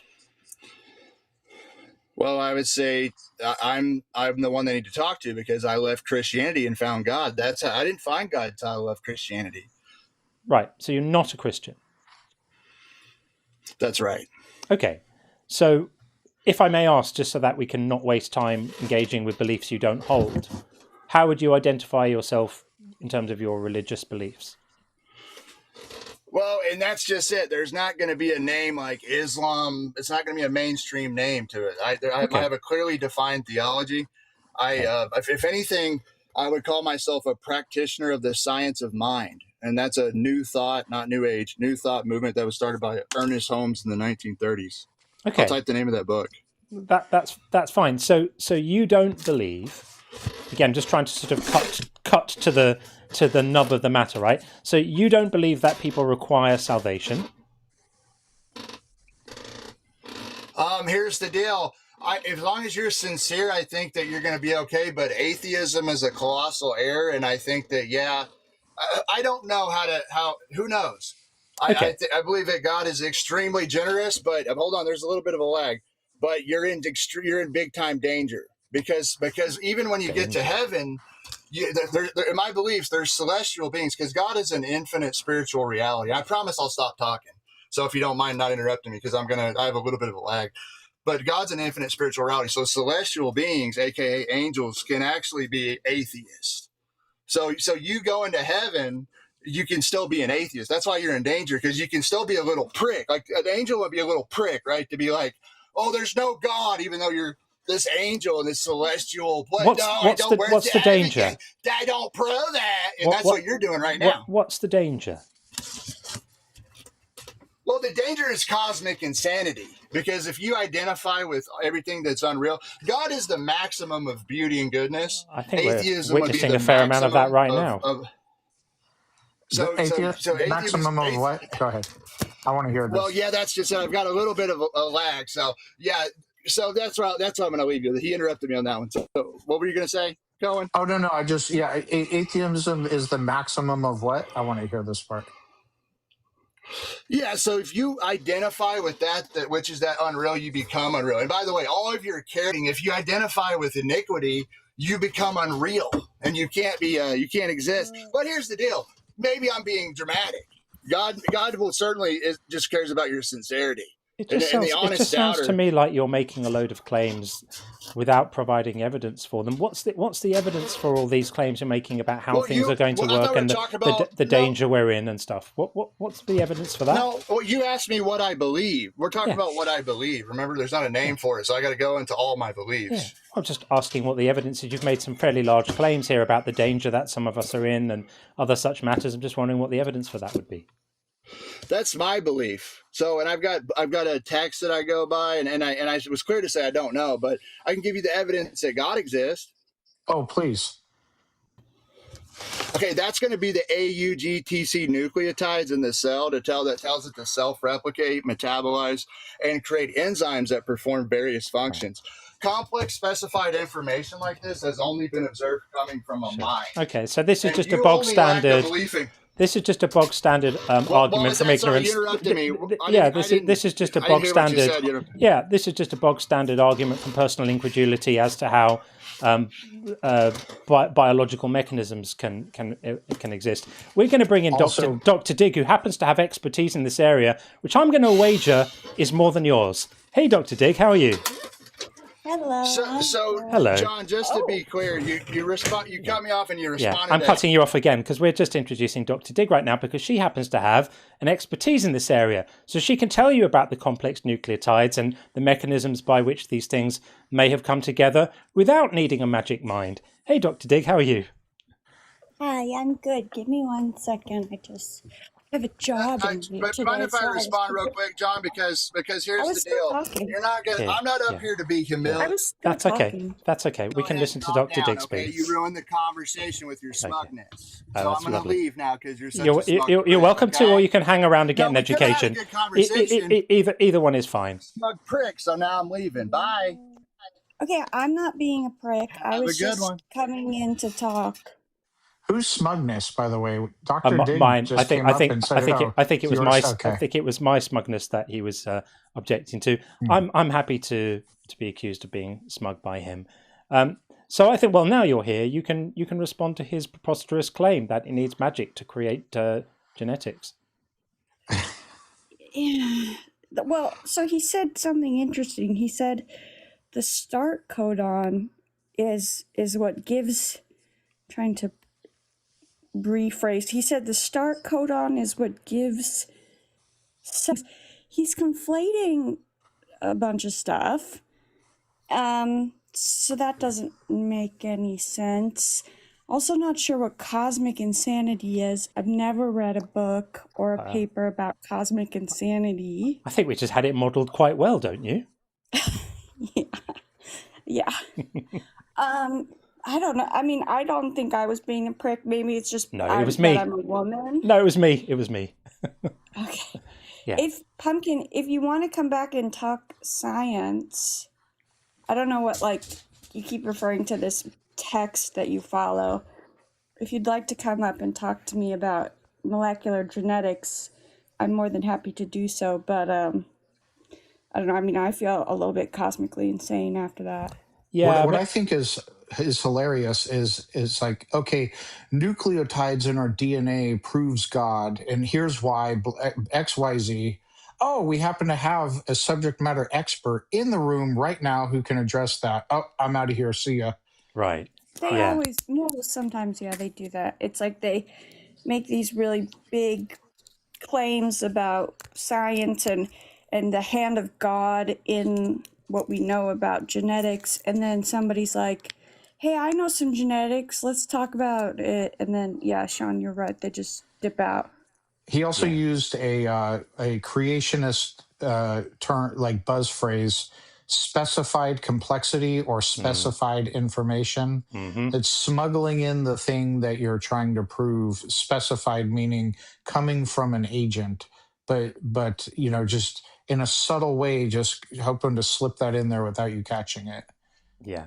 Absolutely. And these arguments always take exactly the same form, which is me knowing absolutely nothing about this subject matter, apart from a few buzzwords that I've read on a creationist website, can't possibly understand how these processes could happen without the intervention of my magical friend. That's the structure of all of these arguments. That's it. Everyone.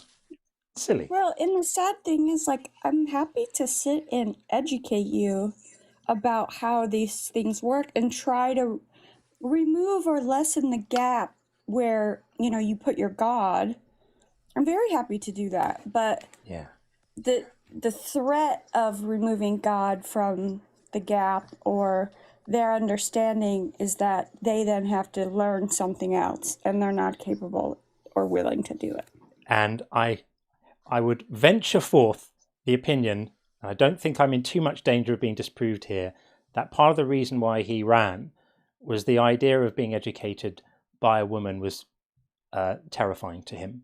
I think he realized that was about what was going to happen to him, and I don't think he wanted to have that particular experience. This is why he suddenly found himself overcome with a need to go and floss his hair or something. He cut and ran faster than anything, and he was able to blame it on my smugness was a reason why he ran away. But I think we all know what was going on there. So it's the power of the science woman witch. It was the science woman witch. Yeah, I haven't forgotten about that. Yeah, I need to get that done. I haven't forgotten about that. Yeah, that was brilliant. Yeah. Big shout out to Justin, who's apparently in the house. Good to see you, friend. Thank you so much for having me so graciously last week. I had the best time. So thank you very, very much for that. Okay, well, we have to quickly just mention that Tim Davidson pointed out Cosmic Insanity, isn't that a Jamiroquai song? It was a Jamiroquai song. Maybe that's what he was thinking of. And with that, did you want to add anything else, Dr. Dig, or are we good? Nope, I'm good. I can drop down. All right, nice to see you as ever. Thanks for coming in. Really appreciate it. Too.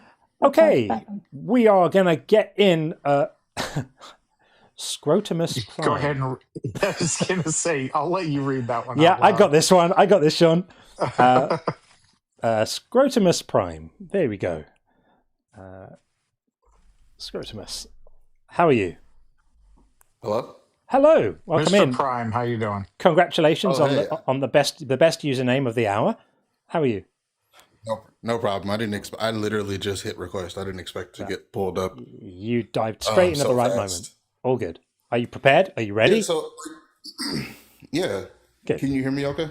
Perfect. Yeah, we got you.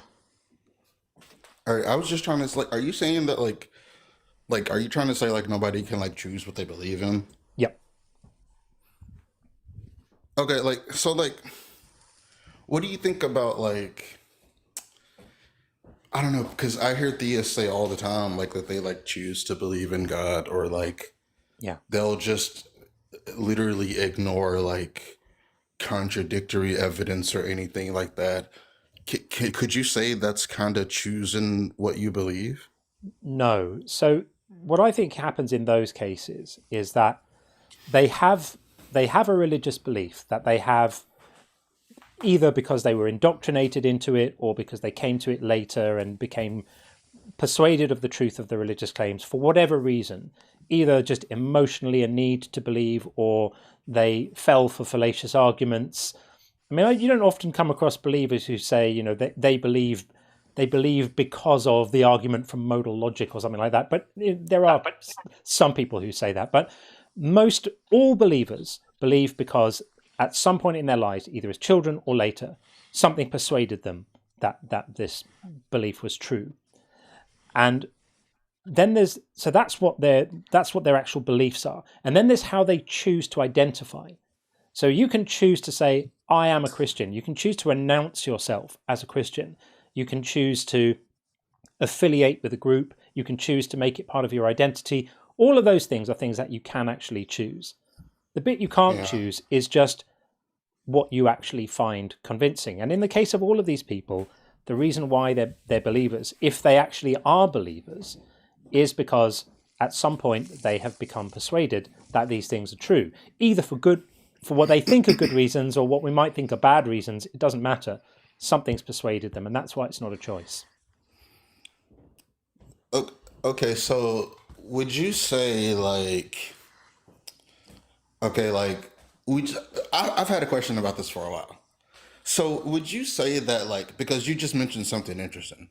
I deconstructed from Christianity a couple of years ago, and I listened to a lot of these types of discussions. I recently found your channel. I've really been liking it. Thank you. Some nice good faith discussions here, more so than just trying to own the other side.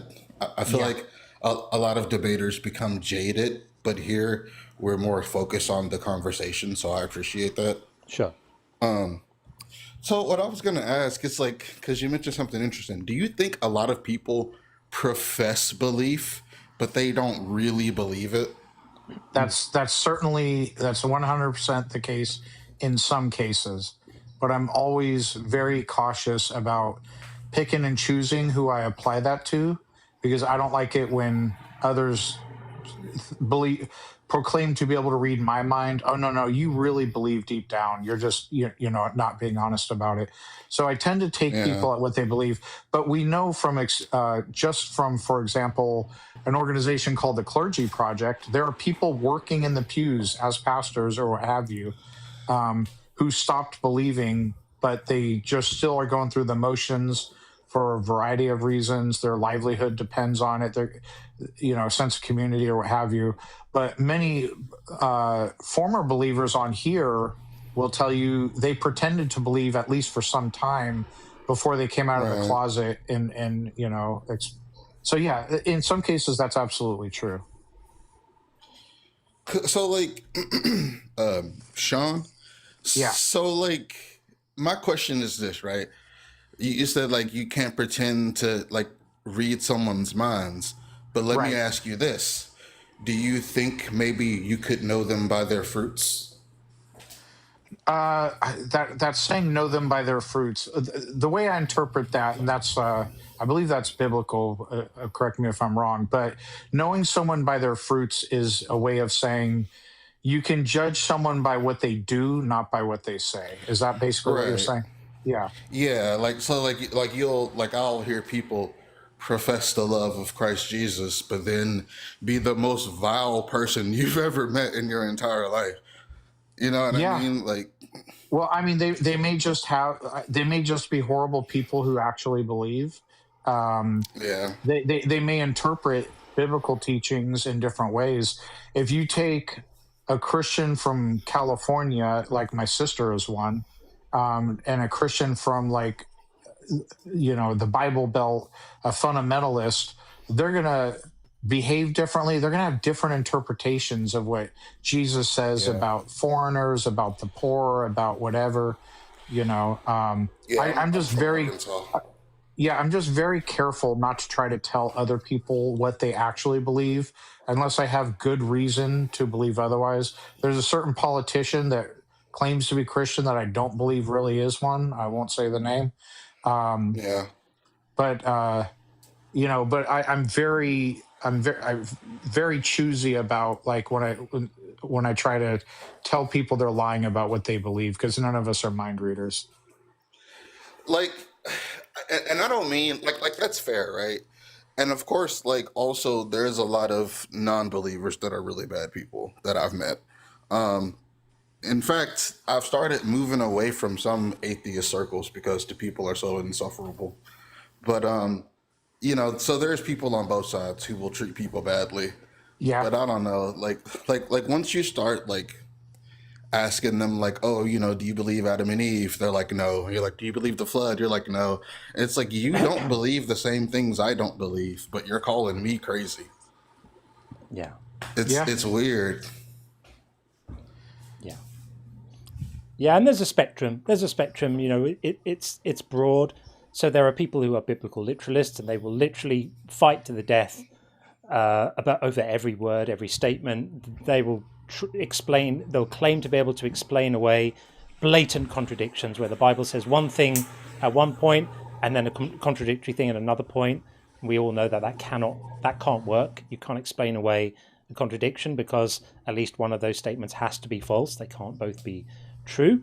And then you've got further along the spectrum of people who are less rigid in their interpretation, all the way to the other end where there are people where everything is symbolic, and everything is a poetic metaphor, and nothing really means what it means. And at that point, I'm like, yeah, that's pretty much what I think too. You can throw the book away and let's just get on with figuring out how to solve our problems without this silly nonsense magic. Yeah, exactly. Yeah. Like it just feels like something that we're just, I don't know, like we don't necessarily need, but like I'm in AA, and like a lot of people in there are like super religious and stuff like that. Yeah. And I thought about leaving because I'm not, but I have really nice religious friends, and it's a nice community sometimes, you know. So it's like, but like, I don't know, like, I guess if you do need God for that, then more power to you. But like, you know what I mean? I don't know. It's just. How do you deal with not to get in your personal life, you don't have to answer, but with AA, my father was in it and I'm very familiar with it. How do you address the like having to surrender to a higher power type of thing? I don't. Just it was skip that really. step. I'm good with that. Oh, go ahead. It was really interesting because like I didn't know that was like all required and stuff. When I was finally coming to terms with needing the program, I didn't even know that it was so deeply intertwined with like religious stuff. And I had just like deconstructed from Christianity like a year prior. Yeah. So I just I put like logic as my higher power almost. Like I grounded it in knowledge. I mean in logic, which was like, yeah, it was like I want more control over my actions and better outcomes for my life. I don't have control of my actions and good outcomes in my life when I drink. Therefore, I should not drink. That's what I'm talking about. I like your approach. Yeah. Yeah. Most important is, does it work for you? And if it does, that's fantastic. Yes. I had some people telling me like, oh, just pray to God, just pray to God. And there was even a point where like I was in a sober living house and there was a liquor store right around the corner. And like I did slip up and buy some from there. But then like it closed down like permanently like the next week. And my friends were like, see, look, God is watching out for you. And I was like, I don't know. But yeah, it was interesting. Yeah. Well, I'm sure that people can look to the supernatural to explain anything when convenient. You know, any little coincidences that can happen, and life would be unimaginable without those little coincidences. Can all be seized on and jumped upon as, you know, undeniable evidence of divine intervention. That's fallacious reasoning as well, isn't it? Yeah, I actually I did a call into the line with Matt Dillahunty about the situation because I was still, deconstructing. I was just wondering. And so like he told me to start like praying to other gods and stuff and see if I had similar effects. Right. Yeah, and it actually worked. I actually started praying to Athena because she's the goddess of wisdom. So I prayed to her for knowledge, and it seemed to have the same effects, leading me on the path I needed to be led on. Nice. That's good. Very good. Praise Athena. And so then I just, I just stopped altogether, and I'm still doing okay. So like a year later, so. Well, we're all very pleased you are, and we appreciate you. And you definitely win best username of the day so far. Thanks, I appreciate that. All right, buddy. Take it easy. All right, thanks. Speak soon. Thanks. Have a good one. Okay, so here's the situation. This is the situation right now, is Pumpkin Baby would like to try again. He seemed very offended by the fact that I wouldn't let him speak all over me last time he was up, and he took that to be either rudeness or smugness or insecurity on my part. It was, of course, neither of those, or none of those. So we're going to get him in now, and he's going to recapitulate his argument from personal incredulity, the reason why he can't possibly imagine how genetics could happen without a magical designer. And fortunately, we do have an expert in the area here who we brought back up with us again. And I'm going to take a back seat and let Pumpkin Baby be educated by Dr. Dig.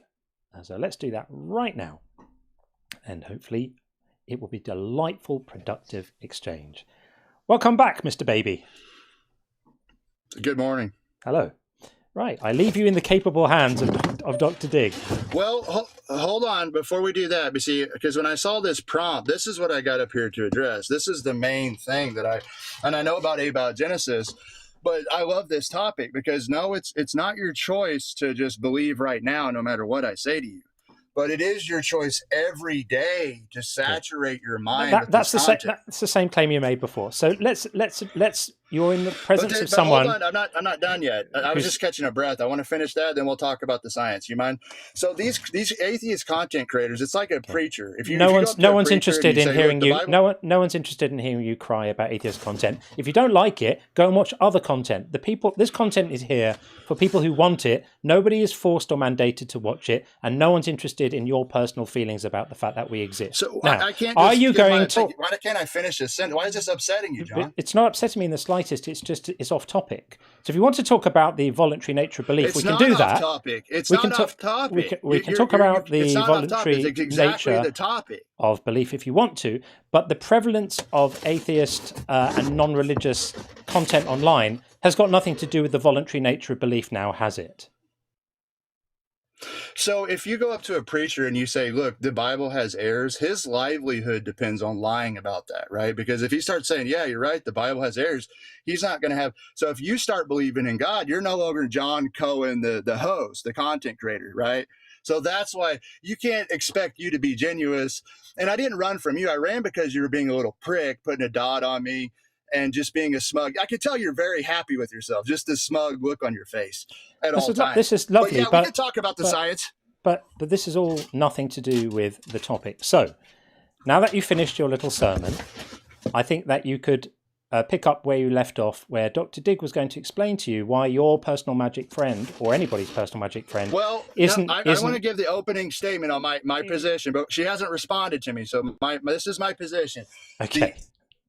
The origin of information problem in abiogenesis isn't something that scientists hand wave away. It's a serious problem. They take this very seriously. It's only the atheists that have a problem with the implication. So I've got Dr. James. I can't type it in chat because your Pamela muted me. So it's Dr. James Torr. He's an origin of life researcher. He's not an origin of life researcher, but he published an origin of life paper in 2025 about RNA. Yeah, that's it. When I look at the evidence that life began on its own, I'm unconvinced, and I'm following people like Dr. James Torr, who published an origin of life research paper. Dr. Dig, have you published an origin of life research paper? No, I haven't, but I have, my education is in molecular genetics. I've published a lot of other papers. Okay. So what is your contention with what I said? Do you think the origin of information problem is an actual problem for scientists? So I'm gonna look it up just so that we are fully understanding each other. So you called it the origin of information problem. Is that correct? And then type in abiogenesis next to that. Okay, so let's give me a moment. I haven't had the pleasure of coming across James Torr's work, but the number of people laughing at just the name in the chat leads me to believe that he's probably, I'm just going to go out on a limb here, like a kind of someone who's he's a tenured probably professor at Rice University. He's won several awards in chemistry. Right. See, he's an expert, and you aren't, John. So right. Yeah. You're going to assume wrong. I'm going to assume that he's who you are. I'm going to assume that he's immediately probably discredited because a theist was saying it. Okay, because don't atheists think that now that they're this atheists, is funnily enough, it's my live stream, and occasionally I get to talk. Amazingly so.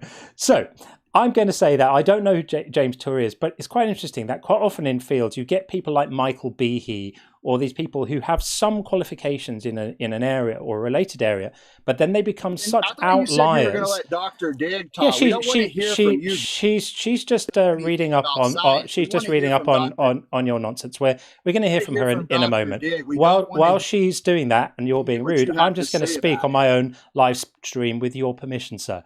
So I was going to say that you often get people who have some expertise in an area, but who take an outlying position so much that they kind of become a bit of a laughingstock. And I don't know who this chap is, but my hunch is that he might be one of those, but I'm not sure. Dr. Dig, where are you at? Okay, so I've looked more into your origin of information problem.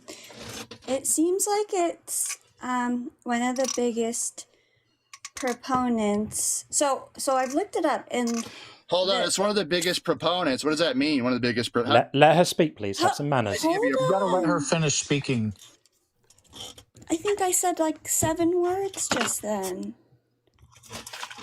Okay, so I've looked it up, and number one, the sources that are talking about it are not really what I would call scientific. The places Well, I'm that are sorry, you were breaking publishing up. Can on you the repeat that one more time? I'm sorry. I've got it fixed now. My Bluetooth. Repeat that for us. Okay, so I've looked up this origin of information problem, and the places that are talking about it are not what I would call like reliably scientific. It looks like the biggest proponent of this theory is a place called the Discovery Institute. Oh God, okay. Which is run by Eric H. Anderson, who I'm just going to read you his bio. Eric H. Anderson is an attorney and software company entrepreneur, design theorist. I don't, as a scientist, know what that means. And his research interests, as apparently just like a hobby, because he's not a scientist. His research interests include origin of life, self-replication, and the logical and rhetorical underpinnings of evolutionary theory and intelligent design. So he holds, these are his qualifications. He holds a BA magna cum laude in Russian with a minor in Spanish and has a Juris Doctor. Okay, can I interrupt her because she's filibustering right now? She's just saying She's the name not. of one guy She's setting the Let me context say for something. the person you're Let me citing. respond because she thinks that the origin of information problem is something that scientists don't take seriously in origin of life. And she said on mic, let me look this up. So she didn't immediately understand that this was like a major problem that scientists have. So she said, "Oh well." I'm telling because it's not a scientific term. It's a creationist propaganda what term. she's doing. Pumpkin. So let me finish the sentence, and I promise. She was in the middle. I'd like she was to in the middle of respond. speaking. I want her to talk. Pumpkin, I'm trying to respond to you. Okay. I looked it up because, and I'm reading to you one of the major proponents of this idea. Because you look up it for the very Learn some manners. Just learn some basic manners. Did you notice that we managed to have conversations with interlocutors earlier where the mute button was never used? Think about the conversation we had with Prince. Oh! We all know what that means, don't we? Hold on, I really want to just try. Okay. I want to just try to answer his key argument. So I just need to clarify what's happened here, which is that the kill switch has been activated. So we are going to have to remove you because the inner circle have spoken. But before we do, Dr. Digg is going to reply to your last asinine comment. And I'm not going to listen to her response. I'm not going. She wasn't saying anything anyway. So have a good one. You're not letting me speak, Pumpkin. That's okay. We can hear. We can hear, and he can not listen. That's absolutely fine. So I looked it up because no scientist, and I know many credible ones that are actual biologists, evolutionary biologists, I looked it up because I've never heard of this, which probably isn't a good indication of the validity of this theory.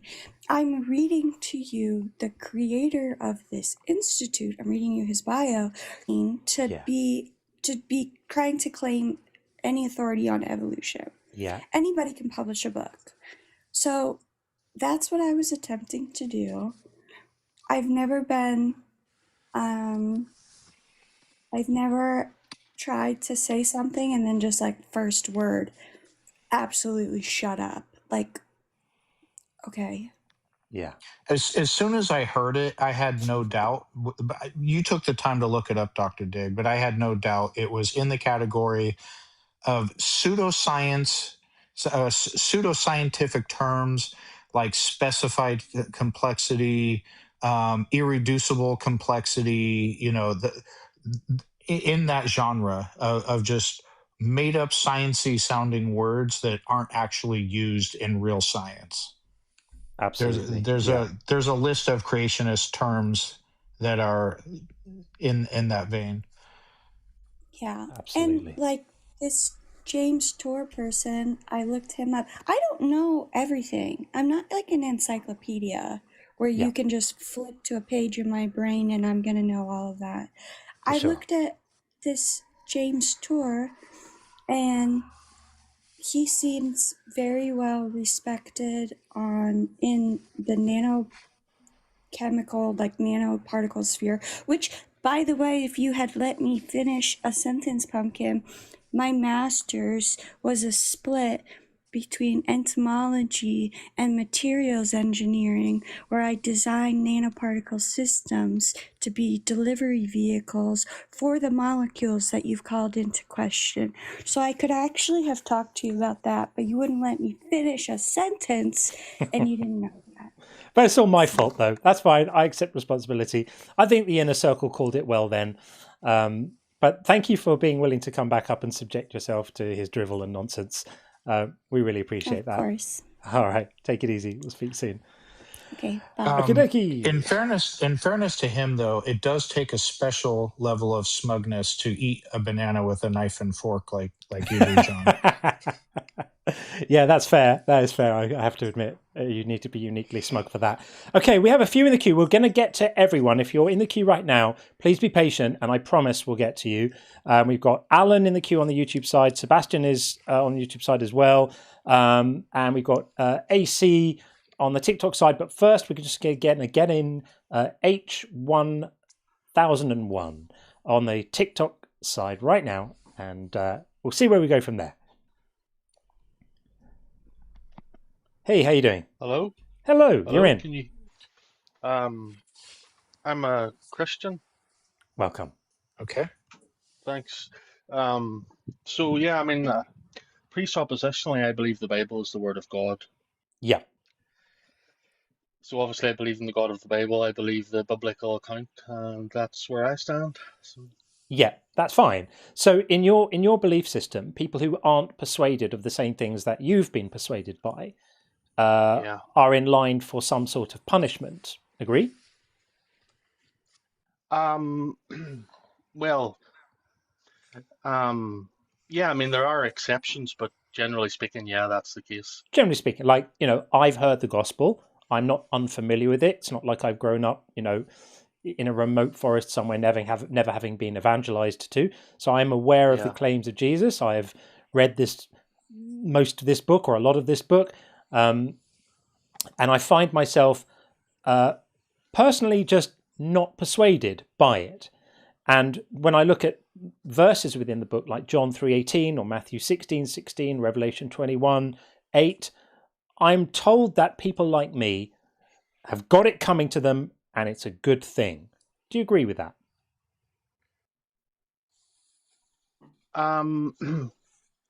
Yeah, I mean, if you've rejected the gospel, then there are only two places. So yeah. Sure. So in order to reject the gospel, would you say that it's fair to say that you can reject something either as an act of rebellion or because you're just not convinced? Like if I say to you, you've rejected Voldemort. Have you rebelled against Voldemort? Oh, no, not in the comparison you're making. No. Right, because you're not convinced there's anyone there to rebel against, right? So in my case, I'm not rebelling against God. I'm not turning my back on God. I'm just not convinced there's anyone there to turn my back on, and I'm just not convinced of the truth of the claims of this book and of this faith, right? So why does it make moral sense? And I can't be, by the way. There's no choice I could make right now. And this is why my prompt is what it is. Nobody ever chose to be an atheist. They just realized that they weren't persuaded a God exists. And then you're an atheist. Whether you want to be or not, that's what you are. There's nothing I can do to not be one. So given that that's the case, and given that I am as incapable of accepting Jesus and believing Jesus is God as I am of flapping my arms and flying around the sky, why does it make moral sense for me to be punished for that? Um, I mean, that's a good question. I mean, I don't have all the answers. You know, I'm humble. It might not be humble to say that, but I'm humble enough to acknowledge that I don't have all the answers. What I would say is that I'm stuck between whether atheism is a choice or whether it's just the natural default position of humanity. Well, it is the default position. Yeah. An atheist is someone who is not convinced any gods exist. When you're born, you don't even have God in your mind as a concept, so you don't believe that a God exists. But more than that, whether you become convinced or not, or if you're convinced and then you lose your faith, that's not a choice either. Beliefs are perceptions of reality. And so our brain processes information and is either convinced by it or it's not convinced by it with respect to any given proposition. Does that make sense? Can you see that? Yeah. I mean, I see that, but I mean, we both agree that that would probably be the default position. Right. Well, the default position, yeah, but more important than it being the default position is your position changing or not changing isn't something you decide. Something either convinces you or it doesn't. Just like you don't decide to believe cars exist, you just were presented with all the information in the world that has convinced your brain that cars exist. It's not like a conscious decision you made, I want to believe in cars. But do you not think there is an element of choice involved? I mean, we don't, not pure choice, but you know, there is a deciding factor in it. I mean, there's a place where your choice lives. The place where your choice lives is in the actions around your beliefs. So the actions you take to expose yourself to information, to sources, to influences, to people, to social groups. That's where your choice lives, because you can choose, right? Am I going to read this book? Am I going to attend this prayer group? Am I going to... And you also have a certain amount of choice as to what your attitude is to information and learning and behavior and discussion and engagement, right? You can choose right now to stick your fingers in your ears and say, no, I'm not going to listen to any contrary views. Or you can choose to have a really open-minded attitude where you entertain other perspectives and other thoughts in good faith, right? With the presumption of good faith to try and really see where someone else is coming from. That's where the choice lives. And there's a lot of it, right? I'm not suggesting that we're all just like helpless balloons carried along on the ocean or something. We can determine quite a lot.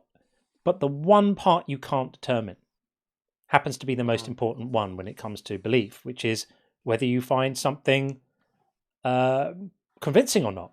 If you don't find it convincing, belief is off the table for you as an option. It's literally not possible for you to believe. But therefore, it's not purely based on evidence then? It can I mean, be you don't... Yeah, sorry. You don't have... It can be based ahead. on evidence. So I didn't mean to cut you out, but I'll just finish my thought. Forgive me for interrupting you there. I didn't mean to. No worries. It can be based on evidence, but it can quite often not be based on evidence. So we know that humans are far more emotional creatures than rational, right? So very often we will believe things because of motivated reasoning or an emotional need to believe, or our priors, or other things where the evidence isn't completely there. An example would be someone who's in an abusive relationship. All the evidence is there that they shouldn't be there, and yet they continue to manage to talk themselves into the idea that it's still a good idea for them to be there. But it's still the case that even when we're being persuaded for bad reasons or without evidence, it's still the case that that persuasion either happens or it doesn't happen. And in both conditions, it's not a choice. Yeah. But I mean, yeah, I mean, that's a good point. I mean, for example, I can't prove to you that God exists, but you can't prove to me that God doesn't exist. Correct. Therefore, we each go where we believe the evidence is more compelling. Correct. Well, there's a slight correction there. So I don't claim no God exists. I'm just not convinced that any do. There's a slight variation there. And more important than that, if God exists and he's all powerful, he could convince me God he exists with zero effort. He can do that for every single person on the planet. He could, but then that wouldn't be his. That would not be his purpose. Well, You know, what's his purpose? Cook people who aren't convinced? Like, go ahead. Well, if God wanted everyone to believe, he could manifest himself in that way to the whole world, and everyone would believe. Do you think it's moral for him to cook people who don't believe just because we're not convinced he exists? Especially when he could provide us the information himself? Well, that's a big question. Could you just repeat that? Sure. Do you think it's moral for God to cook people who don't believe he exists? We don't have that cut out for salvation or what have you, because we're unable to be convinced he exists. Do you think that that's moral, considering belief isn't a choice and he could himself convince us that he exists? Okay, I would say two things to that. Yes, God is all powerful. Yes, he could show himself to the world, therefore everyone would believe. That's not his purpose. There are those who will believe and there are those who won't. The Bible makes that. I mean, that's my question was, is it moral? Yeah. My question was, is it moral? What I would say is that belief is not, according to the Bible at least, it's not entirely intellectual. It's not entirely intellectual in the sense that I could present to you all the evidence in the world, but without God, that evidence isn't going to achieve anything. Well, yeah, that's actually making my point, is that the information I've heard every argument for God, none of it convinces me. I'm not choosing not to. I'm not being obstinate. I'm not rebelling. It's just not convincing to me. But you acknowledge God could convince me, and you said it's not his purpose. That's fine. But is it moral for him to say, you didn't believe? I could have shown you I exist or told you or something, but you didn't believe, therefore in the oven for you. Is that moral? Well, according to my framework, that's God's purposes. So, I'm not going to question that. Is that a yes? It would have to be a yes. Okay. That's pretty wild. Yeah, it is. It's pretty crazy. And I'm going to guess that the justification of that lies in some sort of appeal to divine command, whereby anything he dictates is defined as being morally good, whether or not it remotely looks like what we would call morally good from anyone else, because that's horrendous. We have a principle in moral philosophy that accountability requires choice. If you're going to be held morally accountable for something, we intuit that you must have had the option of doing something else. It's why we send people to prison for burglary, but we don't send people to prison for their hair color, because in one instance they controlled it, and in the other instance they didn't. What am I supposed to do? Think about it like this.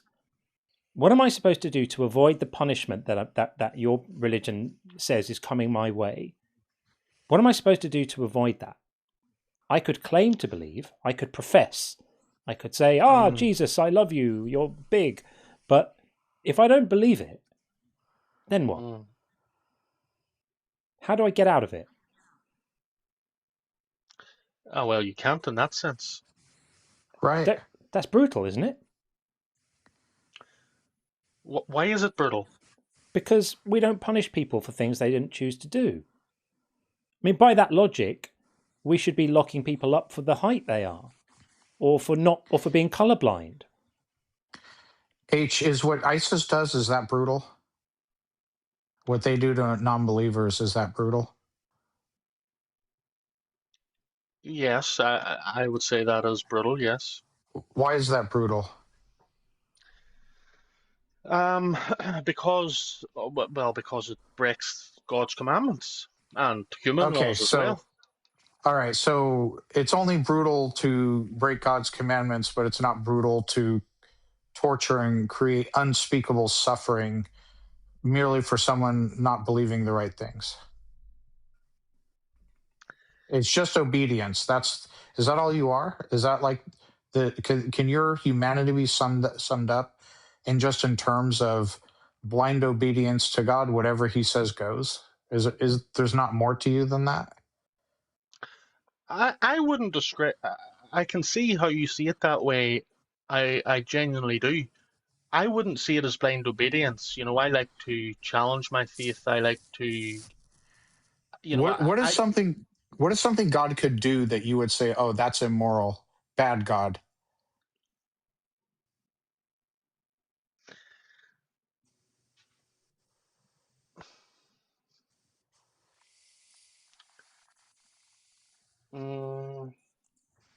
That's a profound question. Yeah, it's blind obedience, buddy, unless you're actually able to answer that question. Yeah, but I mean, what difference would it make?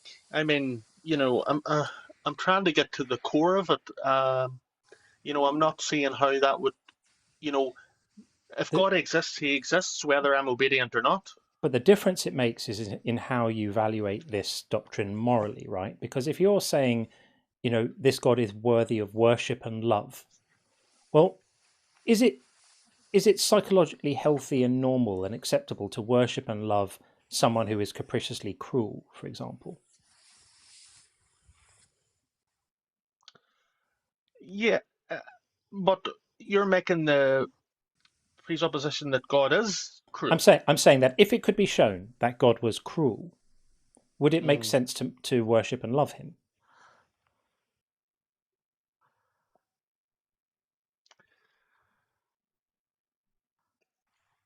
In the sense that He is cruel. See, I don't believe God is cruel. Right, but I think we can demonstrate that if your God exists, He is cruel. If Christianity is right, it's cruel. It's morally horrific for many, many reasons. First of all, because you only need to look in the book and see the behavior of this entity is absolutely unacceptable by any standards that anyone would apply. We have condemned leaders among men for far, far less than what your God has done, right? Look at the behavior of God in the Old Testament. Absolutely brutal. A complete indifference to human suffering, a predilection for collective punishment, treats women like garbage, sanctifies slavery, commands genocide, including explicit instructions to kill children. This is not a nice person. This is a horrendous person, a morally horrific person. But what you will end up having to do, and I say this not as an accusation, but just from having had these conversations many times, is you end up, because you can't say, yes, those things are morally horrific, because that would mean your God is morally horrific, you have to justify them. So you have to excuse them, and you have to say all of those terrible things that He did and commanded must somehow be good, just by virtue of the fact that it was Him doing it. And that breaks you as a person logically. It means that you are no longer really making moral statements. You're just making statements of obsequience. You're literally just saying, I don't get an opinion. I don't care. I'm gonna support him whatever he does, no matter how horrible, no matter how much rape he commands, no matter how many children he insists are dashed against the rocks, no matter how many pregnant women are slashed open on his commands. I'm going to continue to support that. And the problem is, that's not good. It's not good for you. It's not good for you as a human being. There's some part of your own mind that knows that. It's terrible. That's not no cost. But why is that not good? I mean, if you start with the presupposition where I am, that God is good, and therefore anything He does is justified. Yeah. Then,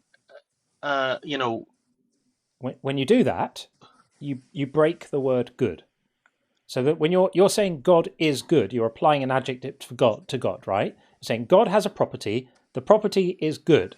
And then we look in the frame of your worldview and we say, well, what does that goodness mean then?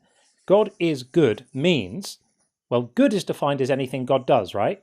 God is the nature of goodness, and all goodness stems from God, correct? Yeah. So when you say God is good, what you're really saying is God is anything God does. That actually has no moral value at all. It tells you nothing about the morality of God. If I say Sean is good, then what I mean is We understand what the word good means. It might mean like acting for the betterment of others, or kind, or generous, or gentle, or considerate. These are all other ways of expressing the concept that we know as goodness. Even if we can't define it exactly, we can recognize it. And we can recognize when someone is not it.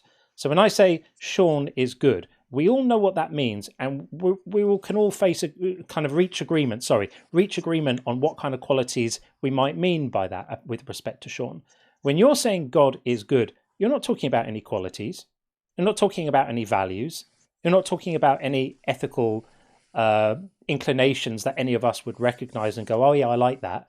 It's empty. It contains no moral information at all. It's circular because you're just saying God is whatever God does. That's saying nothing about ethics at all. So that's why it's a mistake and a problem to do it, because that kind of divine command theory strips the word good of any logic, of any moral meaning at all. It's an empty statement. It means nothing. And that's why Sean asked you, what could God do that would be bad? And you realized there was nothing. How would we recognize an evil God?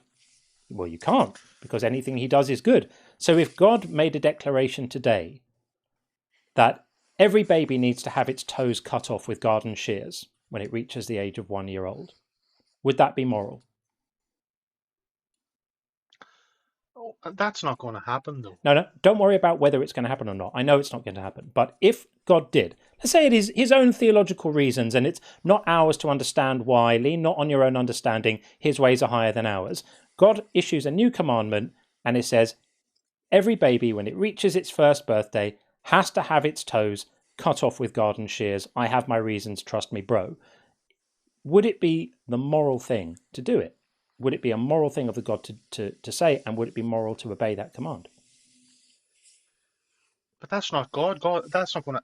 It would be better to focus on what God already has done and said, rather than what he might do. Well, we can. I'll do that in a moment. But I want you to follow me on this, because you need to be able to do a hypothetical here, because I'm pushing back. I'm trying to show you the ramifications of you defining God as good and everything God does must be good. Under that system, if, I grant that it's hypothetical, I grant that he may not do it. If he did, would it be good? Honestly, I can't answer, because we're not. I can only go by what the Bible says about God. Okay, so if God I can't speculate.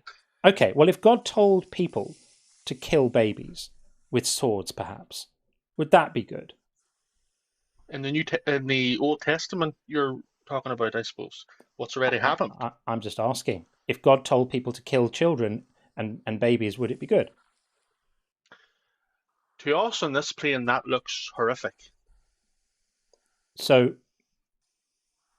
is God good for doing it or not? Well, there must have been a purpose. I mean, you're talking about the Canaanites, who were an extremely wicked society who sacrificed their own children. The Amalekites. And God was quite a fan of people sacrificing their own children too, so let's not get that twisted. But the problem you have, I mean, I'm disappointed that you weren't willing to follow me on the hypothetical. And I think the reason you weren't was because you know what was entailed. You know that if I said to you, if God made a commandment today saying we have to clip all the baby's toes off with garden shears when they reach 1 year old, would it be good? You only have two options. One is that you say it would be good, and you realize how terrible that makes you seem and how morally nonsensical that is. And the other is that you say, no, it wouldn't be good, which would show you that the goodness can't be baked into God definitionally, right? Because according to your logic, if anything God says must be good, then you would have to say, yes, it would be good if God commanded that. And you can't bring yourself to do it because you know it's nonsense. Let's have a look at the Bible, right? So here is 1 Samuel 15:3. This is the commandment to go and attack the Amalekites, right? This wasn't because they were sacrificing children or being bad or being naughty or doing horrendous things. This was a revenge attack for actions that these people's ancestors had taken centuries before. This would be like the Native Americans coming over to the UK and demanding a genocide of people in the UK because people from the UK colonized their land a couple of hundred years ago, and specifying that every last baby here must be put to the sword, right? This is exactly what this is. This is just a revenge attack. And this is an express command from God to people to kill children. Right here. Man, woman, child, and infant. Children and babies. And animals, just for extra measure. And your divine command theory obligates you to call this action good. Do you see a problem with that? Yeah, I do. I do see a problem with that, but how do you resolve that?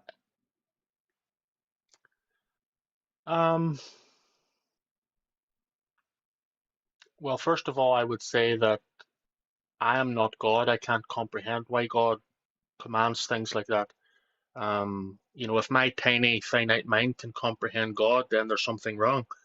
I would say that that was judgment on extreme moral evil. For example, you know that God destroyed the world by a flood, so he wiped out all children. Yeah, even worse. You know, so and kittens. Yeah. How is that?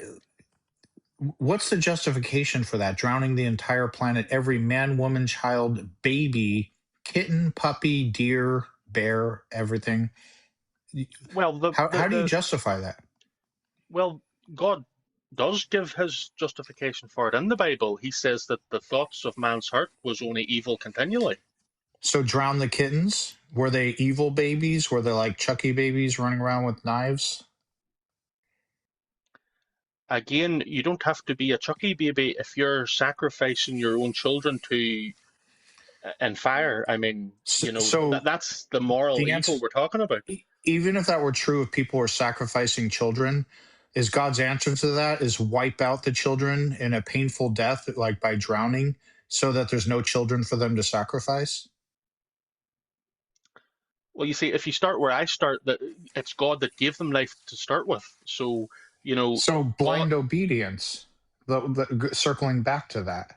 That's the problem. That's the problem you have. Yeah. So there's nothing God can do that you would judge him to be bad. And I know what you're saying is, well, his ways are higher. I don't know his ways, but you are judging God. You're judging God to be good. I'm judging God to be bad. I'm not doing anything different than you. We are both giving our judgments. But on my side, I have unnecessary, unspeakable atrocities committed by this God. And you have, he committed them and they seem gross, but maybe there's an answer we don't know about. And here's the problem, because people in ISIS think they're doing God's work now. That's what motivates them to go into places and chop the heads off people and put them on stakes and kill kids and all of that stuff. They think they are doing this work too. So by your moral logic, they are actually being ethical because they think they're being told by God to do this stuff. They accept the same divine command theory framework that you do, just with respect to a different set of theological claims. By your moral logic, these people are stand-up fellows. I think we're looking at it from slightly different angles. And so, for example, you're looking at the incident itself. For example, you're looking at, well, look what God did. He commanded this. You're looking at the actual incident itself, but you're not looking past that to the reason for that or what would be the outcome of that down the line. So you're just looking at it from one side. For example, if we look at World War II and say, for example, I had all the Nazis rounded up and I had them executed. Well, if you just looked at that out of context and see me do that, you would say, that's such a horrible thing that you did. But if you look at the bigger picture, you would understand why I did that. Yeah, but that's different because you're not an all-powerful entity, an all-powerful deity with the power to achieve any ends. Why does God have to tell men to do this? If God wanted the Amalekites removed, he could have snapped his fingers and had them removed. He could have whooshed them out of existence if they were troublesome to him, but he didn't. He asked men to go and put swords through children. That's disgusting. You should not be willing to stand by that and try to find reasons why that could be okay. It's not acceptable. under any circumstances to apply that moral logic. We are limited, finite human beings trying to get by in a world. We're competing for resources, things happen, and there's morally tricky stuff. And by the way, I still wouldn't, necessarily advocate for rounding people up and doing that kind of thing anyway, but it doesn't work. That logic doesn't work when you're an all-powerful God. God drowning the world was completely unacceptable. If once he realized that he'd done such a bumbling, messed up, useless job of creating it in the first place, that he needed a mulligan and needed to do a do-over, he should have just magically rewound the hands of time and gone again for another go. He could have just clicked his fingers, made everything disappear, reset nice and neat, and gone again. Do you know how painful it is to die from drowning? It's one of the most painful ways you can die. Your lungs are filling with water, you're gasping for breath, you're unable to find it. It's agony. People who have drowned and then been, kind of brought back from the brink will report this all the time. Drowning is an absolutely appalling way to die. It's a horrific amount of suffering. Your God inflicted that suffering on 2-day-old babies. Were those babies bad? Did they deserve that?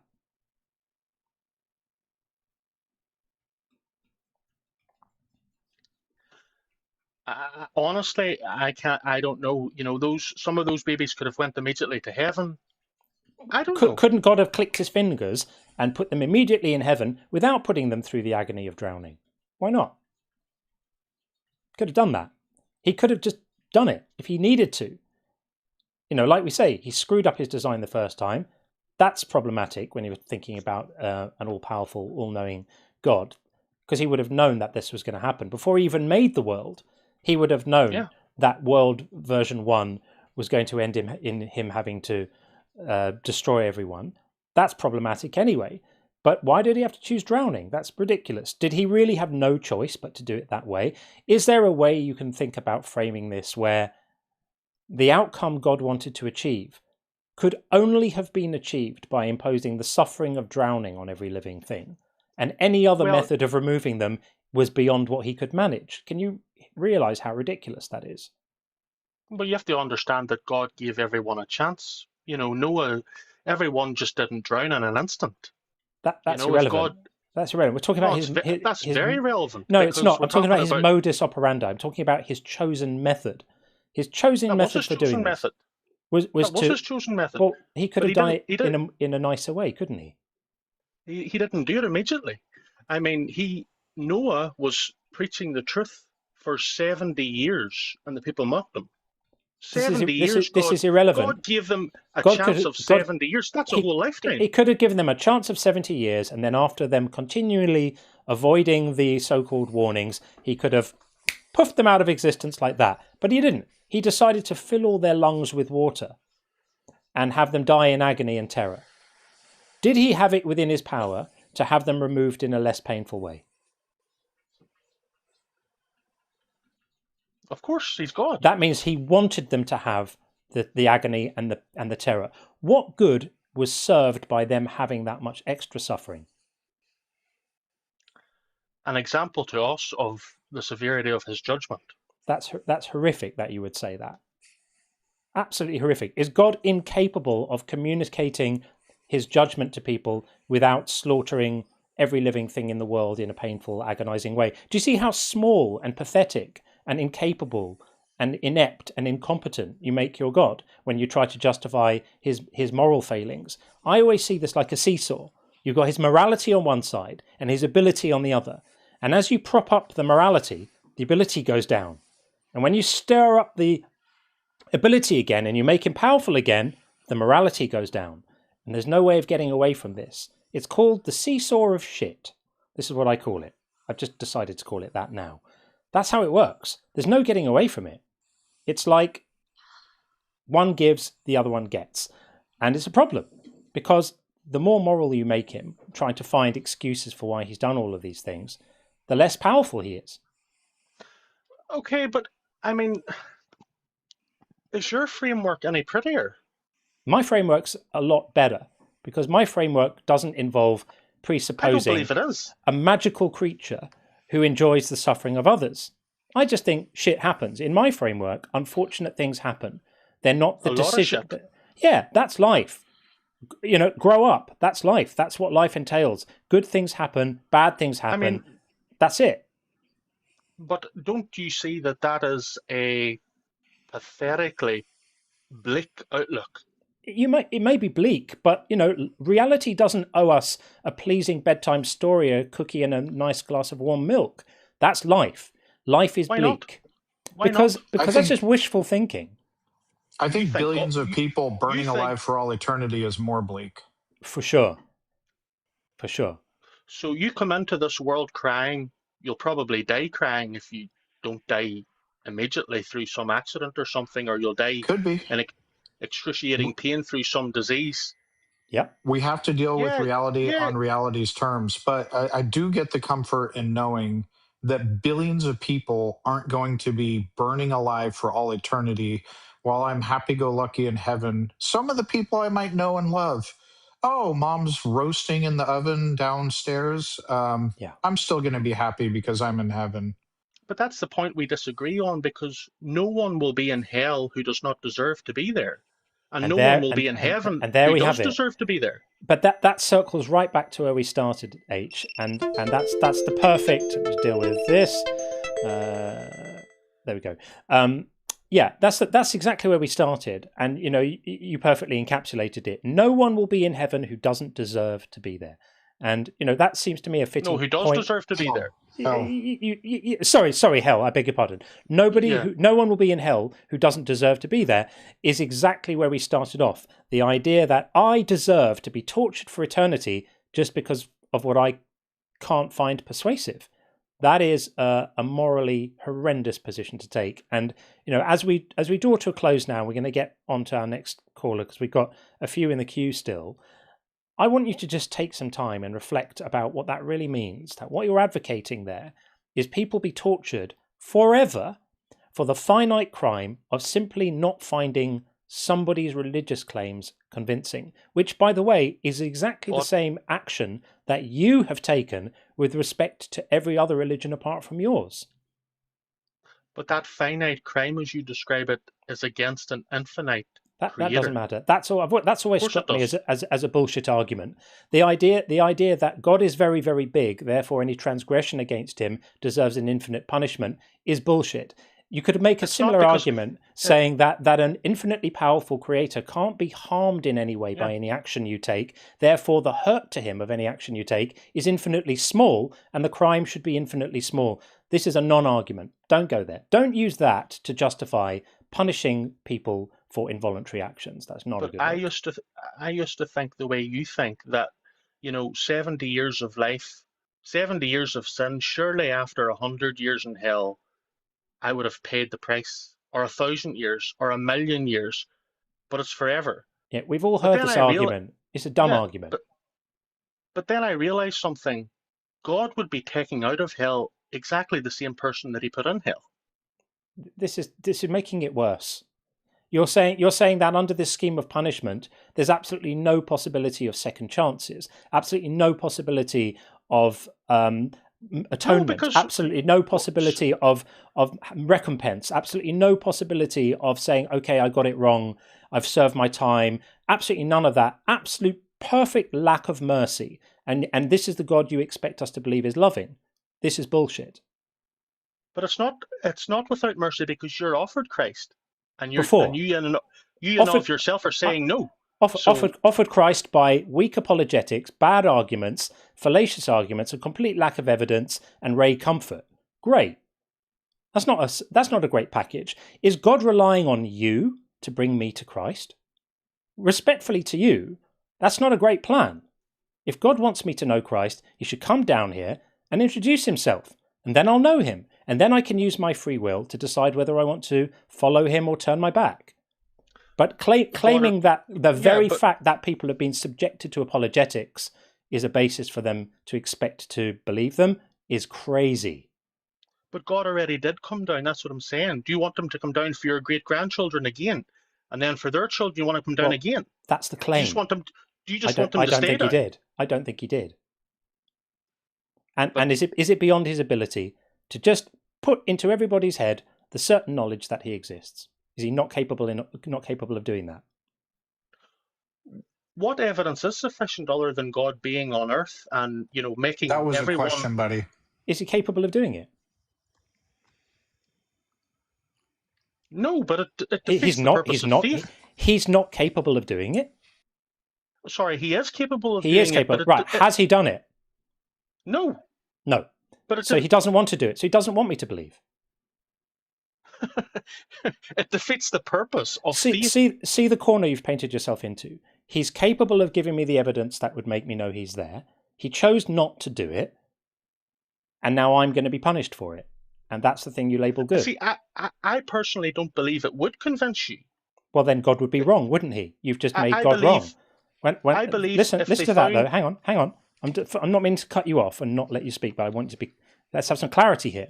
So I asked you, would God be able to provide the evidence that would definitely convince me? You agreed he would. And if you don't think he would, then he's limited in his powers. So let's say it again. Is he capable of giving me evidence that he knows would successfully convince me, yes or no? Honestly, I don't know, because it depends what you mean by evidence. See, the seesaw goes down again and God becomes smaller and smaller. Like I like to say, a sort of celestial Mr. Bean, a hapless fool, trying to make things work but not entirely sure how to do it. Like read the manual once but can't remember if he read the chapter on providing evidence to people, therefore not quite capable of doing it. If I had a God, he would be kick-ass. He would be able to let people know in unambiguous terms about his existence without even breaking a sweat. He could do it before his morning coffee every day and it wouldn't trouble him one bit. He would be a cinch. I'm sorry that your God is so inept. Do you want to reconsider that? What would you like me to reconsider? I'm giving you the opportunity to reconsider your answer. Is God capable of giving me evidence that he knows would persuade me that he exists? Without giving you himself, no. Okay, there we go.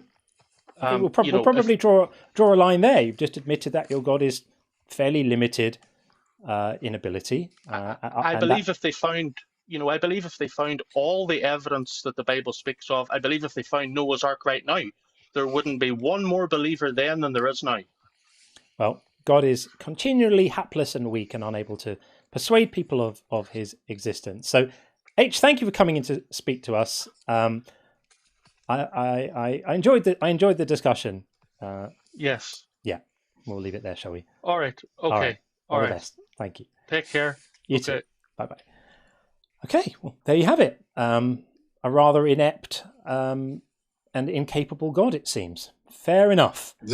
The seesaw analogy is very apt, by the way. Thank I'm going to you. be stealing that. You can have that. Just a heads up. You have to call it the seesaw of shit, though. That's what it's called. Okay. Maintain the trademark name, right? That's the one. Name. Yeah, that's the one. Just to read a couple of messages. So Gordon said, I've been on the stream for approximately 10 minutes. This was a while ago. And had to invoke the kill switch. I suspect that might have been you there, Gordon. That must be some kind of record. Yeah, in and straight on it. That's why we love you, Gordon. Not shy to invoke the kill switch when needed. And Miko says, baby toes, nah. Circumcisions? Oh, yeah. Absolutely. Oh, that's a good point. Yeah, God's a big fan of having bits of babies cut off. It pleases him greatly. Pleases him greatly. God has an unhealthy preoccupation with foreskins. FYI. Just saying. Make of that what you will. With a lot of weird things that I don't want to get another TikTok warning by pointing them out, but yeah, we've been getting some crazy TikTok warnings up in here, by the way. And then we also have Tim says, my God's better than yours because my God's everything your God is, but mine's also a ninja. Right, and my dad's bigger than your dad as well. I love that. We do have Dr. Dig with us. You're very welcome to be here. Are you okay?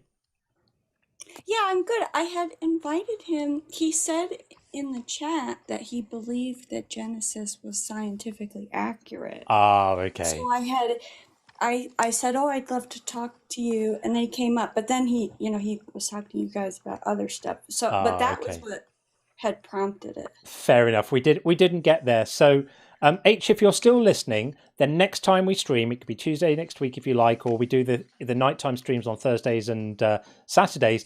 Feel free to come back, and hopefully Dr. Dig will be around, and we can have a conversation about whether Genesis is historically feasible or not. I would very much like to have that conversation. I think it would be fun. All right. Well, in that case, we're going to move on. We still have a few more up, but thanks for always being on standby to deliver the dose of good science we need. We appreciate you for that. You're welcome. I'll drop down. All right, take it easy. Let's get AC in, has been waiting for absolutely ages. And then we've got a couple on the, if you're waiting in the YouTube queue, I see you there as well. Sebastian and Giggle as well. AC, how are you? Hello.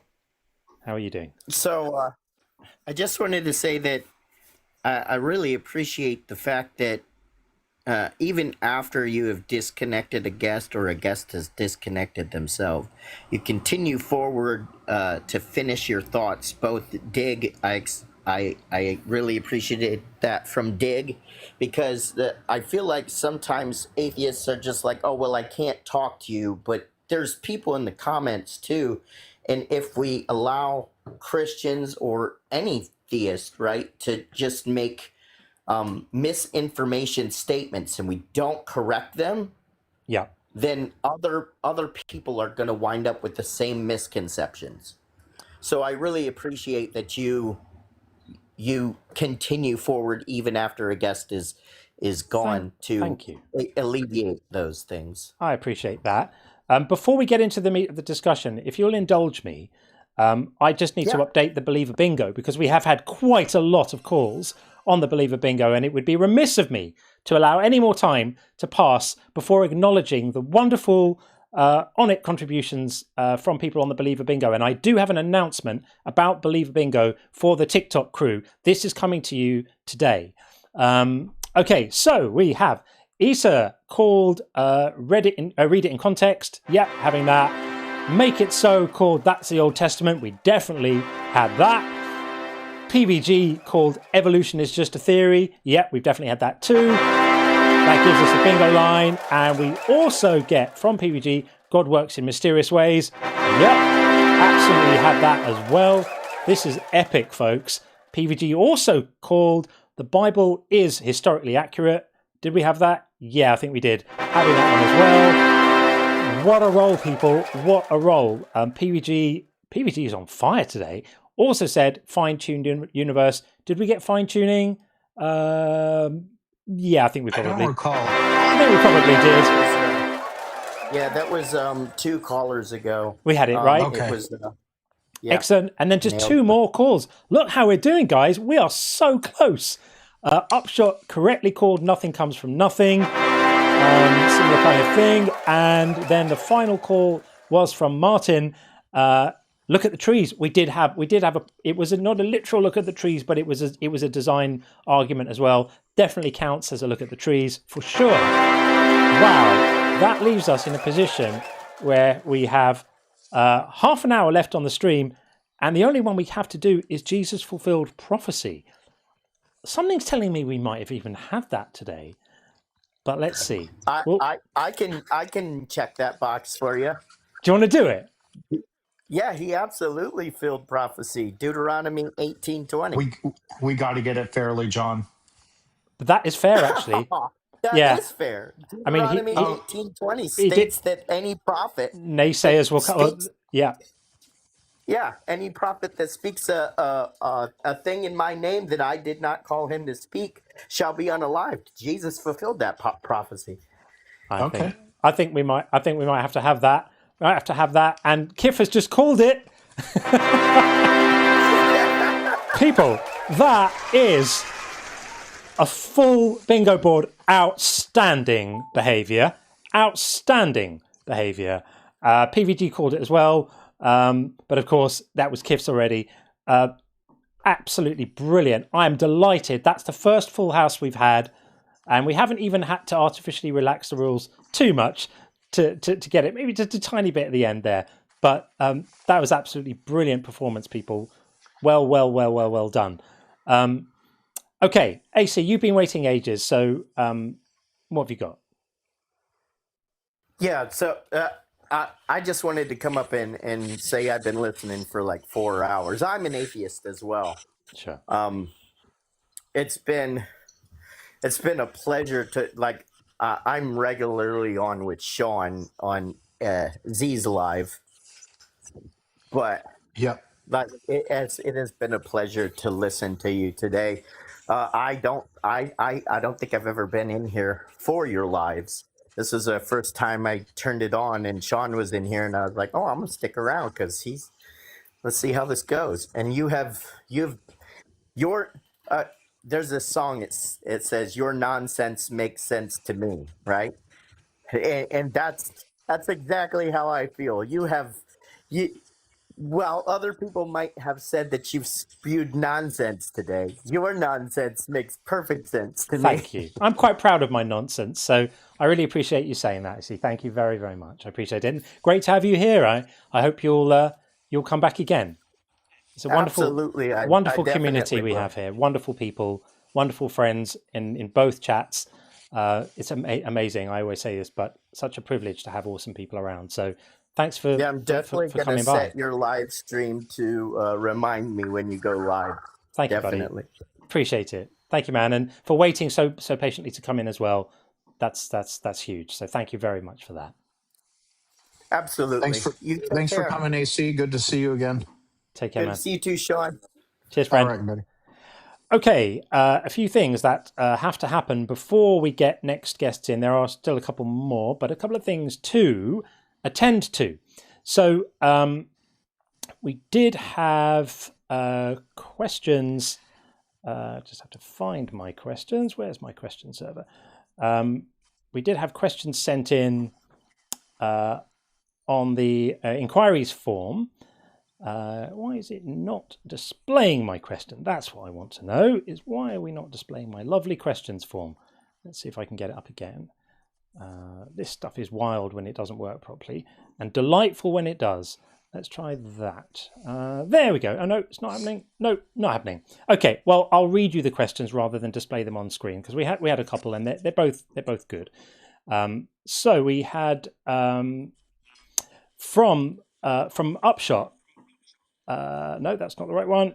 Oh, I'm messing up my questions today. I've completely got the wrong ones. Let's see if I can get it here. Here we go.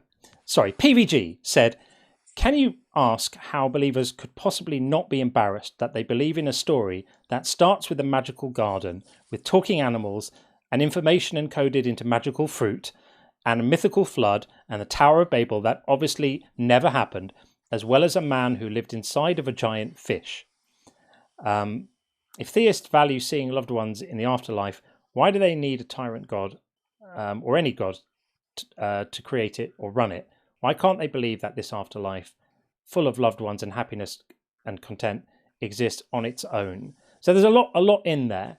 So to just hit that in two parts, and I won't spend too long on these, but once you're in the belief system, once you're sort of in the cult, as it were, and you've committed yourself to these beliefs, you find ways of making the crazy make sense. Michael Shermer wrote about this in his book, Why People Believe Weird Things. Once you're in it, you can rationalize. I mean, we listen to people do it all the time.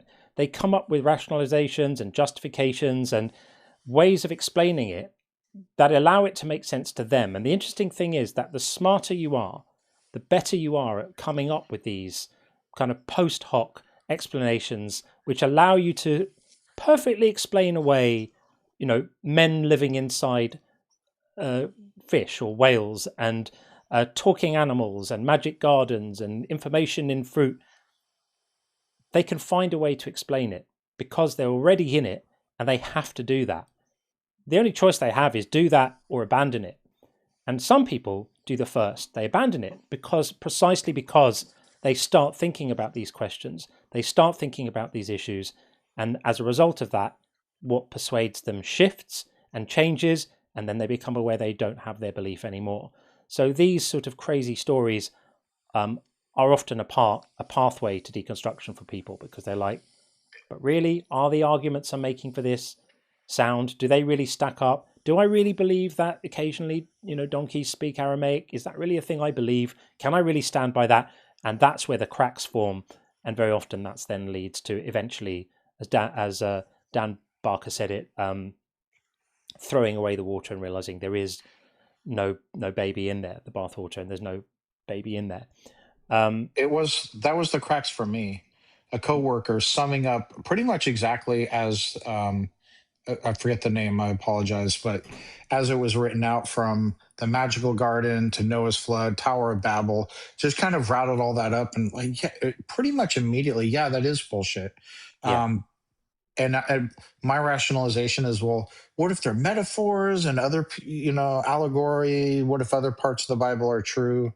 It didn't immediately make me drop my Christianity, but it definitely set me on a path. And I've just realized that I've unintentionally conflated the two questions. So the first one was from PVG.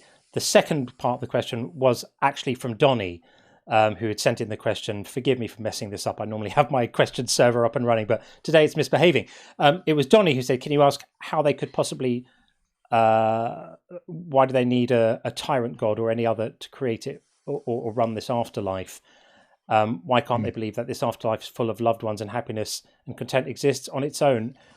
This is a point that I sometimes make, which is, or often have made, that you can believe in an afterlife without believing in a god, and you can believe in a god without believing in an afterlife. One doesn't automatically imply the other. And there are people who believe in souls and believe in, some sort of dualism, but don't necessarily believe in an all-powerful creator supervising and invigilating everything. And I don't know if there are people who believe in gods but don't believe in souls, but there probably are. There's no reason why those things should be tied to each other. It's only because these religious traditions package them up together and sell them as a kind of multi-pack. That's how it works, like those bags of snacks where they, you get the salt and vinegar and the cheese and onion all in one bag. That's how they're sold. So they're sold as a pack, and people just assume that they come as a pack. And that's why they often make the arguments. They'll try and make an argument for God based on near-death experiences. Well, what's a near-death experience got to do with God? Let's imagine you grant them the ridiculous idea that a near-death experience is actually a window onto continued existence after death, which of course it isn't. It's the reason why they call it a near-death experience and not an after-death experience. That's a good point.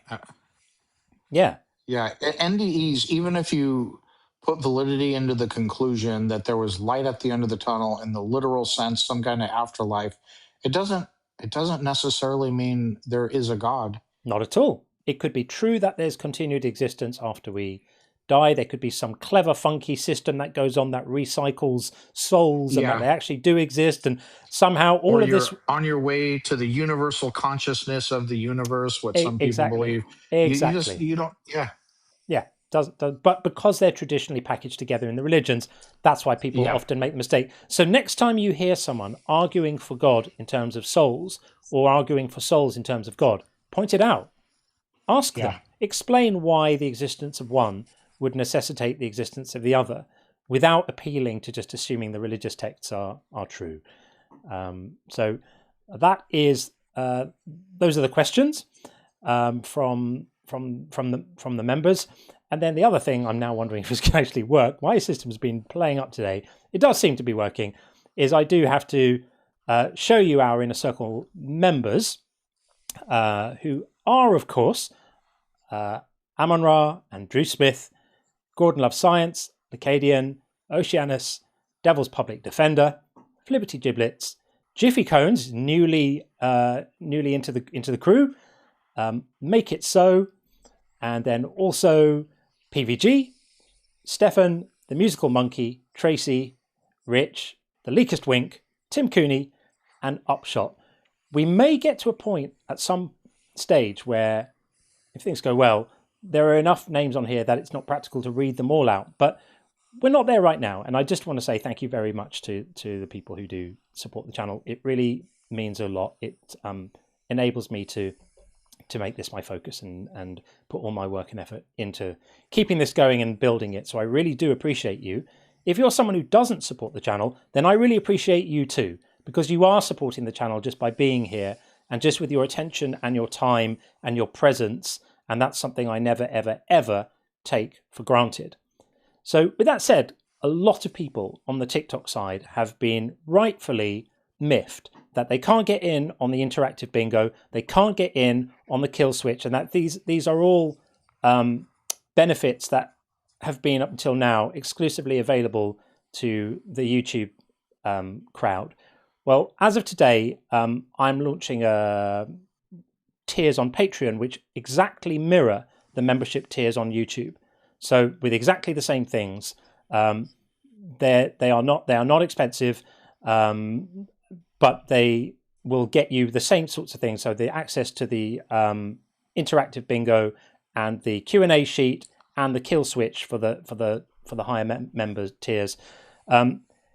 If you are wanting to be a member and you cannot afford it, then I don't want you to miss out. So if that's the case, just send me a DM and we'll sort it out. I don't want anyone to miss out on any of this engagement as a result of not being able to afford to do it. That's never the idea here. This is not about that.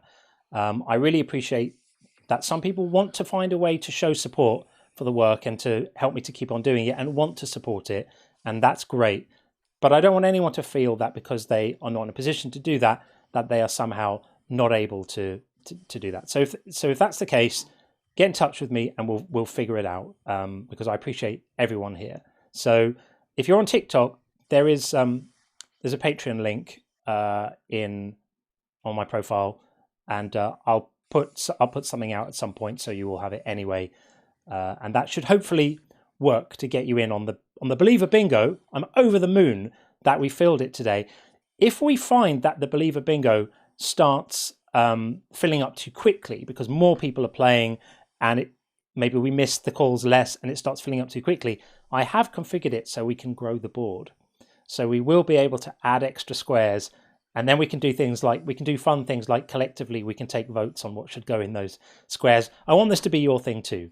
So that is going to be a thing. But yeah, that's it. So that's the little news about that stuff today. And then with that said, let's get some more guests in while we can before we have to roll things up. So we're going to bring in, it looks to me like Giggle Snort. Hopefully this is going to work okay on the YouTube side. Have been waiting for a while. Giggle Snort, are you there? Hello, yes, I'm here. You are there. Excellent. How are you doing? I'm sorry, I know you're finishing off this stream. It's me, PVG, by the way. Okay, I thought it might be. I wanted to get the trophy for the obnoxious namer, you know. I just wanted to know if Dr. Diggs is still here, or if she has gone. I just want a quick question. Sure. For her. Let's have a little look and see. Dr. Digg, are you still around on the TikTok? Let's have a look and see if we can see her. Yes, she does appear to still be here. Can they crosstalk though? No, we can't do the crosstalk yet. That requires some more audio routing foo, which is beyond my pay grade right now. I am going to figure that out. Justin's going to give me some advice on that. In fact, he's helped me a bit with it already. We will work that out. But right now, I can't have the conversation. But was there a particular thing you wanted to ask? And I can put it to her right now. In fact, she can hear you right now. A genetic, like a geneticist, expert geneticist opinion of certain, certain traits, certain behavioral traits, and how certain behavioral traits can be fluid and how the genes behind it work. Basically, it's like people who rely too much on genes are biological essentialists, and then we have the non-essentialists who put everything in a social construct way. But then there is a thing which is like the interactional effect of genes, where certain genes only activate when the individual or the organism interacts with the environment. So I just want to know when it comes to fluid behavioral traits, how the genetics behind it work. Whether my assumption that into the interactional epigenetic or the interactional effect of gene activation comes in there. Okay. I have a suggestion. If we drop this caller back to YouTube, that's exactly what we'll do. We're on the same page. So we'll take that answer offline, PPG. We'll get Dr. Dig up here, and we'll see what she has to say about that. Thanks, man. Cheers. No worries. Okay. Okay. So, bringing in for the answer to the question for the third time. It would really depend on the trait. Some traits, like, that's a really broad question, and we'd have to break it down into a specific, like something specific. But at the broadest terms, there's, the genes, and then the genes in a lot of ways act as like movable blocks that a bunch of different factors influence. So there's epigenetics, which is sort of our generational familial controls, you could say. There's environmental factors, depending on what it is, like sunlight or chemicals that you're consuming. There's also genes, regulatory elements on the genes themselves that influence it. But to broaden it out to behaviors, I would have to have more specific information. Fair enough. I think that's a reasonable broad strokes answer to the question for now, I think. Yeah, thanks for that, Dr. Dig. We appreciate you as always. All right, take it easy. Thanks. Okay, we are going to bring in Inner Circle member Stephen Seymour. Hey, how you doing? Hey, John. How you doing, John? How are you? Yeah. Can you hear me? Yeah, we got you. I'm doing all right, thank you. Great. Okay, just making sure. I just want to let you know. I go by Zeitgeist Omega, just to let you know that. That's okay. Because I don't know why. I changed my username. I didn't make the connect. A while back when I was just my only thing.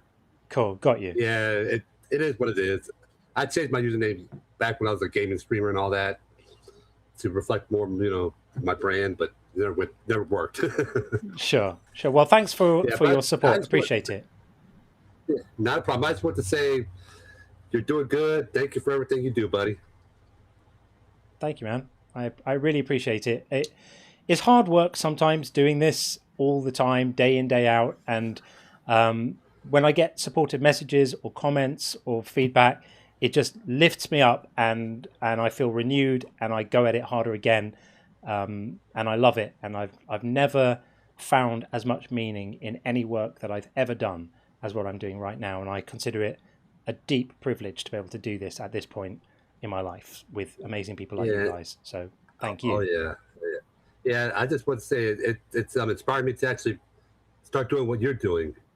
So it's going to be hard work getting there. Oh, great. Well, if there's anything I can do to help, just reach out. Oh, yeah, I will. Thank you very much. Sure, of course. Do you know how to reach me? Yeah, you're by your website, John, at unconvincedbook.com, was it? Yeah, exactly. Yeah. Just hit me up. I'm still working out the details, and honestly, I'm not the most. How should I put this? I got a case of performance anxiety sometimes, so I'm trying to get used to be able to not confront, but engage with people and try to keep my cool, because I do got a kind of temperament at times. Yeah, of course. Well, there's lots of layers to it, right? There's kind of knowing the stuff to talk about, and then there's just having the sort of temperament and the inclination to do it in a way that feels authentic to you. And it maybe takes a bit of practice. I look back at some of my earlier stuff, particularly my early videos on TikTok, and I put my head in my hands because of how awful I was. But we learn and we get better at it, and I'm still learning. I'm still trying to get better at doing this, and so it's a learning thing for all of us. But if there's anything I can do to help you along, That's what this community is all about. I've had incredible help and support from people like Justin and others in the space. That's how we pay it forward, and we help. We all grow and we all benefit. So just hit me up whenever you need anything at all. I'm there. All right. Cool. Well, thank you very much. I'll step that back down again. Thank you very much. All right, buddy. Thanks, man. Cheers. Thanks. Okay. Yeah. The more the merrier, as far as I'm concerned. The more people there are doing this, the more people there are making the case for this stuff, pushing back on the cults, the better it is. I'm very, very happy about that. Okay, staying on the YouTube side, we're going to bring in Gabriel. In fact, forgive me, we're not. We're going to bring in Sebastian, who's been waiting for the longest time. Forgive me for taking so long to bring you in. Sebastian, how are you doing?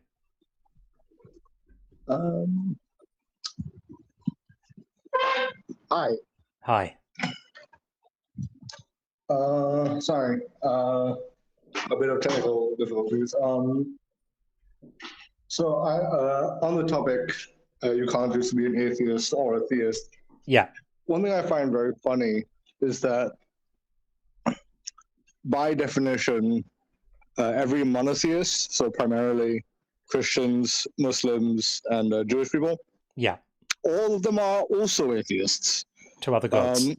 Because so I think 100% of all God claims are ridiculous. They think 99% of all God claims are ridiculous. Yeah. And yet somehow they can't translate. They think all of the Quran and all of Muslim claims are ridiculous, but they can't translate their feelings of that onto their own religion. Yeah, you're absolutely right. That's why I speak so much about applying standards of evidence. They can't step outside on themselves and think. Exactly right. That's why I speak so much about consistently applying standards of evidence across different claims. Don't just have one standard of evidence that you use for your own favorite claims and then a different standard of evidence that you use for everyone else's, because we can all see that's nonsense. Yeah, exactly. And then another thing was,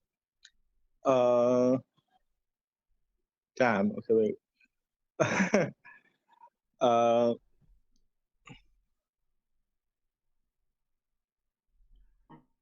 I'm sorry, because you've been waiting for absolutely ages to come in, and I'm sorry I can't remember what I was going to say. That's my fault for keeping you waiting for quite a while. I'm sorry, Sebastian. Forgive me for that. If it comes back to you, you can request up again, and we'll get you back in. Don't worry. As soon as we hang up, it'll come to you. Right. All right. No worries. Hung up. That's how it always is. No, that's great. Right. I'm sorry earlier because I kept on coming back in and out of the queue. That's okay. Because I was experiencing technical difficulties. Yeah, that's fine. I've had a few of those myself lately. One thing that was funny is that I couldn't hear anyone on the TikTok side. Yeah, I couldn't hear anyone on the TikTok side. And yeah, that's often the way at the moment. I think in some ways, during the second coming of Pumpkin Baby, I think that might have been a blessing. So praise be Puff the Dragon's mighty scales. That's it. For that. May you be reflected in his scales. I appreciate that very, very much. Indeed. All right. Thank you so much. Cheers, Sebastian. All right. So I think I'll just watch for the rest of it. Sure. And have a lovely day. And you, friend. Thank you very much. Thanks. Okay. Huge thanks to Calasia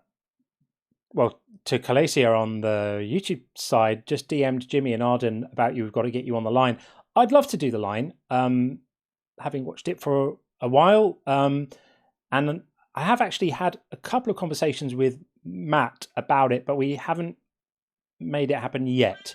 So if anyone is inclined to contact the line and put a word in, if you would like to see me on there, that would be great. I'd love to do it. I know my cat wants me to let her out. In fact, I might just do that. Sean, take the helm just for a moment while I let my cat out. She's getting very cross because the door is closed. Give me a second, I'll be back. Sure. We got a new one on the TikTok side. Okay, 1 second.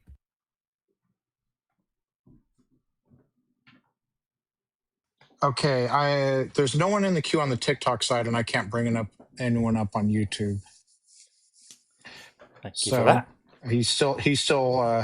you all plugged in now? I'm all good. Yeah, sorry about that. Okay. The cat was you're going good. crazy and the door was closed.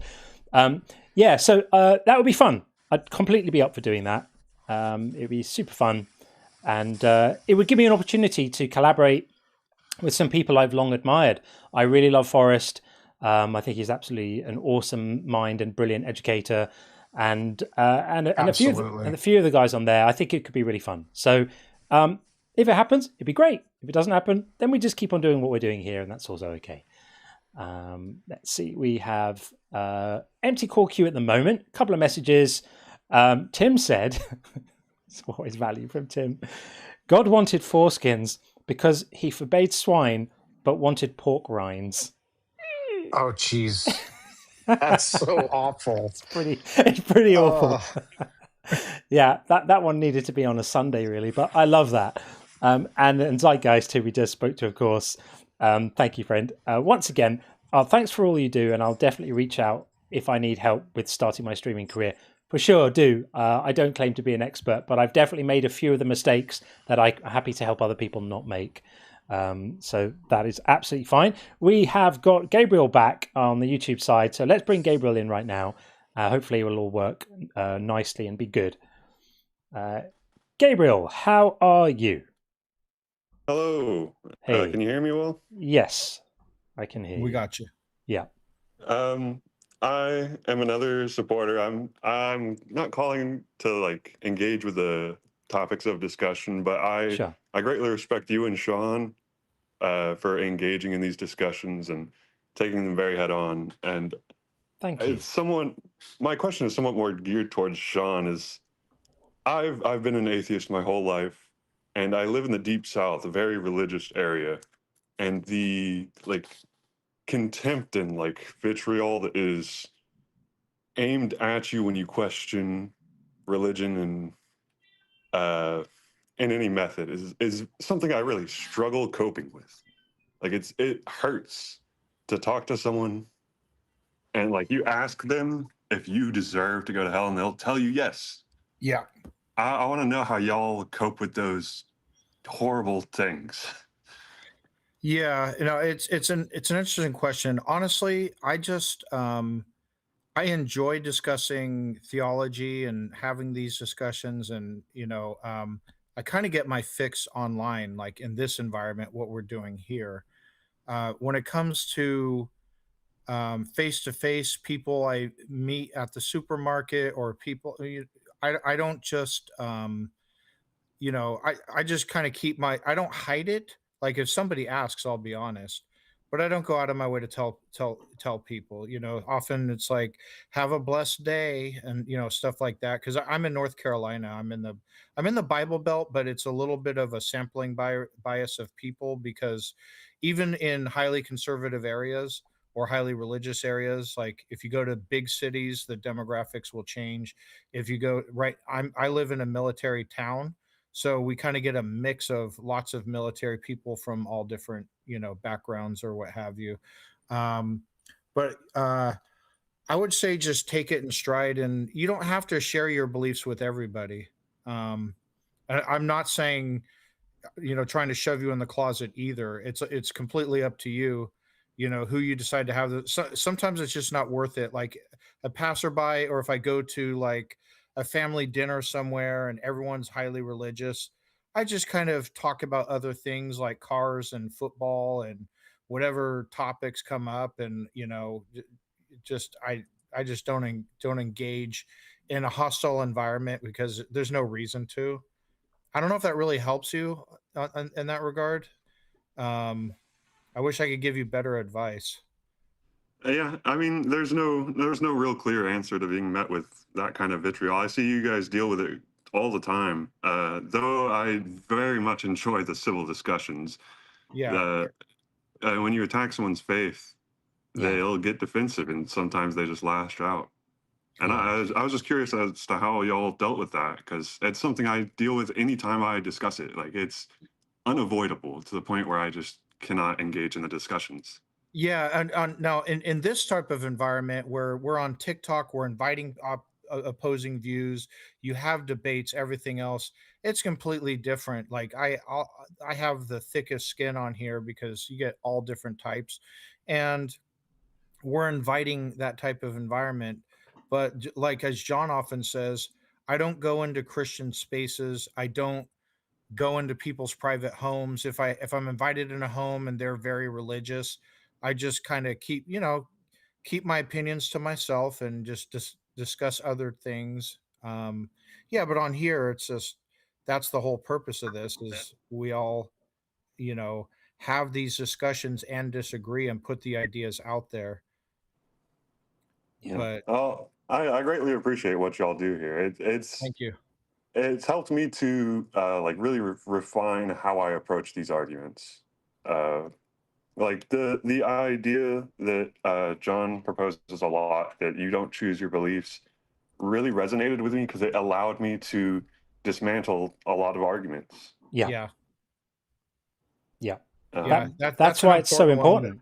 That's Yeah. why it's so important that we speak about it, because I think as a way of pushing back on this doctrine, and let's call it what it is, on this cult, it's really effective because it doesn't require you to disprove the truth of their claims, right? You don't have to get into showing why the cosmological argument doesn't hold water, or why you can just bypass all of that and say, even if your theological claims are true, it's still the case that I'm not persuaded of the arguments I've heard. I'm not persuaded of the evidence. I grant that I could be wrong about that, but all I can do is go on the basis of what persuades me.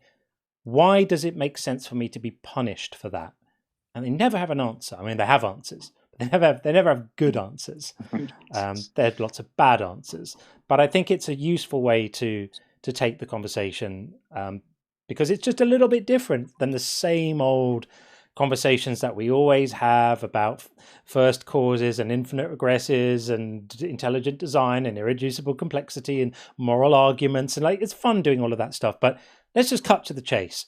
I can't help it if I'm not persuaded by something.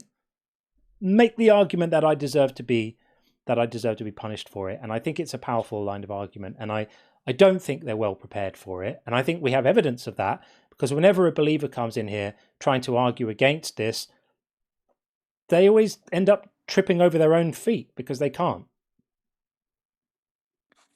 Yeah. I really wanted to thank y'all, really. That's why I came here, for doing this and expanding my ability to engage with these arguments in a civil manner, because approaching it from the choice point of view, leading with that argument really can take the teeth out of the how I'll get attacked for saying these things I believe. And displaying that has been such a great tool for me, and I really wanted to thank y'all. Thank you. I won't eat too much more of the queue time. I'll get out of y'all's hair. No, you're fine, y'all Gabriel. But before you go, I want to give you a piece of advice that you can actually use. So you touched on something really smart there, which is trying to take the teeth out of the argument, right? So one thing you can do, which might turn the heat down a bit in terms of when things are getting you, when you're feeling like people are angry, is you can actually validate their own position of belief. This is another reason why this is quite an effective tool. So you can say, I completely grant that you have your belief, and I completely grant that it makes sense to you, and that's absolutely fine, and I respect your beliefs. I'm just not persuaded by the same things that have persuaded you, right? And so in doing that, you take away from, you're not saying you're believing bullshit. You're saying you might be right. You could be right. I just haven't reached a point of being persuaded yet. That could be a problem with me, but I'm just not persuaded, and all I can do is be honest. And, would God want me to be honest, or would he want me to lie and pretend to believe? All I can do is go on the basis of what persuades me. And at the moment, I don't find this persuasive. So it's almost like just an appeal for a bit more compassion. And that can sometimes lower the temperature a little bit, and people are allowed to then feel a little bit less than like they're having their beliefs attacked in that moment by you, and they may be a bit less defensive. And then maybe that makes the exchange a bit less traumatic and unpleasant for everyone. Yeah, I think that sounds like a really good approach, John. I agree. Yeah, it is really grating how like consistently you must approach it like that. But if that's the way I have to meet him, that's the way I'm going to meet him. Yeah, it's like, what do you want to be true at the end of the conversation, right? Do you want to have had a blazing row, or do you want to have dominated the other person, or do you want to have tried to see where there's a meeting of minds, or do you want to have just felt like you just stood up for yourself? These are all reasonable ends. It's just being clear about what you want to achieve in the conversation. Yeah, it's very easy to get caught up in trying to be right and telling them off on how much you're right and how much more right you are than them, but For that sure. doesn't really achieve a goal other For than sure. making yourself feel better. Exactly that. Yeah. Well, thanks, Gabriel. Really appreciate you taking the time to come up, and I'm really, really pleased that what we're doing is helpful to you. That's the purpose. That's why we do this, and it means a lot to hear that it's connecting and helping. So don't be a stranger, and hope to see you around again in the place. Yeah, you have a good one, man. You too, buddy. Thanks. Okay, that is that. All right. Well, I think that probably almost concludes today's business.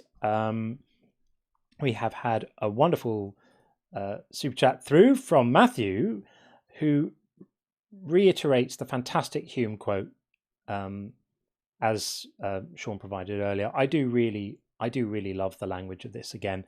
No testimony is sufficient to establish a miracle unless the testimony be of such kind that its falsehood would be more miraculous than the fact which it endeavours to establish. I wish people still spoke like this. I might try and speak like this a bit more. People in the olden days... close. Oh, thank you. People in the olden days just spoke better. They formed these beautiful sentences. A fact that it endeavours to establish. Isn't that beautiful? I love language. Yeah. One of my favourite quotes, forgive me if I've shared this before, I think I have, but I'm going to share it again, is words are the clothes with which we dress our thoughts.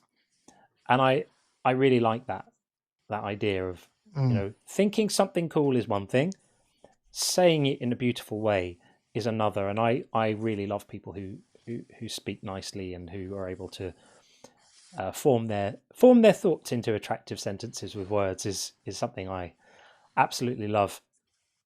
All right, well, I think that's probably, queues are empty. We reached the 6 o'clock mark over here in the UK. That's kind of the time I promised my family I would become an available human being. So I think we'll probably put a lid on there. The usual thank yous, of course, to absolutely everyone. Thank you to the mods. We have a wonderful new mod now on the YouTube side who's already doing incredible work. Nektu, thank you for volunteering, stepping up. I'm very happy to have you on board. Very, very pleased. I just saw her heading back to Dr. Blitz's. Is Blitz on at the moment? Go and raid Blitz, people. If Blitz is on, go and raid Blitz. That's the order of the day. Thank you very, very much, everyone. And also, thank you for bearing with me while I have some kind of technical stuff going on. I really appreciate your indulgence. I know it's not easy. I know there are issues with things not working and sound not being perfect and the stream not being perfect. I am taking all of this extremely seriously and trying to get it done, trying to get it sorted out. My main battle at the moment is completely upgrading my internet connection, which doesn't exist at my property at the moment. I have to dig up the car park next door. I'm working on getting it done against people who normally move much more quick and much more slowly rather than I would like to. I'm going to get that done. When it is, then those sorts of bandwidth issues shouldn't be a problem. We shouldn't have laggy things. When that happens, I'll be able to massively bump up the bit rate of the stream, so it'll all start looking better as well, because I know it's a little bit cheap looking right now, and all of that kind of thing. So thank you for your forbearance while I iron out these things. This is still a relatively new project for me. We haven't been doing this for very long at this level, so I do appreciate you bearing with me while I make improvements and iterate towards something better for you all, and I will continue to do that. So with that said, thank you, Sean. Thank you. Pleasure again, John. Thank you for everybody who showed up. For sure. And next stream will be Thursday night. It will probably be 10:30 or 5:30. 10:30 UK, 5:30 Eastern on Thursday night. And we'll do the late shift, and I'll go through the night with you guys. And I already can't wait. So thank you for everything, and big W to all, and see you all soon.